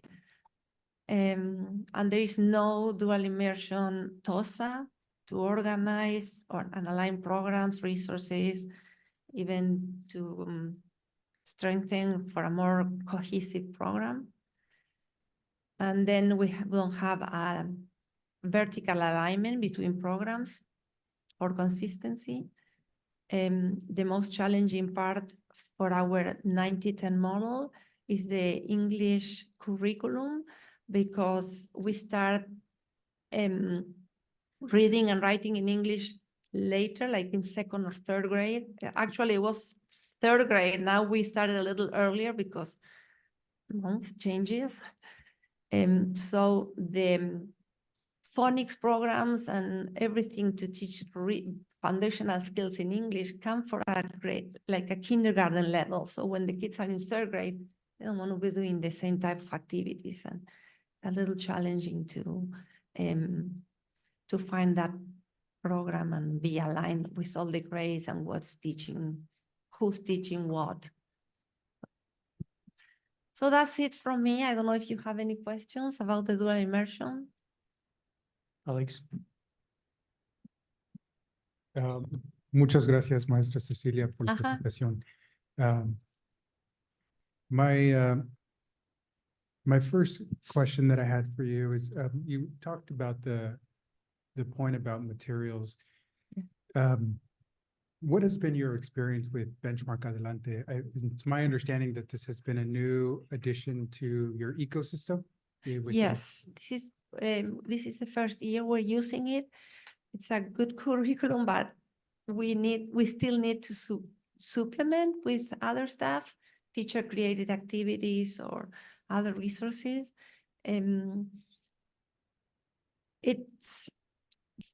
I teach kindergarten.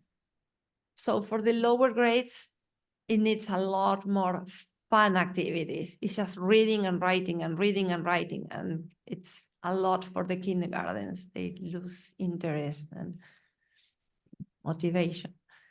But it's a great curriculum. It just doesn't work. It's still the same. Even if we teach science in English.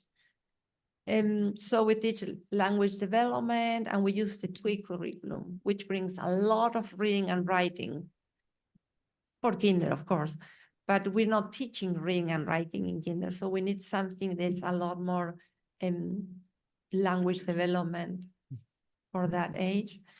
And it's the same, I think, like the 2nd grade teachers are starting to teach English, but by the 2nd grade benchmark curriculum is too high for the level they are learning right now. So I think it gets better in the 3rd or the 4th grade.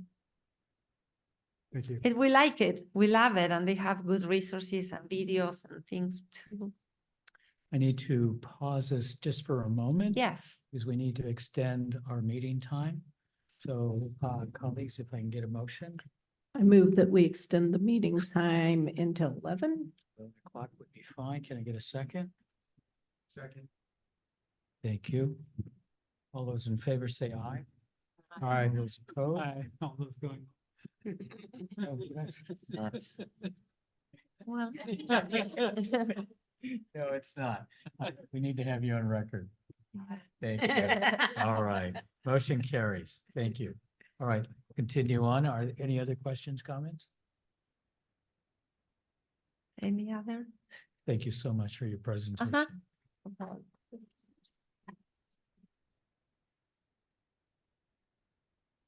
want to thank Cecilia for the presentation. Obviously, our DMA program is really important and being very well received. We just want to make sure that they continue to get the resources that they need to most effectively, teach our students.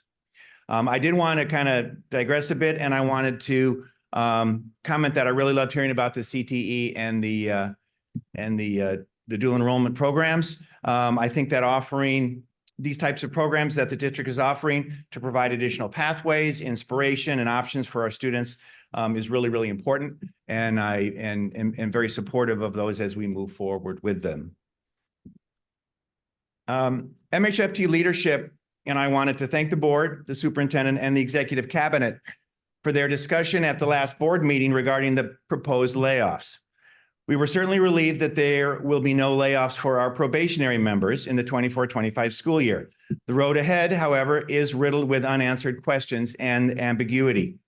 Last week, I had mentioned the quiet releases of temporary teachers that the district is in the process of planning as a result of their tightened staffing.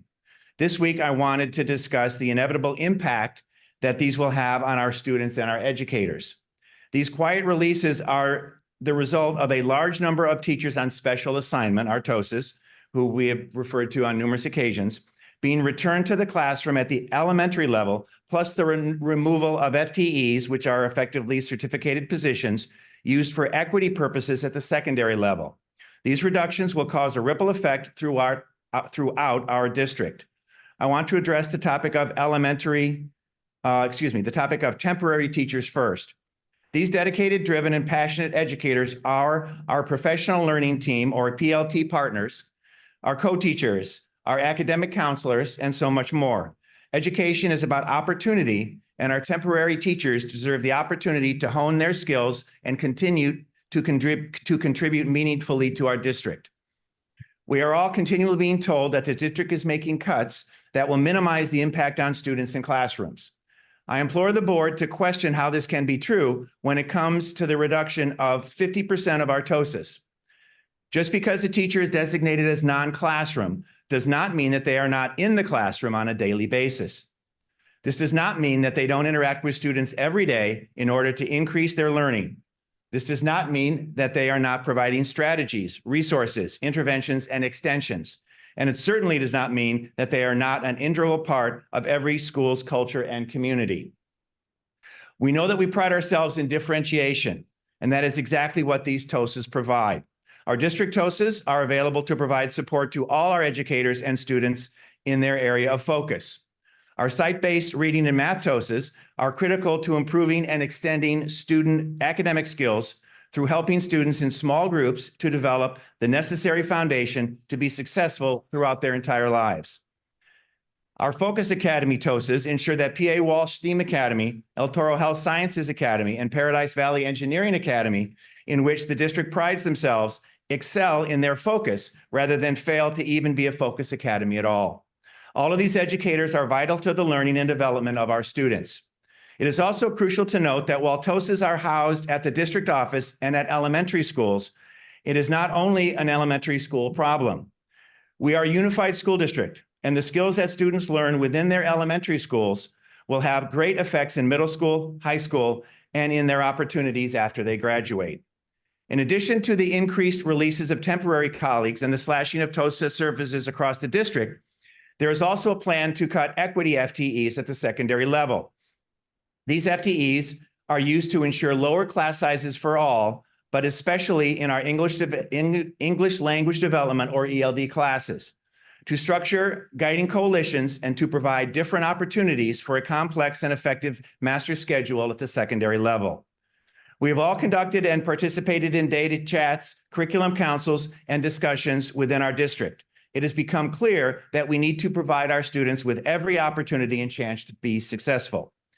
At a time when we have already felt the impact of students' learning loss, students working to perform at grade level, and the need for differentiation, the district's plan for tightened staffing is the antithesis of that. Tightened staffing means larger classes, which in turn means more impacted classrooms and less time for differentiation, especially if there are fewer individuals to help support this and less time for one-on-one instruction, which the professional learning teams process specifically looks for. Our educators and community have come to you pleading that you stop the district's current tightened staffing proposition and demand that they actually find cuts that are far away from the students and classrooms as possible. One of these individuals is MHFT Secondary Vice President Avery Unterreiter. All trustees received an email from her last week, and I want to close with a quote from her in that email. She says, "I would greatly prefer to lose technologies and materials to the loss of the colleagues with whom I work daily to support my students, grow as an educator, improve my practice, and empower success. While we as teachers have long been able to do without much, we cannot do without each other." Thank you. Thank you, Mr. Levis. All right, next up is Morgan Hill Educational Leaders Association President Patrick Buchser. Good evening, everybody. Can you hear me okay? Good evening, everybody. We can hear you and see you. Wonderful. Thank you. Long evening. I'll make this as brief as possible. First of all, want to thank board and superintendent for the minimal cuts to Mahela. Those were felt, and we just want you to know that we are still here to advocate for our assistant principals and our wellness coordinator. Those positions will be dearly missed. Yeah, I would be remiss if I didn't let you know the level of rough week last week for some folks. And anyway, I just want you to know that how much we appreciate our co-administrators. Switching gears, going into some recent events. We, as noted earlier today, we had a wonderful session with Angie Freeze, stamping the playbook in motion for the future of PLC definition in Morgan Hill. And that's an exciting endeavor that we were all engaged with.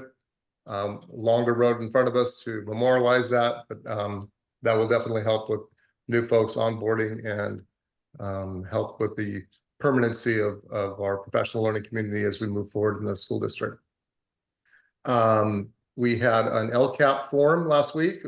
Special thank you to ESD for putting together some heavy lifts of organizing the community, gathering feedback, projecting some data, and gathering input for our future goals for our LCAP. Middle school and high school right now are currently working on their master schedules.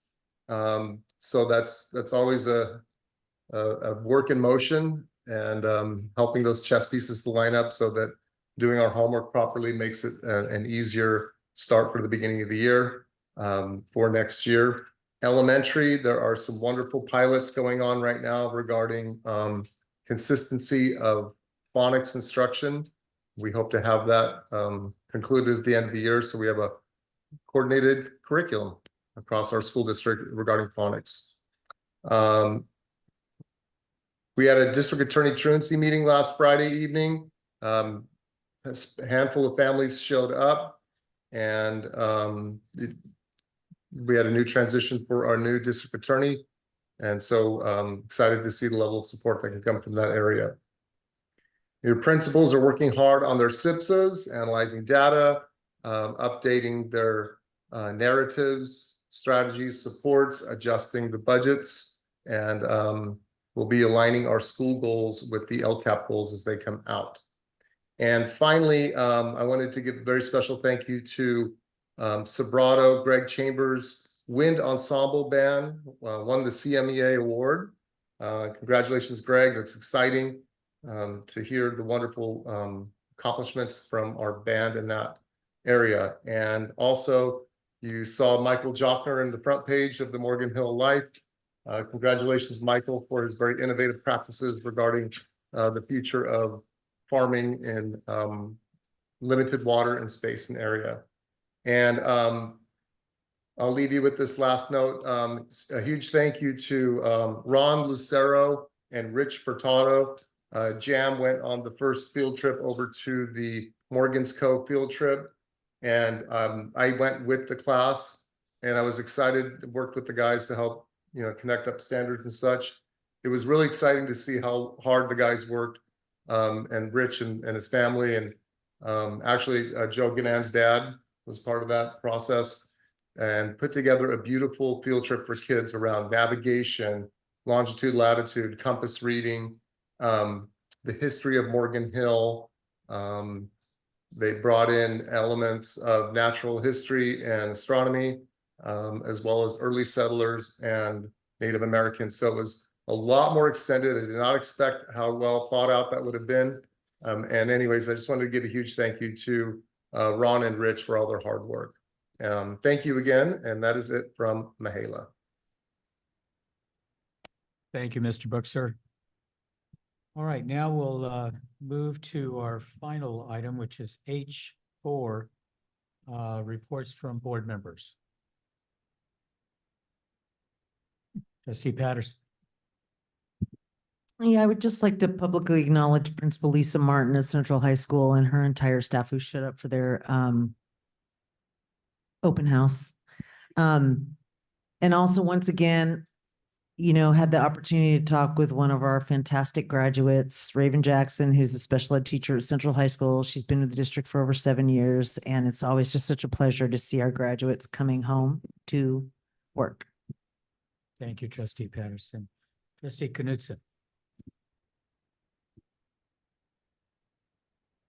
I was able to attend the legislative brunch with many of you, and I'll be brief. I just wanted to say that I was very encouraged by the eloquence of our local politicians and how they want to save our education dollars as much as possible. So I think it was very enlightening. It was wonderful to visit Los Paseos, Live Oak, and Central over the past week. Their calm professional leadership and engaging classrooms, it's always wonderful to see that. And I met with the Paradise parents who are concerned with budget reductions and wanting inclusion and transparency. That's it. Thank you, Trustee Knudsen. Does anyone have a PowerPoint that they'd like to share? Can we have the 3-minute timer?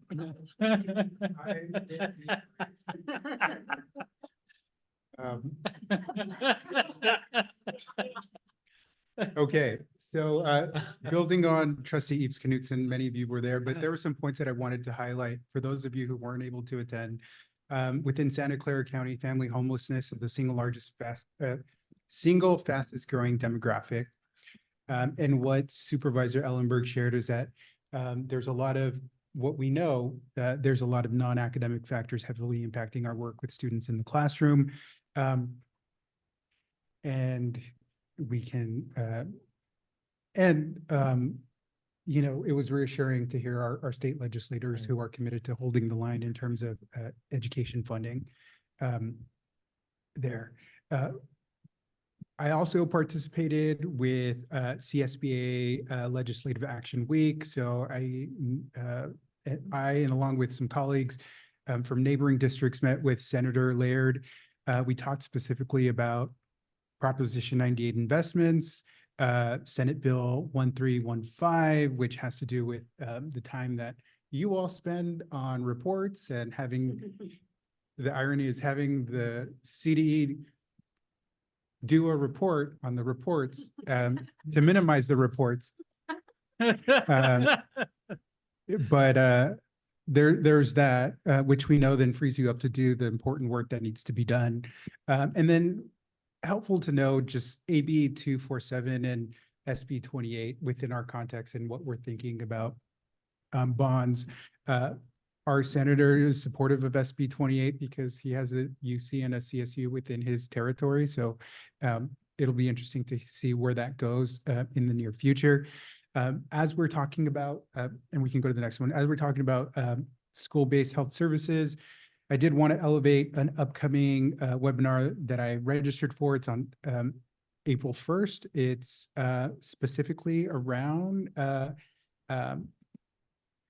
who are those LEAs that are doing a really good job of billing Medicaid, and then what can we learn from them as we are transitioning and building that infrastructure locally. There's some statistics there about within this report about what we know to be true in terms of having school-based supports being offered. And so I encourage my colleagues to, if I can send the link so that you all can join if you're interested. And then we had a conversation around the budget and budget forecasts locally within the state of California. And so I also wanted to take a moment to some relevant points that are happening. So on March 11th, President Biden submitted his budget to Congress, and there are some few things that directly impact some of the things that we talked about today. And so I won't go into these, I'll share the slides, but when we talked about CTE, the recommendation to raise the Pell Grant by $700 and change, an increase of $200 million in IDEA. So there's a few things that are will be great to keep an eye on to see what actually transpires when it goes through the legislature. And speaking about IDEA, there's two bills that I have been closely following. They're in committee. I've been working on a resolution that I will bring to this board so that we can send to the respective committees in which these bills are in. And so essentially what they outline is a path to 40% funding of IDEA. And it's helpful for us to be able to tell our story, illustrate the impact in terms of what it means for our budget. And so we can educate our legislatures in terms of what are the impacts that this is actually having on our school programming moving forward. The last thing that I wanted to elevate was a very helpful webinar that I was able to attend through Georgetown University, and specifically around ESSER funds. And so what they were pointing out, Kelly, we can jump into the next one, and I'll go quickly, is there's many districts across the United States who have not spent this money. And what the data is showing is that it tends to be districts in high poverty who have not spent this money. And we're not in that predicament, but there are folks who are looking at the deadline, and the deadline is coming up. There's 6 more months of have contracts to utilize these funds. So if we go to the next one, our neighbors in Stockton, California, they've spent 13% of their ESSER funds, and they have $136 million remaining. And so the conversations that they're having are very different to the conversations that we're having, right? And in terms of responsiveness, making sure that we were able to leverage these funds at a timely, in a timely manner to maximize and support the transition back to schools. And so just highlighting some data, and then yep, we can skip slide 10. We can skip the next one.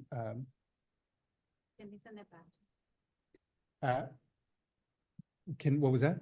Can they send the money to us? Well, technically they can identify an organization to, I mean, yes, I won't go into the detail. Phone a friend. But I think what's super helpful to point out is the Title I formula was used to allocate these funds, right? And so what we see is we can see the breakdown in terms of how it looks like across the United States. California is right there between we're like $4,000 per pupil, but we have states, areas like DC and then Utah, which received like 1,000. And so part of the conversation was the Title I formula actually the right avenue to allocate these funds to get them where they needed to be? So just some high level data points. I want to end for all of our Muslim staff, students and neighbors, Ramadan Kareem. Thank you, trustee. Anyone else? Trustee Horner. I feel like we should be able to give a trustee applause. That was an excellent report. I'm going to do that. But thank you very much for that, and glad to see SB 1315 at least in the spirit of trying to reduce red tape. In fact, in one of the conversations we had with SCOE recently about bills they're pushing for is that we need a new category like the red tape shredder. Every year we need a list of bills, you know, to address just meaningless. And I wonder if all these reports that you all and all of our colleagues all around the state are putting together, who the bleep has time to read them? Right? Knowing the energy that goes into creating all these mandatory reports, I think a lot of them probably just go into some digital black hole somewhere. But anyhow, sorry, I'll try and be quicker. So we heard about the Education Foundation. I'll remind everyone, April 30th is the kickoff event. If you go to mhedfoundation.org, there's a place to RSVP. Please come, it's free, and please RSVP so we know you're coming. Also wanted to, as trustees, we get a lot of emails. One of the ones from F3 Law recently, encourage people to read that and also look at the webinar. The U.S. Supreme Court just took some action on the school board member use of social media that I'd say took a few of the swords out from over our heads on that aspect and kind of changes the guidance once again. I don't think I'm going to spend more time on social media as a result, but if I did, it would be less dangerous. Moving on, Dr. Garcia mentioned Valley Medical in Morgan Hill. That's the site formerly known as DePaul Medical Center, and for the old timers, formerly known as the original St. Louis Hospital before that moved to Gilroy. So touring the renovation there was great. One, to see the county continuing to invest in healthcare in South County, and county-wide, we in South County and Los Gatos, we nearly lost the hospital in Gilroy, the health center in Morgan Hill, and a hospital in Los Gatos when a private company went bust after buying it from a charity that went bust. And our county stepped in. And many counties in California don't even try to operate medical facilities. So that's not, directly applicable to what goes on in our schools every day, but it's very much applicable to supporting those children and their families. So I really appreciate that. And so this renovation not only improves the facility there, but there's a pharmacy, there are medical services of all types of specialty, expanded urgent care. And, it's designed to be available for everyone. If you have, great insurance, they provide great care and are happy to take your insurance money. If you're absolutely broke and need care, they still have a duty they fulfill to care for you. Something, the for-profit hospital corporations frankly avoid as much as possible. Just want to, again, one of the things I'm glad, when I write my big check for my county property taxes, I know that's where part of it's going, but also interesting opportunities educationally for us. We talked about CTE and tours, internships, that sort of thing, to have a facility in our area that isn't run for profit, is run by the county for the public good, is a great opportunity for us also to partner in some strategic ways. And I know Dr. Garcia was there already having some of those conversations. Also on the county front, our SCCSBA, the leadership of the Legislative Action Committee and also the board leadership of the association, we met just yesterday with Cindy Chavez, Supervisor Chavez. And as she's, wrapping up her time in office, the ongoing conversations about the county's, primary responsibility and safety net work, which includes mental health, physical health, and various kinds of social services, homelessness prevention, and all that, we find more and more overlaps with the work we find ourselves called to do in our schools. So I asked Dr. Garcia and staff actually, gave me a quick summary of what we are spending directly in the areas of physical health, mental health, and what I would call, classic social services, connecting people to resources, and just the staffing there, which primarily are wellness staff, our nurses and health aides, and also the care team and community liaison. It's over $4 million a year. And those are things that are not, well, school nurses have been around for a long time, but not funded, but not, classically academic, but something we've leaned into. And colleagues from Milpitas, many other districts were there with me as well. So part of our communication to the county is, wherever possible, think of us first as a place to provide those services. Thank you for the school linked services people. But, and also I said, frankly, as we look in our, one district, we're a medium-sized district, at these next 3 years and the budget pressures we're under, we're in grave danger of being forced to make even deeper cuts in those areas. I don't want to do it. Nobody wants to do it. But if we're not providing those services that are really the county's primary responsibility. Anyhow, so these are ongoing long-term conversations, but elevating with people that are in other silos, that we have mutual work we do, and please help us to do this work. It's ongoing. Also a lot of interest from the county in homeless prevention. What does that look like in terms of working with us? Also learned our definition, McKinney-Vento, under federal law of homeless is different from their definition. Theirs is like you're literally, or, on the street or living in a tent or living in your car, where there's a broader definition. But how can we be in any way helpful in identifying families that are on the cusp of slipping into that and helping them connect to resources? Like, sure, give us the money to have the people to do that. We'd love to do that work with you. Also, a lot of concern about the hyper addictive drugs that are out there right now. That's an ongoing area, and the youth mental health. So that's kind of it on some of the multiple conversations at the county level we've been part of. Moving back to the chamber, I participated in the economic development meeting there, when asked for an update on the district, I gave a briefing on our budget situation and, how important these needs are.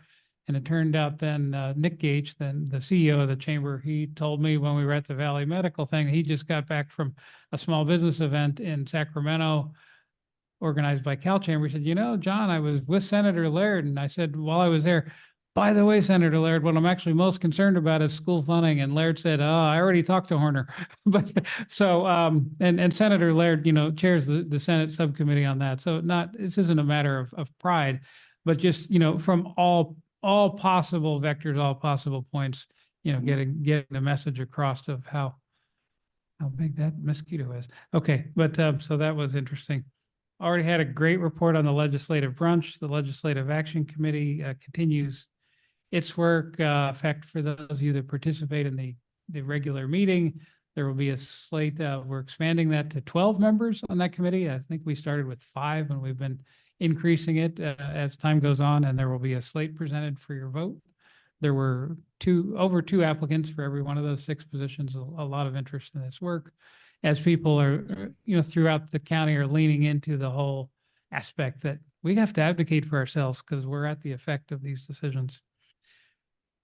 And the last thing, toward the Mountain View Educator Housing Project, Assistant Superintendent Timbo was there as well. It's amazing what you can do if you have land and $89 million. But in 10 years, well, they've blazed a trail. I think it can be done in 6 now.